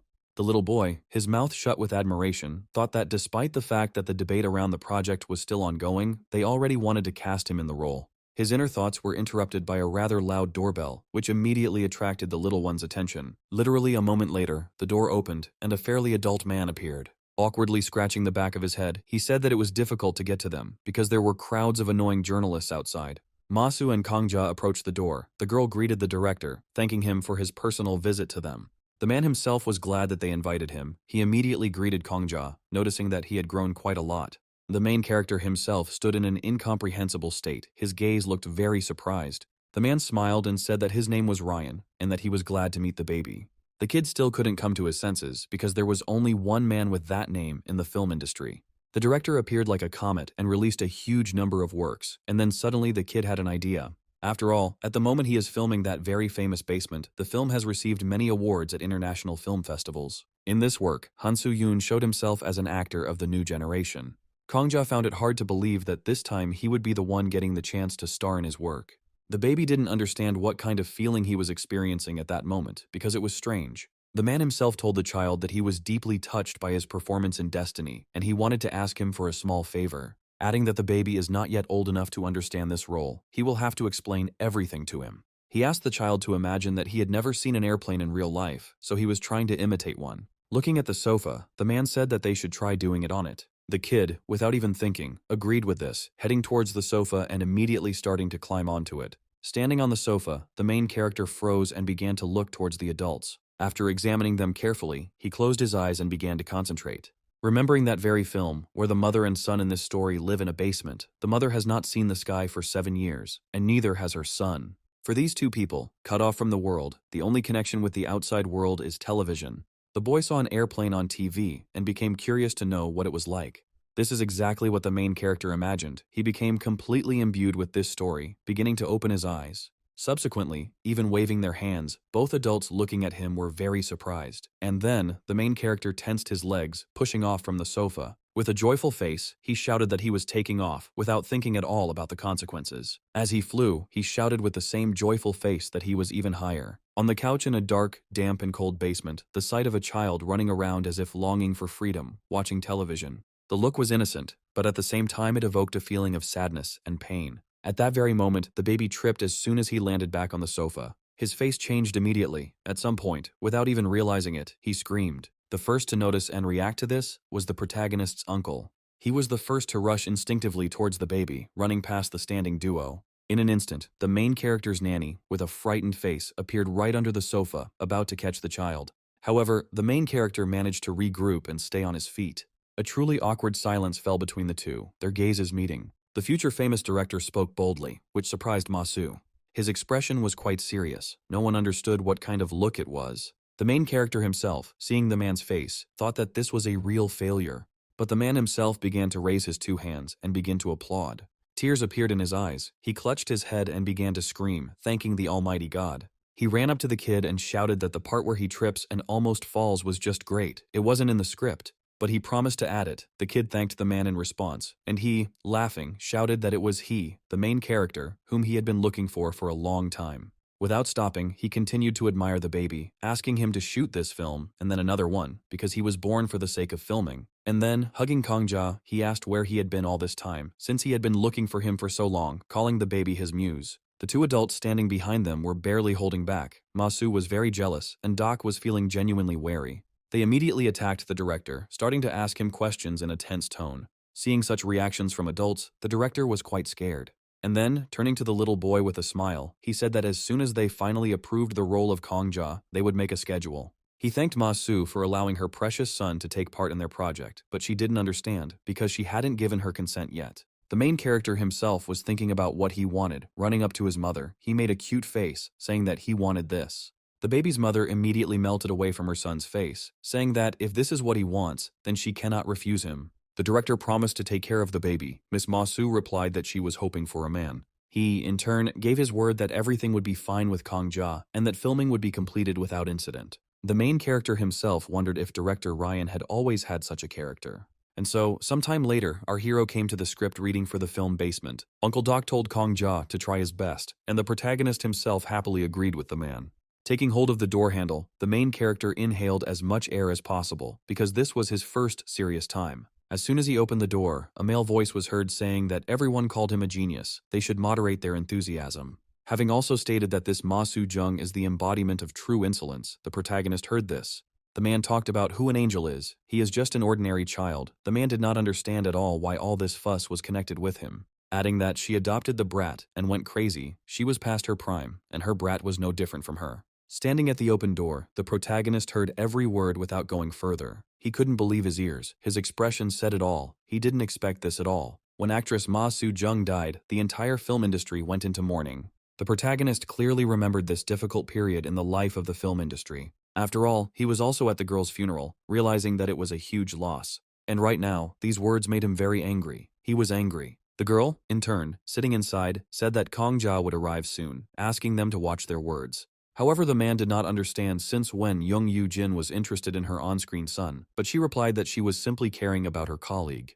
Continuing to peek, the protagonist thought that this was the same actress Young Yoo-jin. When suddenly the main character felt a terrifying aura behind him, Doc asked what kind of person was inside. Turning around, he saw a bestial look. His uncle was angry. He said that it would be the first time he would kill a person, so he was nervous. He explained to the child that his mother was prepared for this, promising to hire the best lawyers for him. However, the baby shouted no, opening the doors and then going inside. He greatly surprised the adult with his actions, who did not even understand what had just happened. The main character himself, standing inside, was still trying to contain his anger. His face had changed greatly. It looked terrible, very different from his usual cheerful one. As soon as the baby entered, all the adults inside were very surprised. Suddenly, a joyful smile appeared on the baby's face and he began to act out. Waving his hand joyfully, he greeted everyone and introduced himself. The entire film crew immediately beamed, shouting in unison that the baby's face was dazzling. They immediately ran to him, starting to say that he was that very Kongja. They were glad to meet him. The main character himself was looking for that very actress Young Yoo-jin with his own eyes. Noticing her, he saw her rather surprised look, which was looking in his direction. He immediately went to her, starting to approach slowly, waddling from one leg to the other. Coming closer, he introduced himself again, but this time it was addressed personally to her. She was very surprised by such actions on the part of the child and introduced herself in response. There was a truly awkward silence between the two, and the girl apologized. Having said that this would be the first time he would be filming with a child, the main character realized that the girl also had problems with children. Without thinking twice, she took out a chocolate bar, handed it to the baby, and asked if he liked treats. Taking it, Kongja happily thanked her, thinking that the girl had taken his side. Seeing the baby's joyful face, the girl's cheeks immediately turned scarlet. Grabbing the baby by the cheeks, she happily said that the baby was very polite. Suddenly, a rough voice was heard, which said something like polite, and then a little laughter followed. Turning his head, the main character saw a man sitting in a chair. It was the same man who had spoken about him, and his mother. The baby, still at the door, realized that he had already heard this voice. It was Lee Gu-jun. After he was accused of abuse of power, his career was destroyed. The actress asked the little boy if he had rehearsed his lines, to which Kongja happily replied that he had. Then the same Lee Gu climbed up and asked why she was asking, assuming that Ma Su had helped him. The protagonist understood that if the man were to find fault with every little thing, it would have a negative impact on the filming. Pointing his finger at the child, the man said that he would cry after him if he interfered with the filming and that he would face consequences. Having stated that he should just try to cry or start throwing a tantrum, he rudely asked the child if he understood him. The main character himself, hearing all these words, mentally laughed at his behavior. Without waiting for a response from the child, Lee Gu-jung smacked his lips, took out the script, and began to read it. The main character immediately noticed the script that the man was holding in his hands. Realizing it was an old script that had been changed 2 weeks ago, he couldn't understand why he was still using it. The baby's face immediately changed. He thought that now he wouldn't have to worry at all. At 1300 hours, the script reading began. The girl said, "Son, where are you?" Kangja answered with a trembling voice, "On the roof." The girl happily replied that there was no roof there at all. And the main character, in the same joyful tone, answered her that he saw her on TV. The girl was surprised by this game, she continued, saying that, in fact, the roof is much higher. The kid began to immerse himself in the role. Looking at the ceiling, he asked in surprise, was it really even higher? And then, starting to reach out, raising his hand, he added, as immersed in the process as possible, that he wanted to see. Immediately, the man and the black-haired girl sitting next to him changed their expressions. The film's main character couldn't believe her ears and eyes, because she was seeing something like this for the first time. Exhaling heavily, the man apologized, saying that he would interrupt them for a minute. The man who had spoken ill of Kong Ja, who was sitting there, smiled rudely when he heard this from the director. The main character couldn't believe that he had made a mistake somewhere, which had caused such a reaction from the director. The chief director turned to Kong Ja in an incomprehensible tone, asking him what it was. But without giving the kid a chance to answer, he laughed loudly, adding that for a moment he really thought they were in the basement. The film's main character, who was sitting nearby, also added that thanks to the baby, she was able to immerse herself in the right atmosphere. Hearing these words from the girl, Kangja immediately asked if it was true, to which the girl replied that it was all thanks to him. Hearing this praise towards the main character, the man sitting there was clearly dissatisfied. After some time, the protagonist suggested moving on to the next scene. Looking towards Lee Gu-jung, the little boy understood that this scene would now happen to him. Taking a piece of paper, little Kangja began to crumple it, making a ball of paper. With the sweetest expression on his face, he pulled it towards the evil actor. He, in turn, with a rude tone and face, asked if he really thought he would like it. Seeing this, the chief director thought for a moment, exhaled heavily, and glanced towards the actor. In turn, the main character continued to act out, asking if he really didn't need it. And he, still in a rude tone, answered the little boy that it was very rude. Everyone around immediately began to look at each other with surprised looks.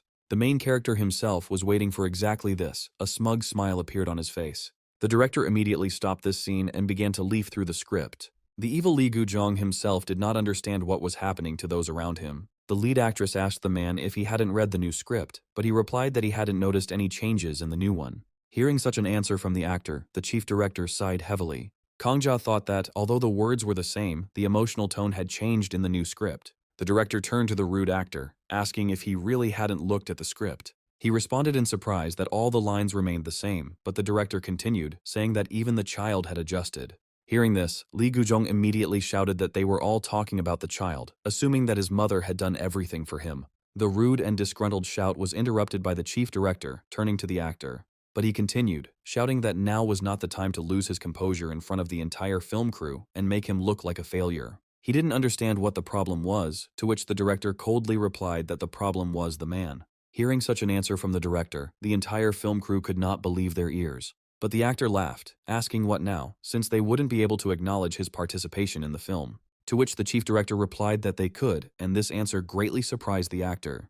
And the director continued, saying that he heard his words that he said earlier, adding that he understood that they would not be able to film with the baby, adding that the main character of this work is not Mr. Gu-jung, but little Kangja. And then, even more rudely, he asked Lee Gu-jung who he thought would be more logical to eliminate. The entire film crew was shocked, as no one expected to hear something like this from the chief director. Lee Gu-jung's expression changed, saying, "Who is an old man to criticize others when he himself makes low-budget films?" And then he slammed the table loudly and shouted that he was going to leave just like that, not allowing anyone here to judge his skills. After looking in the direction of the little one, he told the child that he should be grateful that he even agreed to act with him. Looking towards the hysterical man, the kid thought that he was still continuing to stick to his guns. Literally, a minute later, the man stood collected, angrily heading towards the door. Khan thought that he would not let him go so easily. He immediately called the system, asking it to break the heel of his shoe. It cost 200 coins, and the kid agreed to use them. Immediately, the heel of the man's shoe breaks, and as a side effect, the protagonist's toe starts to itch.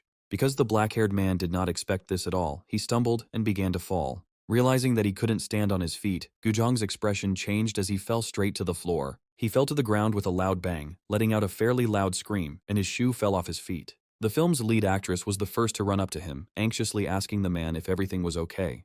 However, the rest of the film crew standing behind could barely contain their laughter. Hearing these whispers, the actor immediately paid attention to them, clenching his teeth in shame. His face gradually began to turn scarlet, and he felt ashamed in front of his colleagues. Standing up, he headed towards the door again, still continuing to feel a bit of shame. He didn't even bother to pick up the torn shoe, loudly closing the door behind him. The film crew approached the man's shoes and examined them carefully. This time the laughter was loud, and no one was going to hold back their true emotions. The main character himself, looking towards the door, mentally said goodbye to Gujong. And so, some time passed, the main character was already at home. He asked Maya if he could be here at all, to which the lying brother replied that Khan himself told him. That could come at any time. The protagonist replied that he simply did not want to be scolded again when asked about the courses. To which the child, stretching, replied that due to the arrest and charges brought against his father, there was now real chaos.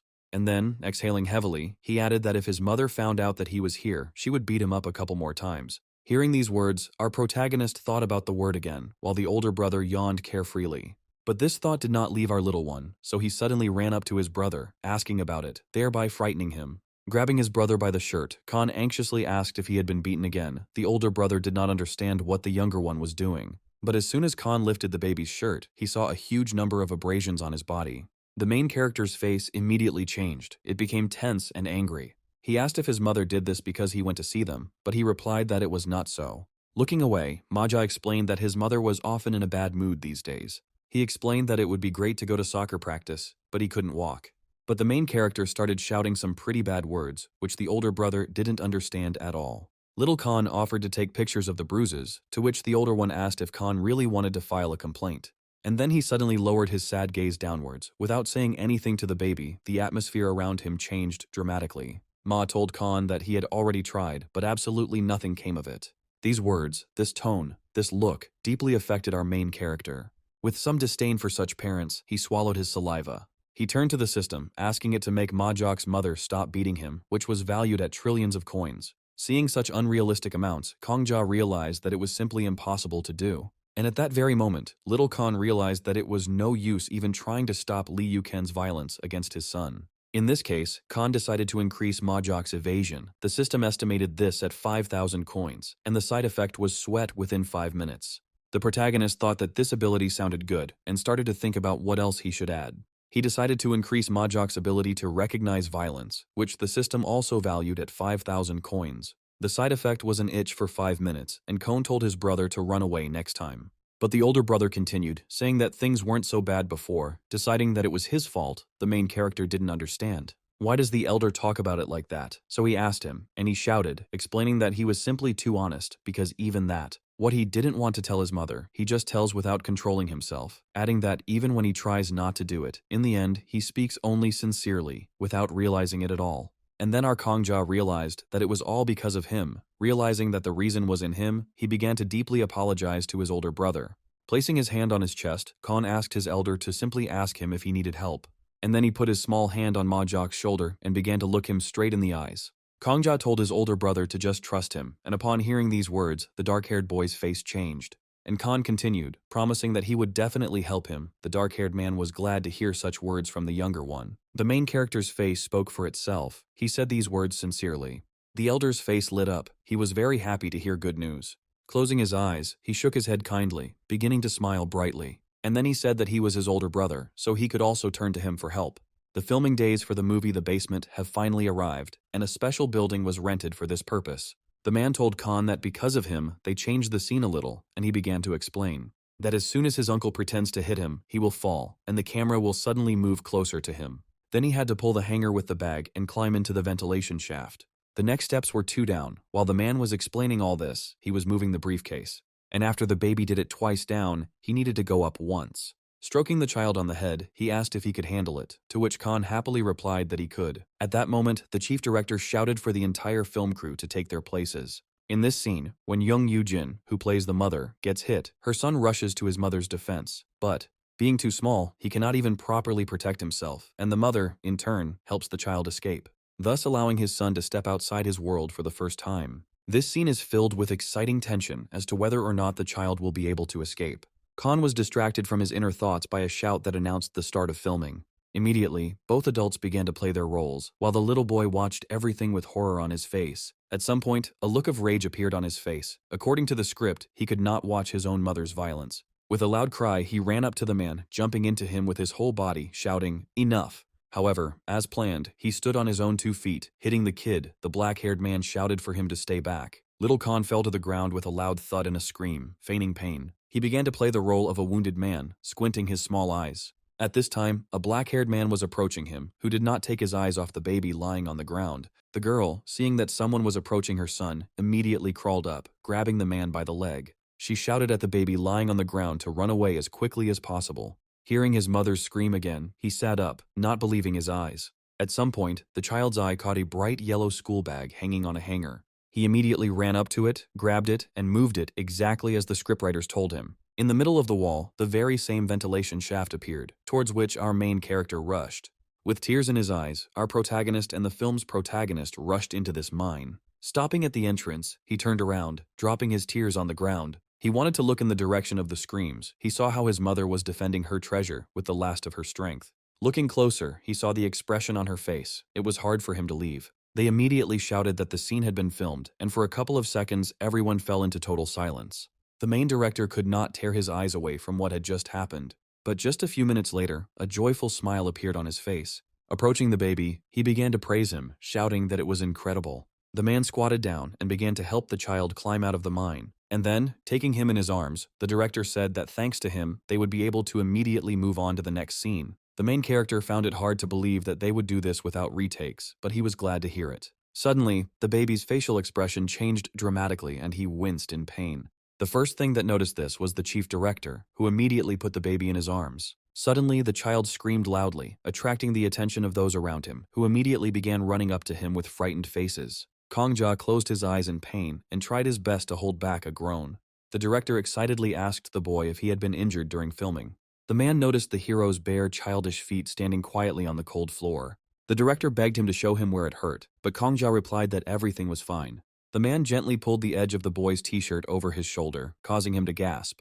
The director panicked and objected that the child was injured, but he stubbornly denied it. Another alarmed man ran up to the frightened child with a furious cry. Smiling sheepishly, Kongja adjusted his collar and dismissed the deep cut as a trifle. The man's eyes widened in shock as he realized the seriousness of the situation. In a rage, the man shouted that a 3-centimeter wound could not be considered a scratch. Adults noted that trying to hide the injury would cause anxiety in Sujung. Our protagonist looked down guiltily and quietly babbled that he was fine. The situation escalated, causing one of the men to bite his lip in anger until it bled. Smiling ominously, the man quietly said the boy's name, causing the air to freeze. Sensing the adult's frightening aura, Kongja hiccuped in surprise and fear. Looming over the child, the man threatened to tell his mother absolutely everything. Huddled in his chair, the fair-haired child recalled how his mother had scolded him harshly for rehearsing.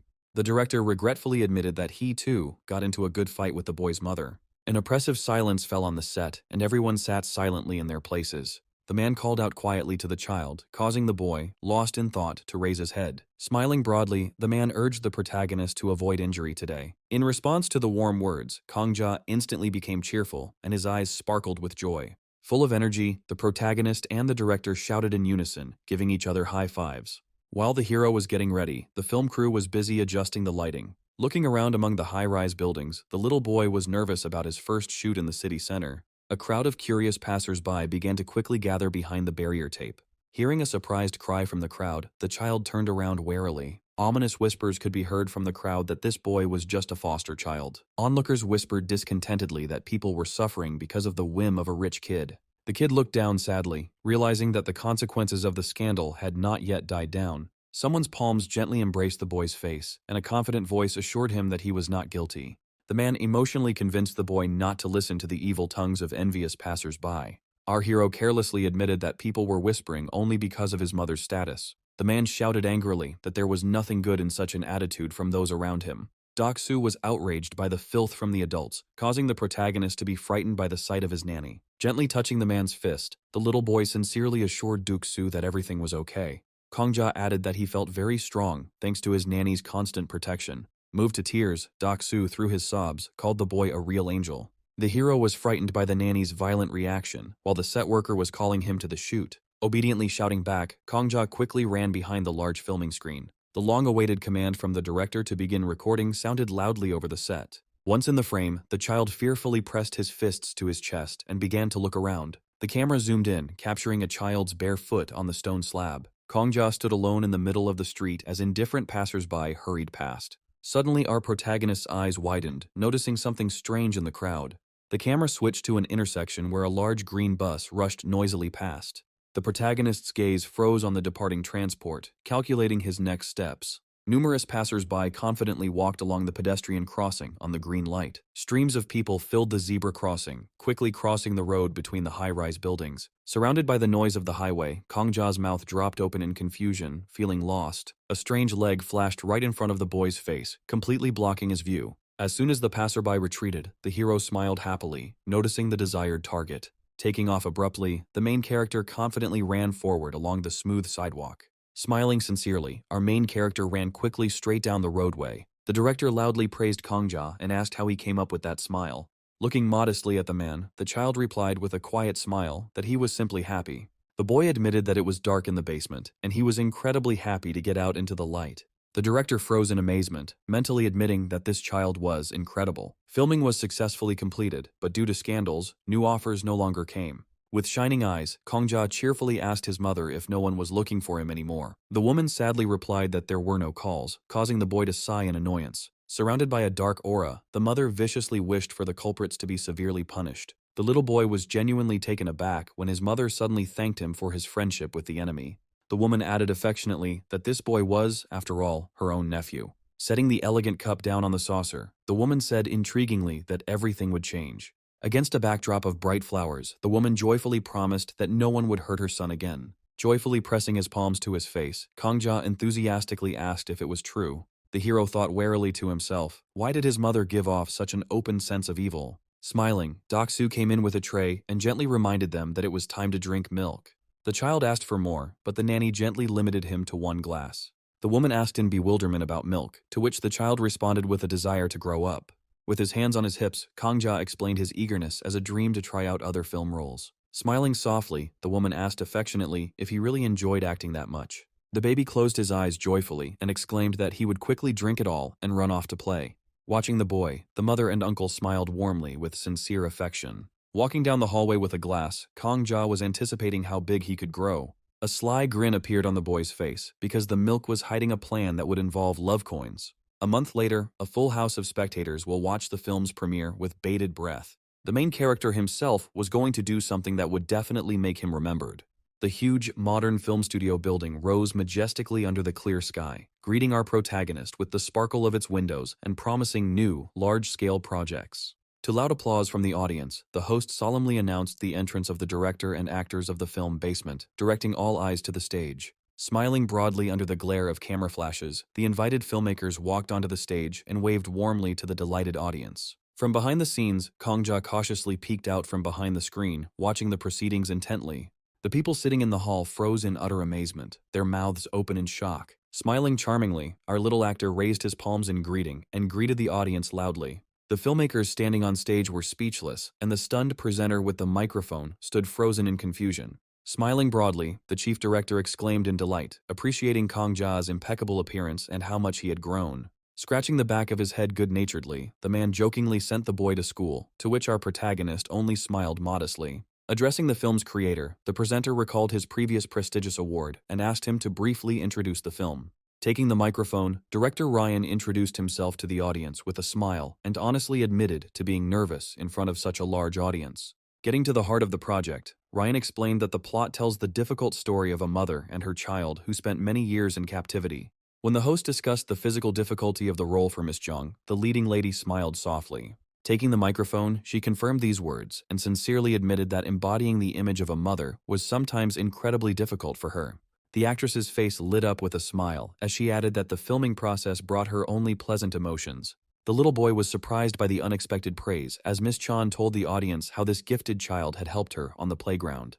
Our main character became noticeably embarrassed and blushed, while the leading actress enthusiastically assured the audience of the boy's excellent skills. Smiling softly, the presenter turned his attention to the young actor and asked how he found it to cope with the role. Smiling happily, Kong Ja confidently replied in the negative and added that filming was fun. The intrigued host mentioned rumors of lively discussions and bold improvisations on the set. Shaking his head negatively, Kong Ja sheepishly explained that the impromptu remarks were his personal initiative. While our little protagonist calmly argued his improvisations, his adult colleagues were speechless. After completing the introductory talk, the host officially announced the start of the press conference and invited reporters to ask questions first. A hand immediately rose from the dense rows of the hall, and the host immediately gave the floor to the enterprising journalist. Adjusting his glasses, the newspaper reporter greeted those present and noted that the director's previous project was radically different from The Basement. Director Ryan nodded in agreement and openly acknowledged the difference, adding that making the film was a conscious challenge. Ryan closed his eyes and confidently declared his unwillingness to limit his creativity to standards. Listening carefully to the ambitious speech, Kong Ja thoughtfully noted, however, the man's pompous mood evaporated when he whined about wanting to keep the boy as a talisman. Following this, another hand was raised among the assembled press. Having carefully examined the rows of chairs, the presenter, microphone in hand, quickly got his bearings and politely handed the floor to the girl. Rising resolutely from her seat, the journalist introduced herself to the public and announced her desire to address Kong Ja directly. Keeping a straight face, Kai Ga-jin recalled the high-profile financial scandal. Hearing the harsh mention of his difficult past, our little protagonist visibly tensed up. Narrowing her eyes slightly, the journalist looked straight at the stage and asked a suspicious question about the nature of their long seclusion. A heavy, oppressive silence instantly fell over the huge cinema hall as the hundreds of spectators present froze. Faced with the provocative question, Kong Ja put on a childish smile. Shaking off his gloomy days in an instant, Kong Ja beamed at the camera, stating that he had simply been growing up hard. Our protagonist closed his eyes sweetly and chuckled to himself that childhood allowed him to so easily avoid uncomfortable questions. Faced with a direct response, Kikajin hissed in irritation and admitted defeat. Quickly diffusing the situation, director Ryan chuckled cheerfully and supported the boy. Nodding in agreement, Jung Yoo-jin laughed cheerfully, noticing the rapid growth of the other people's children. The people in the audience burst into laughter after picking up on the casual joke from the stage. Exhaling with relief and awkwardly rubbing the back of his head, Kong Ja was glad that the dangerous situation had passed. Sometime after the tiring press conference, the country mansion greeted our protagonist with silence. Cutting through the cool air, the white volleyball soared high into the sky. Running out onto the sun-drenched green lawn, our little protagonist began cheerfully kicking the ball with his brother. Deftly adjusting to the flying serve, Kong Ja's friend expertly sent the projectile back with the precise movement of his foot. Unable to react to the pass in time, Kong Ja fell comically onto his back, causing his brother to only sigh condescendingly. After picking up the ball, Ma Ja looked awkwardly at his brother and asked if he really had no other talents besides his pretty childish face.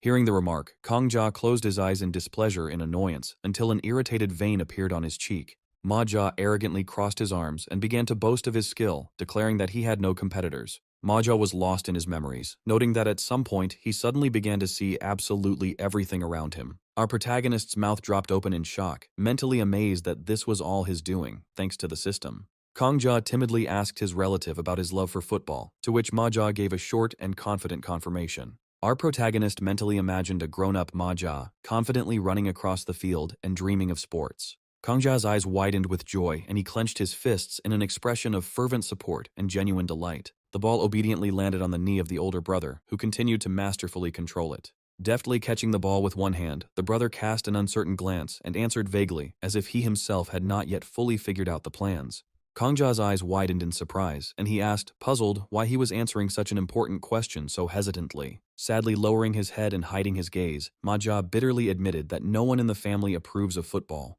Kong Ja scared his brother by asking him in all seriousness whether he was the official heir to their family business. Ma Ja sighed heavily in despair and merely lowered his face, silently acknowledging the burden of obligation hanging over him. The brother confessed that his mother wanted him to be the head of the business, causing Kong Ja to quietly inquire about the reason for such pessimism. Awkwardly looking away, Ma Ja hesitated guiltily, gathering his courage to reveal the true reason for his doubts. Closing his eyes, the young man spoke about the existence of Shin's brother, whom he definitely would not be able to defeat in the fight for leadership. Shrouded in an ominous shadow of superiority, this dangerous rival appeared in the protagonist's imagination due to his brother's tone. Hearing the unfamiliar name, Kong Ja's mouth dropped open in confusion, trying to continue to imagine the appearance of another older brother. The atmosphere in the office was not particularly cheerful. The black-haired man was sighing heavily, looking at the computer. Turning towards the girl standing next to him, he asked her to look at and read this article. It was written about Kong Ja's behavior during the premiere of the film Basement. The man said that he felt as if they were trying to shift all the blame for what had happened onto the mother and son. Masu thought for a moment and replied that rushing at her was understandable, but she didn't understand what Kong Ja had to do with it. The boss told her that people were still saying that, because of her and her son's lack of restraint, the rule of law was collapsing. The girl felt that the Sungjin Corporation was trying to divert attention from itself in this way.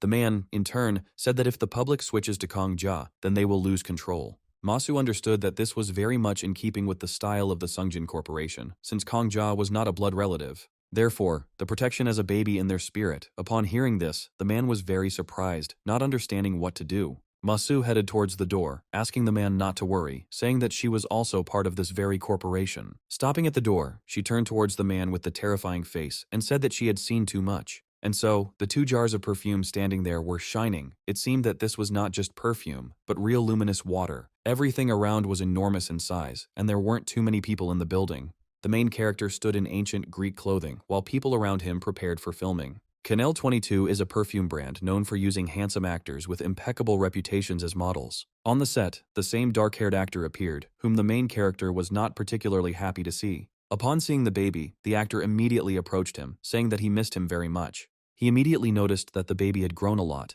adding without thinking twice that his dad should have been there and looking after him. Kong Ja shouted that he would soon be shown on TV, to which his actor congratulated him, since he watches all the films with his participation. Our protagonist noticed that the black-haired actor looked very tired. He asked him if he hadn't been sleeping, to which the man asked if it was really that noticeable. Taking out his phone, he showed a white-haired cat, asking if it was really cute. He told that 2 days ago he said goodbye to an old friend, so he cried the whole day, and then Kong Ja understood everything. Woo Jin looked like that because he was crying, not because he was sleeping, and there was an awkward silence between the two at that moment. Wiping tears from his face, the actor said that he tried to pretend that everything was fine, but he couldn't be a professional. Turning around, he told the kid that it was time for them to go. The main character couldn't believe his ears, because he couldn't film with such a face. Realizing that if he was filmed now, his exhausted face would be on display, he immediately called the system. The actor's skin enhancement cost 4,000 coins, and as a side effect, the baby would kiss the person standing in front of him. The protagonist didn't have time to see the side effect, so he immediately agreed, and the guy's face immediately took on its natural appearance. On a subconscious level, the protagonist rushed towards the actor, starting to call him. The man, hearing this alarming tone, stopped abruptly, not understanding what was happening right now. Then he noticed that the baby kept running towards him, so he squatted down to hug him. But as soon as he hugged little Khan, he immediately gave him a sweet kiss on the cheek, which greatly surprised the man. This actually shocked not only the actor Woo Jin, but also little Kong Ja himself. Moving away from the actor's cheek, our protagonist's face showed genuine confusion at his own actions. The actor himself was shocked by this, not expecting it at all, because he had never noticed such behavior from the child before. Without thinking twice, little Kong Ja cried out loudly that this would give him strength, clenching his little fists. And then he began to run away to the side, while the black-haired actor slowly came to his senses from surprise. Noticing that the baby had run away, Woo Jin immediately turned towards the fleeing boy, shouting at him to do it again. Starting to run after him, he begged the little boy to repeat it again, just once. From the outside, it seemed like a truly awkward situation to everyone around, but they didn't pay much attention to it. And so, a few days passed, and the same advertisement starring Kong Ja and Woo Jin was already playing on TV. Masu, who watched the advertisement, noticed that the guy's face really was like a work of art. But she was also very concerned about why this idiot appeared everywhere where her son was. Uncle Doc told her that Kong Ja even kissed him, which caused a ruckus on the set. Hearing this, the girl's face immediately changed. She could not believe her ears. Taking out his phone, he asked to look at an article where Woo Jin was interviewed about filming a perfume commercial. There the boy talked about Kong Ja, how he grew up, told about the death of his old friend, and also about the encouragement from the little one. The more the protagonist's mother read, the more her face changed, turning into one of real horror. At one point, it seemed like her hair started flying out of anger. She screamed, had Woo Jin really gone completely crazy? Her uncle supported her, and unable to contain her emotions, she threw the phone with all her might. Doc was shocked by this action, because this was the most expensive phone he had ever bought for himself. Meanwhile, Woo Jin was watching the advertisement while standing in one of the city squares. He was passing by, but when he saw this advertisement, he froze, watching little Khan. With each frame, his face became more and more scarlet. And then the thought came to him that if he married Ma Soo-jung, he would be able to live together with Kong Ja. Some time passed. The main character was riding in a car with his uncle, asking about filming. He said that it was a music video for a solo album by Kim Jin Hyun from the group Halo. Hearing this name, the main character smiled because he had not seen them for a long time. Knowing that their popularity grew after the show, although they were initially destined for success anyway. And so, as soon as the fair-haired man noticed little Khan, he immediately noticed that he had grown significantly. He asked the child if he remembered him, to which the child replied that of course he remembered, realizing that an ordinary child would have forgotten him. Unable to contain himself, Kongja spread his small hands, joyfully shouting that he remembered his brother Jin Hyun. It was a real blow to the heart. The artist almost died from the baby's reaction. And so, sometime later, the singer told the little boy about the plot of the music video, about him and his younger brother. Clenching his fists in joy, the guy asked the little one to try harder, since they would be filming together for the first time. The main character, having heard the plot, was happy, because this is the ideal role for him, because he has experience of dying. He turned around at the sound of the familiar front door. These were lines from a song. While the song was playing in the background, a scene was shown where the younger brother was sleeping and the older one was lying next to him. A joyful smile was visible on the adult boy's face, which was outlined when he looked at the child. The next scene was a meal where the main ingredient was broccoli. The main character, looking at him, changed his expression quite drastically, showing with his whole appearance how disgusting he was. He looked intently at his older brother as he carelessly ate his food. Seeing such a reaction from the baby, the older brother was quite surprised. The elder showed the younger that this was very healthy food that was worth eating. With a heavy sigh, little Khan agreed to eat it, still not enjoying the green vegetable. The baby's face changed. It looked as if he had simply resigned himself to it. And the elder was very glad that the younger listened to him and still ate healthy food. The next scene was a walk at home with my brother, who was doing chores around the house. The main character walked barefoot on the grass, while the older one was doing chores. The faces of the two looked quite happy. They were glad that they had each other. The baby himself looked so carefree that everyone around him understood that he had not yet had time to understand the hard life. At some point, the scene moved home, where the duo were sitting in the living room with notebooks and books. The older brother always had a very joyful look in his eyes when he looked at his younger brother. But at some point, the scene shifts to a terrifying line. The younger brother disappears. The elder's face immediately turns to horror, his eyes filled with pain and fear. He looks around from side to side, not believing what just happened. Immediately, I began to remember that same carefree face of my baby. Now the older brother doesn't look happy at all. It's as if he has lost the meaning of life, and there is pain in his eyes. At this very moment, lines begin to slip in about the main character of this video being bored. Pleasant, joyful moments with his younger brother begin to play through the boy's head. And along with them come lines about how the video's main character doesn't understand how to live on. And then, a line was heard. From the sound of the familiar front door, I turned around. The video's main character still had that same strange reaction on his face. After all, it seemed to him as if he was still laughing, that same carefree little brother. Grabbing the sheets, his hands began to shake. He was speechless, and there was pure horror on his face. Lying in bed, he hugged the blanket tightly, sobbing loudly, because every little thing reminded him of his younger brother, preventing him from falling asleep. At that moment, there were lines about how every breath cut his chest from the inside. Every little thing seemed like a terrifying moment. The guy's whole body was shaking. After watching the video, Masu burst into tears, unable to understand how the baby could have disappeared. Reading the comments, she saw that everyone appreciated it as if it wasn't a music video, but a real full-length film. The comments also included comments about how the child would be shoved everywhere, and all thanks to Soo-jung's mother's money. However, there were far more positive reviews, thanks to Halo fans. The main character's mother, reading this, stopped crying and getting angry and, on the contrary, began to smile. Looking out the window, she smiled, thinking that everything would be very good. At that time, the main character himself was in a huge building, at the premiere of his latest work. It was a question and answer session for the film Basement, which has already surpassed the 8 million viewer mark. The presenter noted that this session was live and decided it was time to move straight to questions. Here, an endless number of questions began. One journalist after another asked their questions, the ones that were most interesting. In turn, the actors and the main director answered them with joyful faces. The protagonist thought that, given that the audience was randomly selected, there would be many questions about the content of the films. Suddenly, a man stood up and asked the director a question, saying that Han Soo-yoon was being considered for the lead role. He wondered if there was any special reason for casting a man with a scandal behind him. At that very moment, all the positive mood on stage completely disappeared. However, it was only for a moment. The chief director exhaled with ease, smiling. He said that he was grateful to those who watched this film and are sitting here today, and that he would still have chosen Kong Ja. He would say the answer lies in the film itself. Firstly, the untouched purity of the baby who never went beyond the limits. A dark place, that very basement. Secondly, the film was a success, largely thanks to the kid. Many of the ideas came from Kong Ja. Laughing, the director added that, looking back, he realizes that it was the best choice for him at the time, and he did not regret the choice. Immediately, everyone sitting in the hall began to look at each other and whisper. The director himself continued, saying that from now on he asks people to refrain from asking questions about the actor's personal life. The main character, having heard such warm words and also feeling protected, became quite embarrassed. The presenter, laughing, noted that the director was right in deciding to move on to the next question. Suddenly, a man wearing a cap and mask appeared in the hall and stood up abruptly. He raised his hand and grabbed his cap, adjusting it quite tensely. The protagonist's uncle immediately noticed the man standing there, who stood up but had no intention of asking a question. The man was holding a bottle in his hand, which he raised above himself, swinging it quite forcefully. And almost immediately, with incredible force, he threw her towards the stage, angrily shouting the name of our main character. The main director, the main character of the film, and the main character himself did not really understand what was happening when they saw this situation. The black-haired man running up shouted anxiously and cautiously, which our little one did not understand at all. However, as soon as he began to turn his gaze towards the stands, he noticed danger approaching. The very bottle that one of the guests threw flew straight at our little one. Naturally, the child did not have time to dodge it, and it hit him right in the forehead, and a loud childish scream was heard. The impact caused the bottle's cork to come loose, and the liquid contents of the bottle scattered in all directions.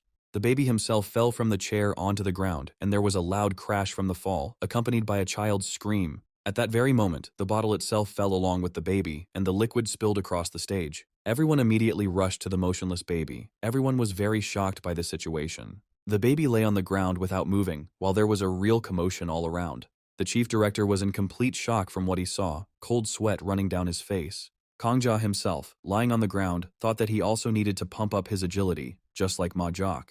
A woman standing behind them shouted to everyone that they would take a break, while the director fearfully asked the little boy if he would stand up. As he got up, Khan held the back of his head, thinking he would have a small bruise, but he was lucky because there could have been acid there. After waiting a while, the man invited the child to get up, while reporters looked at whoever had thrown the bottle. By this time, the nanny had already caught the attacker, looking at him with a threatening aura. After this, there was a lot of fuss. The main headlines were about accounting fraud. Why should a child suffer? Real rallies began to appear on the streets, demanding the protection of Kangja. Public opinion immediately began to change, and the protagonist had to suspend his activities for the sake of protection. The kid didn't understand why the world was bothering him, because all he wanted was to be an actor. Suddenly, Masu appeared, twirling the car keys, asking the little boy if he wanted to go for a ride with her. The main character immediately came to his senses. His face changed dramatically. This question invigorated him quite a bit. And so, literally a few minutes after our two drove away from the house, they stopped. The building had humanity written on it in large letters, which was displayed at the highest point of the building. After leaving, the main character's mother told her son to follow her. The main character himself was watching at this time, carefully examining the building. When he went inside, he assumed that his mother had brought him to the museum. However, he also immediately noticed that there were a lot of photographs of children here. Standing against a wall covered with photographs, the dark-haired girl turned to the little boy, asking him where he thought they were. And then she happily announced that this building was for a charitable foundation that her mother had created. Hearing these words, beads of sweat appeared on Kangja's face, and he himself screamed in surprise. Masu said that in fact, she had been doing charity work secretly for some time, but she decided to. While it would be nice to have an official building, the main character himself wondered how big this building was. Rejoicing, she asked Kangja if he knew, because her mother had seen only the beautiful and good all her life, explaining that this is why she always counted everything she liked, because she had so much of everything from birth. And having already become an actress, and having played various roles, she was able to experience other people's lives. Lowering her gaze slightly, she said that, to tell the truth, she was really completely different. She decided to start her story from afar, so that the little one would understand everything normally. The girl began to talk about how she once found herself filming in the slums, in an improvised shack made of abandoned boards. Where people drank dirty water and couldn't even wash themselves properly, children lived. Then she felt that she was enjoying the life she was living now at the moment. It is not a reality for everyone. She only realized this when she saw it all with her own eyes. From then on, she continued to do charity work. She wanted to help those who were less fortunate. And then she lowered her gaze to her son. Smiling sweetly, she turned to the baby. In the sweetest tone, she said that she wished Kangja were here with his mother too, adding that it's not because he did anything wrong, but simply because of what they have. She thinks that the reason is that they don't understand each other, because they can't know until they see it for themselves, so she hopes that he will. As a man who could see further, she believed that if he continued to do so, then one day people would appreciate it. Hearing these words and seeing his mother's sincere face, the protagonist could not hold back his tears. His eyes instantly became wet. With a loud cry, he rushed towards his mother, starting to hug her tightly, shouting that he would be with her. He wanted to help many people. Hearing this answer from her son, the mother was happy, saying that it was really good that he would join her. A minute later, Mom said that they needed to convey their true heart to people by deciding to hold an event. Upon hearing this, the protagonist immediately became thoughtful, assuming that his mother was referring to the opening ceremony. For a second, the protagonist's gaze immediately changed to sadness, and then became joyful again. The little boy told his mother that he wanted to try out for a role in a play about Kong Jia. She didn't understand what her son meant, so she asked again, and he again shouted joyfully that he would participate alone. She assumed that the little one meant monodrama, asking her son again if he really wanted it.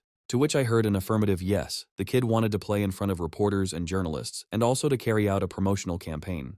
The main character himself was thinking about something else at this time, although his gaze was satisfied. But he himself had a little melancholy, intending to achieve success by relying on his acting skills. And then, sometime later, an article appeared on the internet about him creating a charitable foundation, and it wrote about the foundation. Reading about this, the protagonist's older brother thought that Kong Jia really was a real angel. His grandmother distracted him from reading and asked Ma what he was doing in the office, and the little boy himself became frightened. Seeing the serious look on his grandmother's face, he explained that he had read an article about Kong Jia.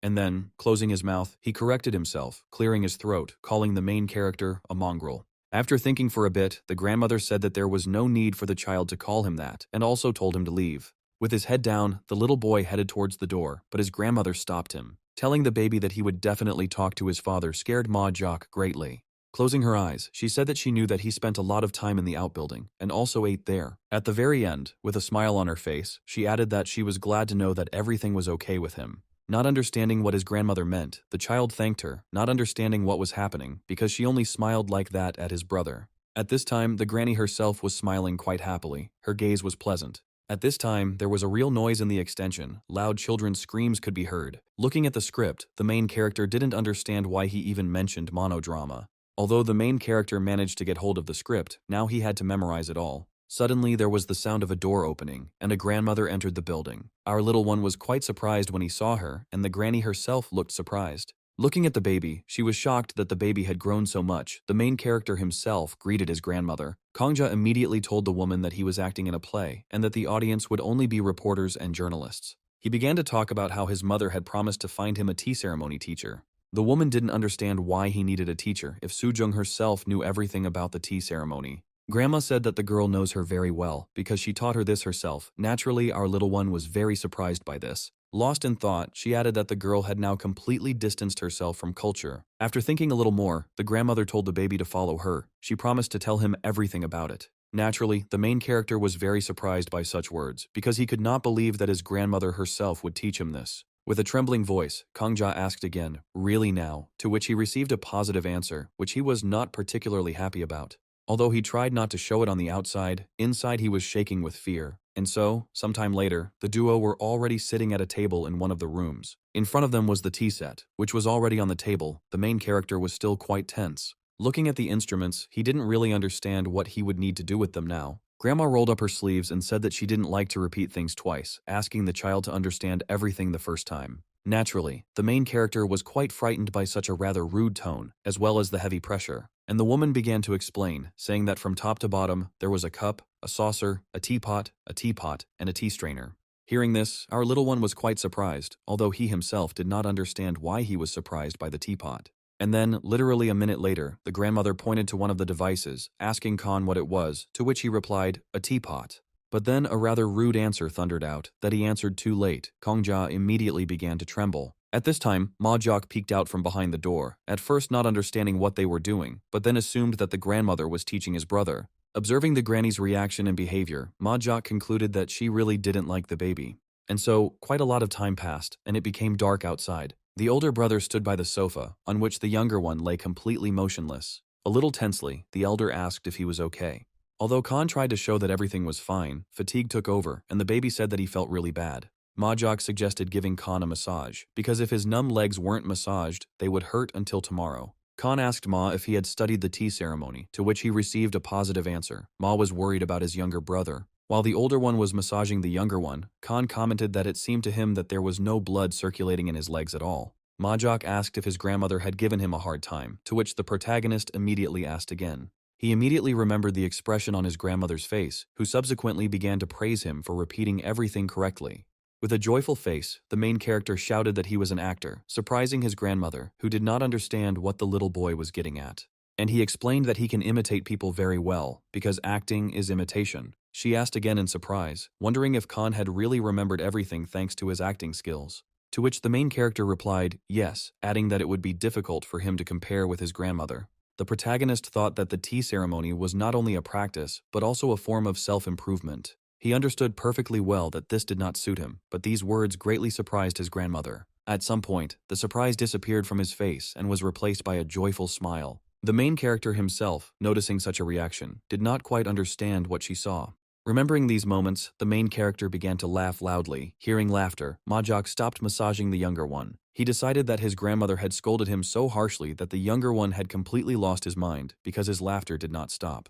And so, at such a fast pace, a whole month passed. There was a cry in the building that Ryan was exaggerating too much, but he didn't understand why they didn't trust him. Director Won Jung-sa told his colleague that he understood him, since the basement had garnered 10 million views. That's why he liked him, but the basement director immediately shouted that the kid was a real genius. But director Won Jung-sa didn't think of the baby as such, but director Ryan said that he would understand everything himself when he saw him. Both men were also surprised by the size of the building, as well as the fact that there was a theater there, and in addition, the performance itself was free. When they entered, they did not understand what they were thinking, deciding that these people were trying to get investments and fame through charity. Once inside, they looked around, noticing a fairly large number of famous people. Inside there were not only investors, journalists, and reporters, but even famous designers.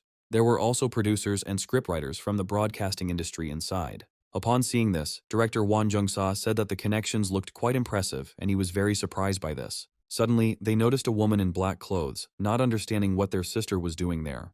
They looked very surprised, frozen in place, looking in her direction. Suddenly the lights came on, their rays directed towards the center of the stage, where our main character stood. He began waving his arms, and with a smile on his face, greeted everyone and introduced himself. And then, kneeling down, he bowed, thanking everyone for coming to see him today.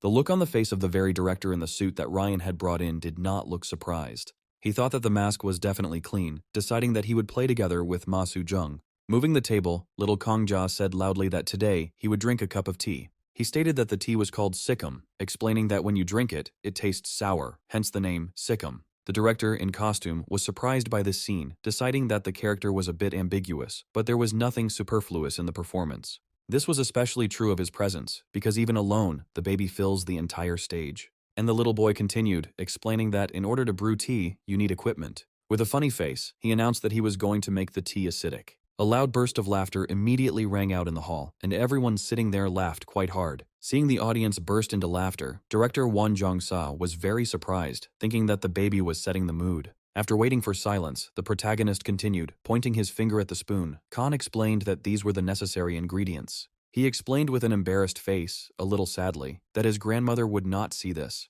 And then he closed his eyes, starting to play out his emotions as much as possible. The director was very surprised when he saw this game, not believing that he had suddenly started playing. And the main character began to say that his mother said that his grandmother became a star. When he hugged his grandmother, she smelled of chili, soy sauce. What if Kong Ja flew in a spaceship and reached a star? Raising his hand, he asked in the sweetest voice if he would meet her there. Reaching up, he asked if he could smell his grandmother's soothing scent again. The director, watching this, thought that it was abrupt and monotonous. He did not understand why. Cold sweat began to run down his face because Kong Ja's voice allowed him to feel something other than through emotions. Suddenly, the main character's tone changed sharply, and he said that the ingredients for the next tea were as follows. Kong Ja had a red toy car. His mother said that it was a car that saves loved ones. However, the toy broke and the red car took his little brother away. Mom told him not to be upset, starting to feel sorry for him, trying to calm him down. But then he understood that he would no longer have either the car or his brother. Everyone, also sitting in surprise, the director finally understood the meaning of the production. It was the theme of loss. It interprets the pain of loss.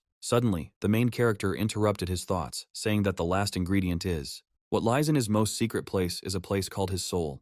Kong Ja was found in front of the main gate of the monastery. On a cold day, he was left alone, but many adults helped him. Everyone immediately began to imagine the picture of a sister holding a small child who was crying at the explosion. And Khan continued to tell the story, saying that thanks to them he grew so big. At some point, everyone began to feel a pleasant warmth, as if it had just been really cold, but then everything changed abruptly. And so, the little boy declared that since they had already helped him, he also wanted to help many of his friends. It was at that moment that he carefully lifted the cup of tea, taking a pleasant sip of hot tea. Tears streamed down his face, and expressing his emotions, the hero said that the tea was too sour. Director Vaughn was shocked, thinking the ending had achieved mutual compatibility with the charity. This story was based on real events. Not understanding what the baby really was, he turned to his colleague and screamed. He shouted at Ryan to ask where the dressing room was. He wanted to get his hands on Kong Ja immediately. In turn, Rayon pointed around, saying that everyone rushed to the child. The basement director, throwing up his hands, did not understand why the man had not believed him earlier, since it was already very late. The man himself, still surprised, said that his colleague had spoken of a genius, but he himself had seen a veteran. The fair-haired man added that the child had excellent diction and, laughing, added that the child had 10 years of experience behind him. The man puzzled over which agency Ma Kong Ja had signed the contract with. Ryan thought about it and said that from his own experience working with Kong Ja, he could definitely say that such a thing could not be taught. The man immediately began to remember the facial expressions of the main character, how he acted out. His behavior on stage, his actions, the way he conveyed his true feelings. The man believed that this was an innate talent. The black-haired man massaged the protagonist's back, asking him if he was okay. With a smile on his face, he added that his performance was great and promised that he would cook him dinner that evening. The main character himself was thinking that he was not that tired when suddenly he heard a knock on the door, not understanding who it could be. Looking towards the door, he thought that now his mother should be seeing the audience off. After the knock, someone grabbed the door handle from the other side and slowly turned it. And as soon as the door opened, the main character was very surprised. The baby's nanny even blushed from embarrassment. This was the same sister who took care of our hero at the very beginning of his story. Unable to contain his surprise, the baby screamed throughout the room. Not believing his eyes, the sister herself was surprised by such a reaction from the baby. She didn't think that he still remembered her, but then the main character realized that he couldn't remember her because he was a newborn. Coming closer, the sister began to stroke the child, saying that he had grown a lot, becoming a real handsome boy. Unable to contain his emotions, our little one rushed to hug the woman, saying that he missed her very much. She said with a smile on her face that he often hugged her when he was a very small child, and she missed him too. Adding that there was no one in their monastery who had not watched dramas and films with his participation, the little boy was happy because they had not forgotten him. Suddenly, the main character immediately pushed away from the woman, asking his sister how his brother Noah was, and she was again surprised by the child's memory. By the way, having called him a genius, the main character himself thought that people considered this a manifestation of genius without asking him to justify himself. She said that recently, Noah has been completely absorbed in football, and some people have offered to sponsor him. She also added that Noah is very talented. When he has matches, they sometimes go with him to support him. Upon hearing this, the main character was actually very surprised that his older brother had decided to become a football player. He decided that he should help Noah because playing football costs a lot of money. With a joyful face and a blinding smile, the main character shouted that he would help Noah and share the money with him. Surprised by such words from the child, the sister said that it was very sweet of him. Seeing this, Duke-soo couldn't contain his emotions and tears appeared on his face. At that moment, the sister herself turned to Kong-ja, saying that he had already helped many of them because they received help from his mother. Kong-ja, listening to these warm words, thought that Noah was his savior, and he had long ago decided that if he became a star, he would repay him. Suddenly, a loud female scream came from behind the door, calling for her little angel. Running into the room, Masu screamed that Kong-ja was beautiful. She couldn't calm down. Seeing the baby, she immediately began to hug him. The main character himself thought that it was all thanks to her, because it was she who arranged everything. Suddenly, Masu noticed her sister, noting that they had not seen each other for a long time. In response, her sister thanked her for the invitation. At the same time, a cart was rolled into the room, the noise from its wheels interrupting the girls' conversation. The black-haired man asked Masu if he could stop her here, to which he received a friendly response. Looking at her son, the dark-haired girl explained that these were all the flowers that were sent specifically to him.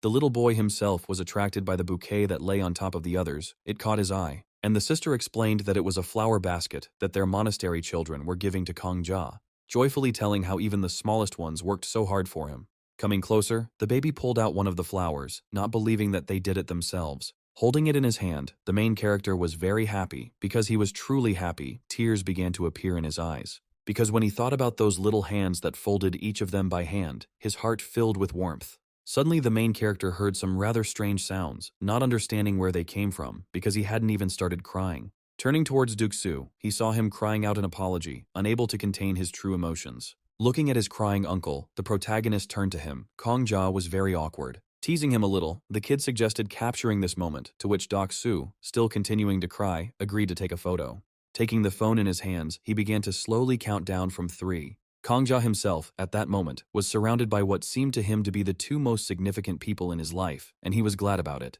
At this time, there was deathly silence in one of the most important hospitals in the country. The protagonist's black-haired nanny looked out the window with longing. She was bored, lying alone. She looked very depressed, because she had been here for more than a month. At some point, the door to her room opened, and a small noise began to be heard. She immediately turned her attention towards the entrance, not understanding who had come to visit her at such a late hour. Suddenly, our little one appeared from behind Ma Su and joyfully shouted to his aunt that he had arrived. She, seeing the baby, immediately beamed with joy, not believing her eyes. Sujung said that they came to visit her, but the aunt herself did not understand why they visited her so often. To which the young actress replied that she had heard about the results of the operation and felt much better when she heard them. She said with joy in her voice that everything went very well because their visit that day gave her a lot of strength. The doctors said that she would be able to be discharged as soon as she recovered a little, and the main character himself considered this to be real happiness. Recently, after filming with the president, he visited the hospital solely to check on his aunt's health. An Sang-dek's condition at that time was not as good as he had hoped. After all, according to the doctor, this was a situation where a major operation was urgently needed due to a congenital heart defect. Remembering that terrible situation, the main character considered themselves very lucky, and he felt much better. He managed to make a wish before it was too late. Our protagonist continued to reflect. In order to restore Sang-dek's health, our little one spent 10,000 coins. He was very happy that everything was fine. As a side effect, the main character himself slept the whole day, which caused his mother great worry. Approaching the bed, Kangja slowly, with the utmost caress, placed his small hand on the woman's hand. With the sweetest expression on his face, he asked his aunt not to get sick anymore, adding that otherwise he would become very sad. Hearing such words from the child she has been raising since infancy, she was quite surprised. However, surprise quickly gave way to joy. She was very pleased to hear such warm words addressed to her. And so, Mio, they talked for some more time. The aunt made the baby happy by saying that she would return to him very soon. And so, soon after, Mrs. Sang-dek was able to return to their home safely. Uncle Duk-soo felt uneasy. A few days after the performance, director Won Jung-sa came to their home. Holding the baby's hand, the grown man turned to the baby and said that he had a request. He asked the child to agree to act in his film, and upon hearing these words, Kangja was very surprised. And the man added that he simply could not trust this role to anyone but him. Khan was surprised by such behavior from the man. After all, this was very different from when he was Lee Han-jo. He didn't understand what had happened to the man. A tall guy walking with a bat in his hands was called out and called number 4. Hearing these words, without understanding, the boy turned around to see who the daredevil was who had called him. The old man didn't understand why the guy was leaving after filming, because he needed to have a party, otherwise it would be a bit of a shame. However, he shouted that he was Lee Han-jo, and not the bully number 4, not understanding why the director was forgetting his name. When Kangja was Lee Han-jo, he was mostly cast in gangster and thug roles, small roles, sometimes big ones. But Won Jung-sa was the director who always took care of him when there was filming. Of course, he trusted him in terms of skill. That's why the main character didn't understand how a man could be so different. Looking at this man, comparing him with his memories, the protagonist compared him to heaven and earth. Suddenly, Khan asked a question, asking if the director ate a lot of black beans, thinking to himself that he was going bald. And so, in front of the little boy lay the script for the film Downpour, not remembering that the director had ever filmed anything similar. This is a reimagining of the famous textbook novel by a director who has always made films in the noir style. At that time, he had exactly these tastes. Our fair-haired child continued to reflect, remembering his past life. With a slightly sad look, the little boy flipped from one page to another. Seeing the main character flipping through the pages of the script, Dok-soo was completely enraged, thinking that the little boy was reading at such a breakneck speed. Ryan himself was telling director Wang at that moment that the kid was a real genius, while his interlocutor was nervous. Suddenly, the little one was captivated by one page, which made him become even more immersed in his own thoughts. He began to carefully read every line that was written there. After all, this is a love story between a boy and a girl sick with leukemia. The boy, the son of a nurse, was just passing the time in the hospital. When he met a girl who was hospitalized there, even before finishing reading, the main character assumed that the girl would die. Suddenly, having read to the very end, he did not see any sad turns of events. I immediately asked the director if the girl really didn't die, to which he replied that it was true. He didn't like the original story. Ryan said that the girl should die because it would attract more viewers, but he insisted that she should live. Looking at these two, the baby smiled, because he was glad that these two loved happy endings. Although the baby initially smiled, the joy gave way to sadness, as unconventional content has a hard time attracting investment. He wasn't interested in films like Downpour, as the main role would be played by a child and the box office receipts would be low. And then he wondered what would happen if a famous actor starred in the film. His thoughts were interrupted by the director, who asked the child what he thought, and the child himself mentally thanked Director Vaughn. After all, he knew that the person sitting in front of him was a decent person. He was not a two-faced person, although I couldn't remember his name and teased him a little at times. Seeing such a reaction on the child's face, the director began to get very worried because he was silent and cold sweat ran down his face. A smile appeared on the little boy's face. He thought about his past life because back then he needed someone like Director Vaughn. With the sweetest expression on his face and in the sweetest tone, our little one said that he agreed. Hearing these words from the little boy, the man was very surprised and asked again if he really agreed. To which Kongja, still joyfully, in the same tone, confirmed his words. The man started jumping for joy, screaming at the top of his lungs. The director was glad that he had chosen him among a mountain of offers. One was also happy that, thanks to Kongja, many famous actors would also agree to star in his film. But Ryan didn't understand what the man was happy about, because there were still many things that hadn't been decided. And then the man suddenly switched gears, saying that the only thing that was confirmed was that the girl would not die.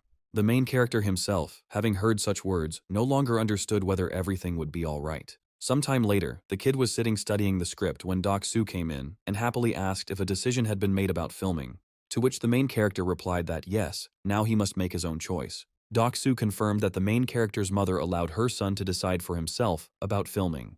According to the script, the girl suffered from leukemia and was tormented by the fact that she was a burden to her father, who raised her alone. The uncle noted that this was an incredibly delicate role, and the main character himself sadly said that the boy in the script consoled her. He was going to embody this role, because the boy, as the savior for the girl, both roles required a subtle approach to emotions. The dark-haired man himself also noted that the two main roles are played by children, so he will be filming with a peer. Hearing these words from the man, little Kongja immediately became thoughtful. He was wondering who would play the girl. Duksoo didn't particularly care about the film's main character. He was only determined to make sure nothing happened during filming. Hearing about the danger, the child remembered how the bottle had flown at him, deciding that with his activity, he was putting himself in danger. Duksoo said out loud that he hoped the baby wouldn't be kidnapped, deciding that he would have to be extra vigilant. But the baby was happy because he had Duksoo, who would have time to protect him. Hearing these words, the uncle burst into tears, also remembering the recent situation where he had failed in time. It still tormented him. Suddenly, the kid turned to the system, asking about the total number of coins, which was 1,300,000. He asked to make himself stronger to protect himself, but the system gave him an exorbitant price for it. She also added that, as a side effect, he will not be able to use his right leg. After some thought, he decided that his bite force should be stronger, figuring that if he was kidnapped, he would simply bite him. So I turned to the system, asking him about the bite force, like a dog, and it estimated it at 32,000. As a side effect, the baby will experience pain in the jaw area for 10 hours. Khan used coins. Doc Suk was distracted from the baby by the phone ringing. Looking at the screen, he saw that it was the director. He immediately answered the call, while the protagonist did not understand why Director So was calling him. Looking at the baby sitting next to him, Doc Soo replied that the child was next to him now. After listening for a little while, he handed the phone to the kid, saying that he had asked to give him the phone. But before he could even put the phone to his ear, he heard the screams. The director shouted that he had received news. Vaughn told him everything. The protagonist decided that the director was very excited if he conveyed the information to Director So quickly. And he continued to shout, saying that the man called him first, saying that he was acting cautiously in case he changed his mind. Kongja replied that he would not change his mind, and Seo continued, saying that it was a difficult role, worrying about the child. At some point, Kongja heard the director leading everything to the fact that it would be difficult for him because he had the role of a girl. And then the baby went crazy, and a not very pleasant atmosphere immediately appeared around the baby. Unable to contain himself, he started shouting into the phone, asking how he would play a girl and not a boy. Hearing such a surprised cry from the baby, So was very puzzled. A few days later, our protagonist found himself in front of a massive high-rise building. The dark-haired actor continued to lament the need to get into character as a little girl. At the second meeting, the director happily announced that the filming process was fully financially secure. Our protagonist looked at the beaming face of his obsessive pursuer with obvious irritation. Thanks to Kongja's influence, the director was able to negotiate favorably and bring down the price. The actor came to the conclusion that Han Woo-jin only gave in for the sake of the meeting. Director So suddenly changed the topic of conversation to the director candidate for the film. The fair-haired boy, with tears in his eyes, thought with horror about shaving his head. Noticing the child's panic, Director Vaughn hastened to reassure him about the safety of his hair. Kongja thought ruefully that it would have been better if he had been given the role of the dead character. The main character, with a serious look, advised the director to eat more black beans. After some time, the action moved to the company's modern glass office building. Inside this building, the characters approached a massive door with a reading sign. Slightly opening the door, the fair-haired boy cautiously peered inside the spacious office. Our protagonist noticed a lonely childish figure sleeping peacefully on the table. Kongja began to look at the sleeping stranger with slight surprise and curiosity. The child who approached the table began to guess what role exactly was entrusted to his peer. The dark-haired boy suddenly opened his eyes and stared warily at the new guest. Kongja froze in place in surprise under that piercing gaze. Without saying a word, the dark-haired boy smoothly raised his head and straightened up. Leaning forward sharply, the stranger, with a frighteningly serious expression on his face, called out the hero's name. Taken aback by the pressure, the frightened child asked the name of his interlocutor, in a voice trembling with excitement. With an unperturbed look, the dark-haired boy admitted that he had been closely watching the hero's performance. A little taken aback by the unexpected praise, Kongja smiled awkwardly and thanked his peer. After listening to a list of all his projects, the young actor considered his interlocutor to be a devoted fan. However, this timid assumption was immediately shattered by the firm refusal of the new acquaintance. The boy explained that he studied the projects only at the insistence of his parents. Kongja stared at his interlocutor in complete bewilderment, not understanding the reason for the surveillance. Suddenly, one very important detail surfaced in the memory of our main character. Loudly, slamming his palm on the table, the fair-haired child confidently shouted out Han Soo-yoon's name. Our hero smiled awkwardly, fully aware that he had simply forgotten his appearance from the past. Kongja thought about the serious problems this child's parents would have in the future. Feeling a long gaze on him, Han Soo-yoon narrowed his eyes suspiciously. Noticing this attention, the dark-haired boy politely handed his interlocutor a carton of fruit juice. Confused by the offered treat, the protagonist tried to switch the conversation to drinking jelly. Han Soo-yoon's unexpected question about diet caught our hero off guard. Politely handing over the package, the dark-haired boy called this jelly his complete diet. Kongja realized with horror that his new acquaintance was simply being starved to death at home. The realization of the blatant injustice towards his peer instantly angered our protagonist. Fearing for his comrade's health, Kongja called out to his uncle at the top of his voice. The alarming cry brought Dok-soo running, and he was ordered to give their sandwich to the child.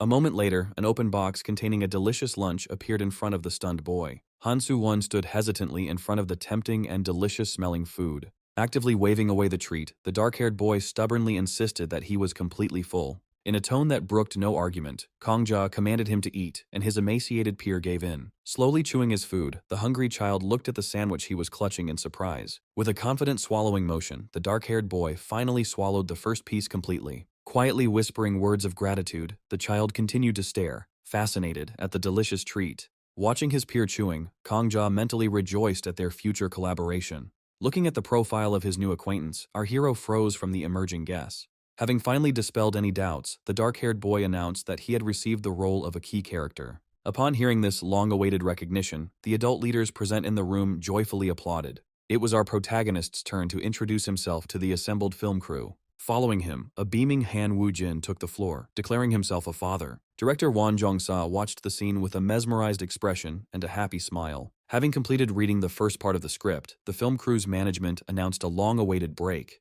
During the ensuing pause, Kongja suddenly poked his finger into his comrade's plump cheek. Han Woo-jin continued to enthusiastically promise his unconditional paternal support in everything. Han Soo-won gently touched the hero's head and called him the cutest person. At this sudden compliment, Kongja was stunned and screamed with strong indignation. Happily picking up on someone else's words, Han Woo-jin unceremoniously hugged the pouting protagonist. Taking the boy's hands firmly, the man cheerfully suggested that they go get some ice cream. Han Soo-won lowered his head hesitantly, afraid of breaking the strict house rules. At that very moment, the heavy door of the office swung open, revealing the stern figure of a woman. Hearing this commanding voice, the dark-haired child obediently lowered his gaze and instantly darkened. Coming closer, the mother categorically stated that her son would not eat anything. Handing her son a tiny package, the mother sternly reminded him about the harm sweets can do to his face. The woman strictly forbade her son to touch other people's food during the filming of the movie. Before leaving, Han Soo-yeon's mother cast a heavy, piercing glance at those present. Casting an appraising glance at Kongja, the woman expressed hope for their sincere friendship. The fair-haired boy politely agreed, although he could clearly sense the woman's hidden hostility. As soon as the door closed behind the stern guest, the oppressive atmosphere in the office dissipated. The dark-haired child awkwardly apologized to those present for his mother's excessive strictness. Worried about the health of his hungry comrade, the man carefully placed a candy bar into his palm. Smiling softly, the adult promised to personally bring him healthy protein bars from now on. The persistent man generously offered to shift all the blame onto the child in case of problems. The fair-haired child emotionally urged his new friend to shift all the blame onto his defenders. The dark-haired child glanced around at the ghostly crowd of patrons and agreed with a slight fright. The little boy with golden eyes smiled warmly, happy to have the opportunity to lift his new friend's spirits. Looking at that carefree smile, the dark-haired child felt a strange relief in his soul for the first time in his life. Looking around, the main character noticed only the gray metal roof of the building, behind which dense trees swayed. Looking forward, the round-faced, hairless baby opened his large golden eyes in surprise. Approaching a large mirror, Kongja began to feel his completely bald head in surprise. Turning his head slightly to the side, our little one carefully examined the reflection and came to the conclusion that the shape of the skull was perfect. Looking in the mirror at the round shape of his head without a single flaw, the protagonist finally realized the reason for the success of his photographs. However, that flawless appearance with short blonde hair in the photo was just the result of using a wig. Immediately after this, our hero obediently raised his hands to his head to carefully pull the special protective net. Having completed his preparations, Kongja put his hand to his chin with a satisfied grin, sincerely proud of the shape of his own head. The unexpected appearance of adults with a Buddhist greeting made our frightened little one freeze in confusion. The woman gently covered her mouth with her hand and smiled warmly, admitting that looking at the child brought peace to her soul. The man agreed with his wife's words, noting that the boy, dressed in traditional clothes, now resembled a little monk. The stranger politely extended his hand to our child's head and quietly uttered words of apology for the interrupted peace. When the man's broad palm gently landed on the top of his head, the bald boy blinked his eyes in confusion, not understanding these motives. Laughing and guiltily covering his mouth, the man began to enthusiastically stroke our baby's head. The stranger fell to his knees in exhaustion, right in front of the frightened child, and whispered the words with a blissful smile. The actress stood stunned, frozen in place, mesmerized, admitting to herself that the cuteness of her boy's face had won out. Our child smiled joyfully and opened his golden eyes wide, calling loudly for his mother in the hope of finding protection from her. While someone's hand continued to persistently stroke the top of his head, the bald boy only smiled confusedly, covered in beads of sweat. With a delighted exclamation, the young woman began to gently stroke Kongja's flawless head. The woman couldn't help but let out a cry of delight, completely succumbing to the charm of her baby. The next second, the woman, overwhelmed with emotion, also fell to the floor, powerless, next to the main character's nanny. Our hero was genuinely outraged by his mother's strange reaction, while the elderly woman acknowledged the boy's perfect crown. The action soon moved to the brightly sunlit set of the film, Downpour. Once inside the spacious film studio, the fair-haired boy walked forward confidently. Our child, wearing a cute hat with a pom-pom, looked calmly ahead, charming everyone with the sparkle of his big golden eyes. As soon as our little one showed up on the playground, the grown men shouted with delight. The young man hugged Kongja with a joyful laugh, affectionately calling our child a real miracle and a little chick. The grown man thoughtfully placed his finger to his face and admitted in surprise that he had never expected to see our child. The man broke out in sweat as he realized he had to seriously adjust the original script. The dark-haired boy just stared silently ahead, not reacting in any way to the director's question. Lowering his head slightly, the dark-haired child quietly expressed his complete agreement with the words he heard from the adult man. The kid's mouth dropped open in surprise when he heard the remark that Kongja's real appearance did not match the script at all. The boy looked down thoughtfully, admitting that Kongja's cuteness would make it difficult to justify the scene of their friendship. Looking closely at Kon, the boy quietly added that he was now beginning to understand the reason for Kongja's strong fascination. Embarrassedly wrapping himself in his clothes, our child stuttered a confused expression of gratitude, leaving those around him guessing. Smiling and nodding in agreement, the man acknowledged Soo-yun's insight, but insisted on changing the filming script. With his gaze trained on the lighting fixtures, the man loudly called out to screenwriter Kim for an immediate discussion of production edits. Watching the children standing together from the far end of the pavilion, the man in the cap quietly exhaled words of genuine surprise. The young man burst into a smug laugh, proudly declaring that the boy had inherited his amazing innocence from him. After announcing a short break while director Vaughn made some edits, our child smiled happily and called out to his friend. The dark-haired boy, stammering with embarrassment, spoke quietly about a protein bar and a lunchbox. The dark-haired child, his head slightly lowered, gloomily refused and complained that at home he was given only jelly. Upon hearing such a shocking confession, our child screamed in shock, outraged by the strict food restrictions. Looking at the empty packages, the dark-haired boy sadly lowered his head. Frowning, our hero looked intently at his friend and mentally vowed to immediately end this diet nightmare. Khan smiled ominously against the gathering darkness and ingratiatingly asked Soo-yun what kind of suffering he would wish on his parents. Nervously, Kongja smiled awkwardly and apologized for the stupid question, but the dark-haired boy quickly calmed him down.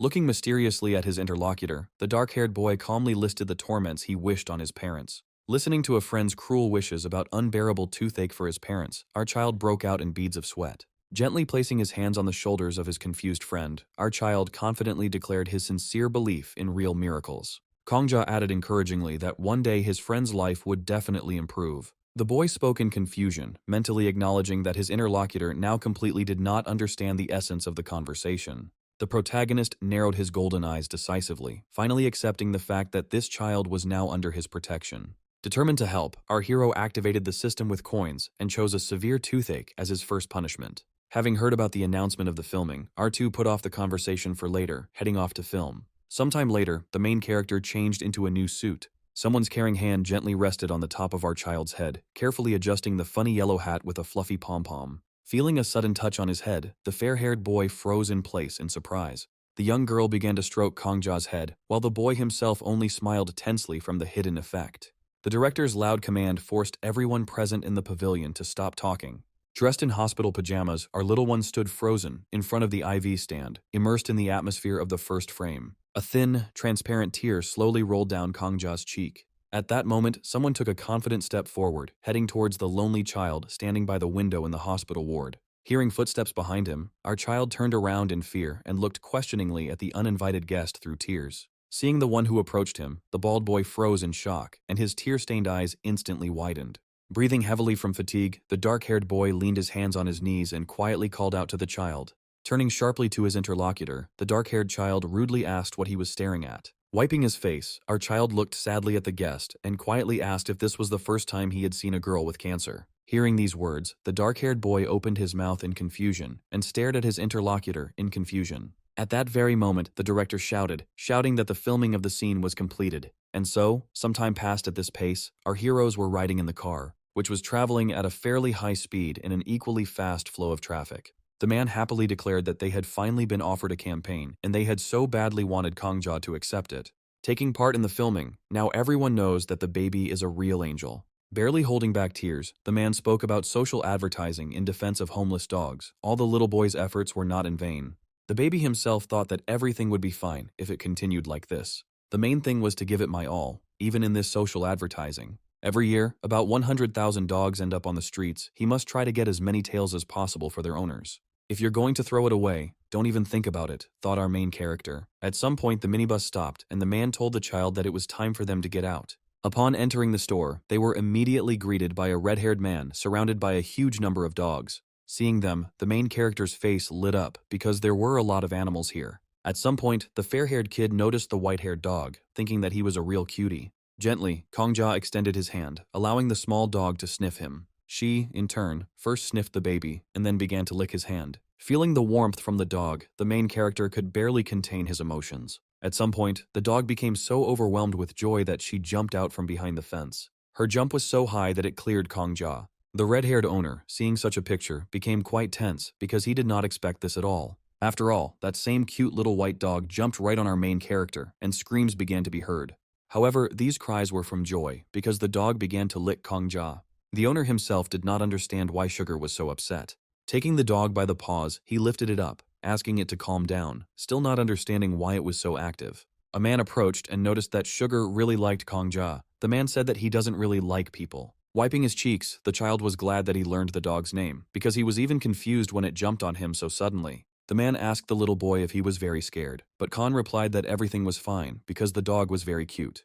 The main character was interested in how old he was. The owner himself didn't know his exact age, but he understood that he wasn't even a year old yet. Suddenly, Sugar suddenly broke free, rushing towards our hero again. Jumping into my arms, he began to lick our baby's cheeks again, making him laugh. At some point, little Khan couldn't withstand the dog's pressure, falling to the ground and starting to roll from side to side. The dark-haired man noted that the dogs welcomed Kongja very warmly, and the owner himself replied that he was very worried about this. Seo Jungu introduced himself, and the owner of the establishment thanked the man for his response, as he really wanted the little angel to come to them. Suddenly, the red-haired man asked the director if he personally came to look after the baby, to which he received a positive response from So, adding that Khan's manager was also there. They discussed how children needed good supervision, remembering Han Soo-yoon, remembering how his parents forced him to work. Hearing about his friend, the protagonist tensed up because he clearly heard that his parents were overdoing it with work. He recalled meeting his mother on set, who was yelling at him and being rude. Kongja now realized that everyone around him knew about it, but still no one could stop them. The adults discussed how their own children suffer because of their greed. Suddenly, our main character interrupted them, shouting loudly that he wanted to help.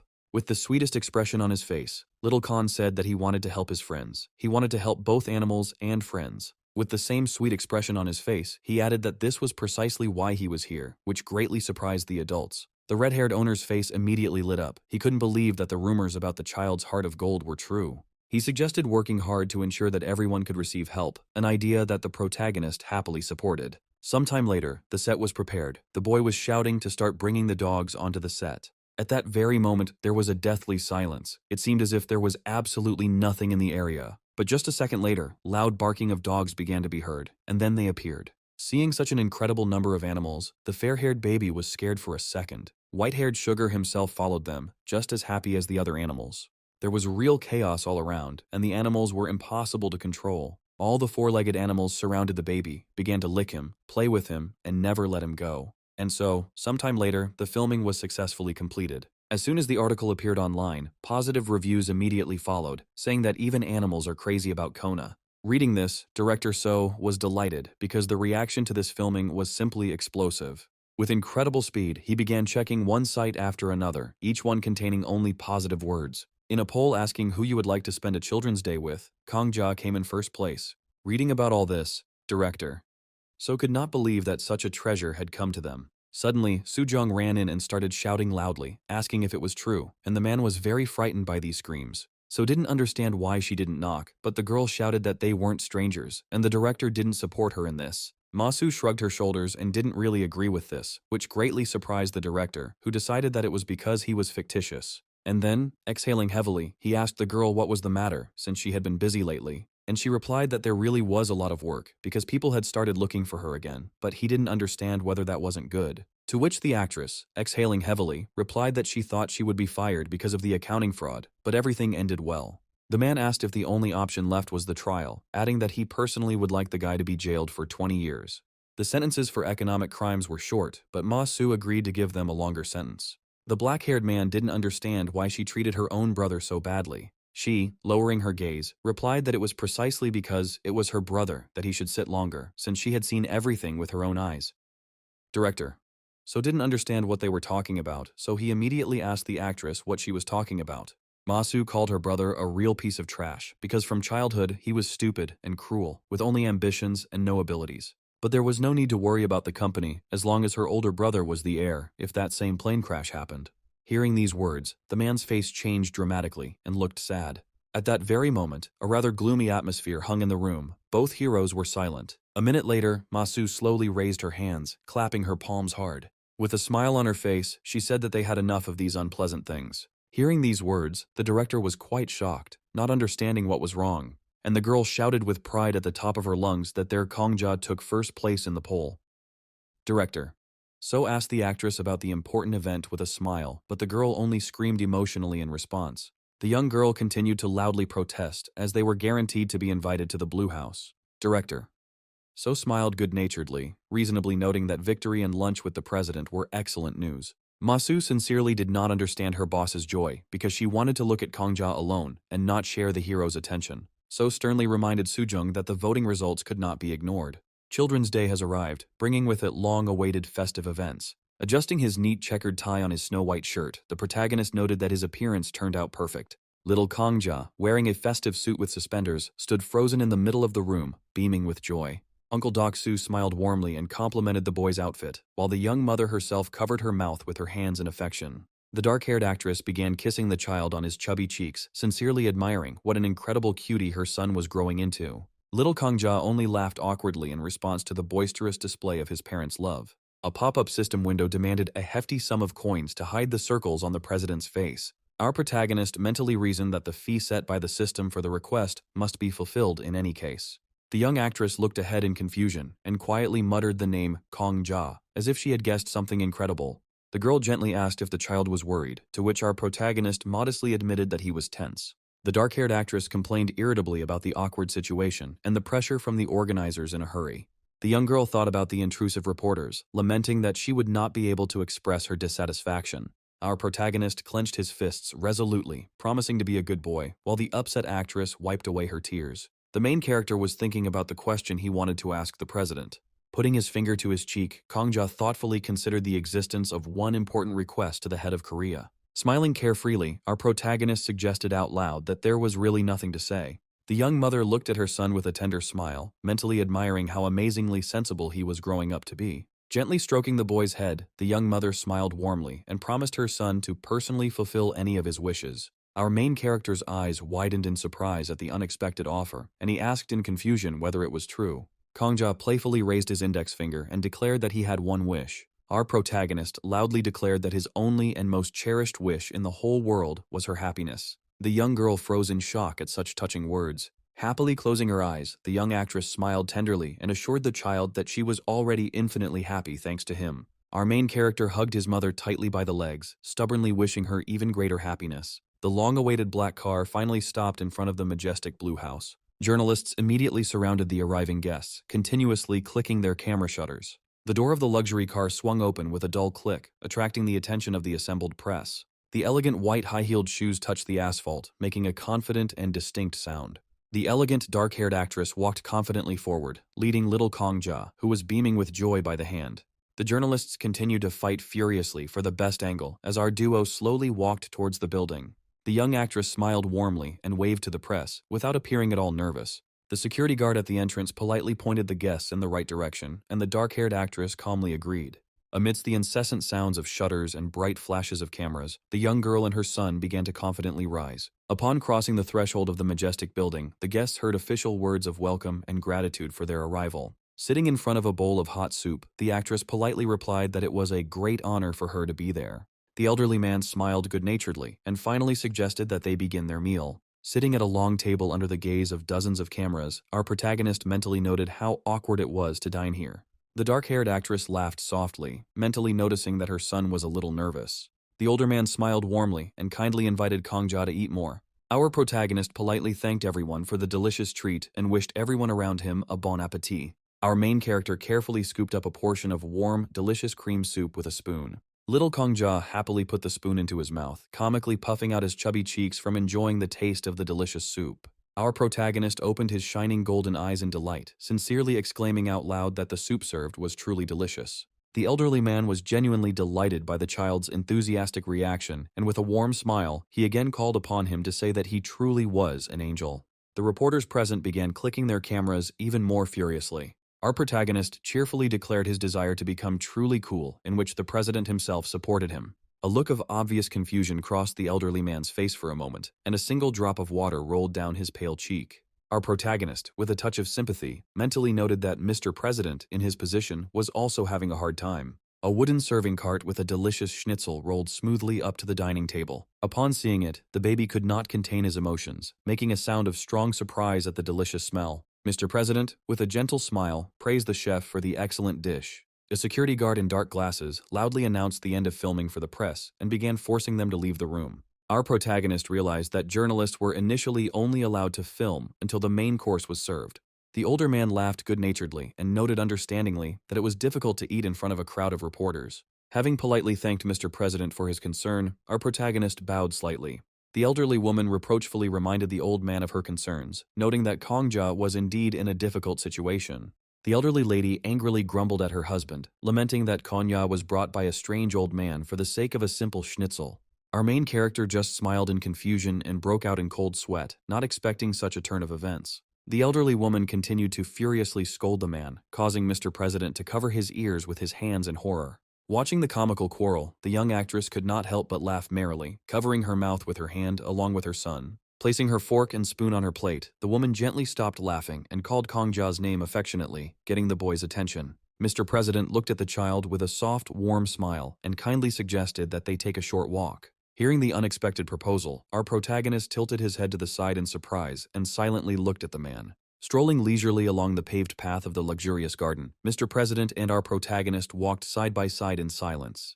The men suddenly froze on the stone slab, making a dull sound and interrupting the measured pace of their walk together. Mr. President smiled with relief against the backdrop of the trees, quietly noting that they could finally talk in peace. Our protagonist turned around in surprise when he heard the man's unexpected confession that his son had talked a lot about Khan. The elderly man added that his heir described the boy as an angel, which prompted the child to ask again about his son. Our main character asked again in confusion because he didn't understand who they were talking about. Mr. President recalled filming a public service announcement, adding that the director of that shelter was his son, which made Kong Ja freeze.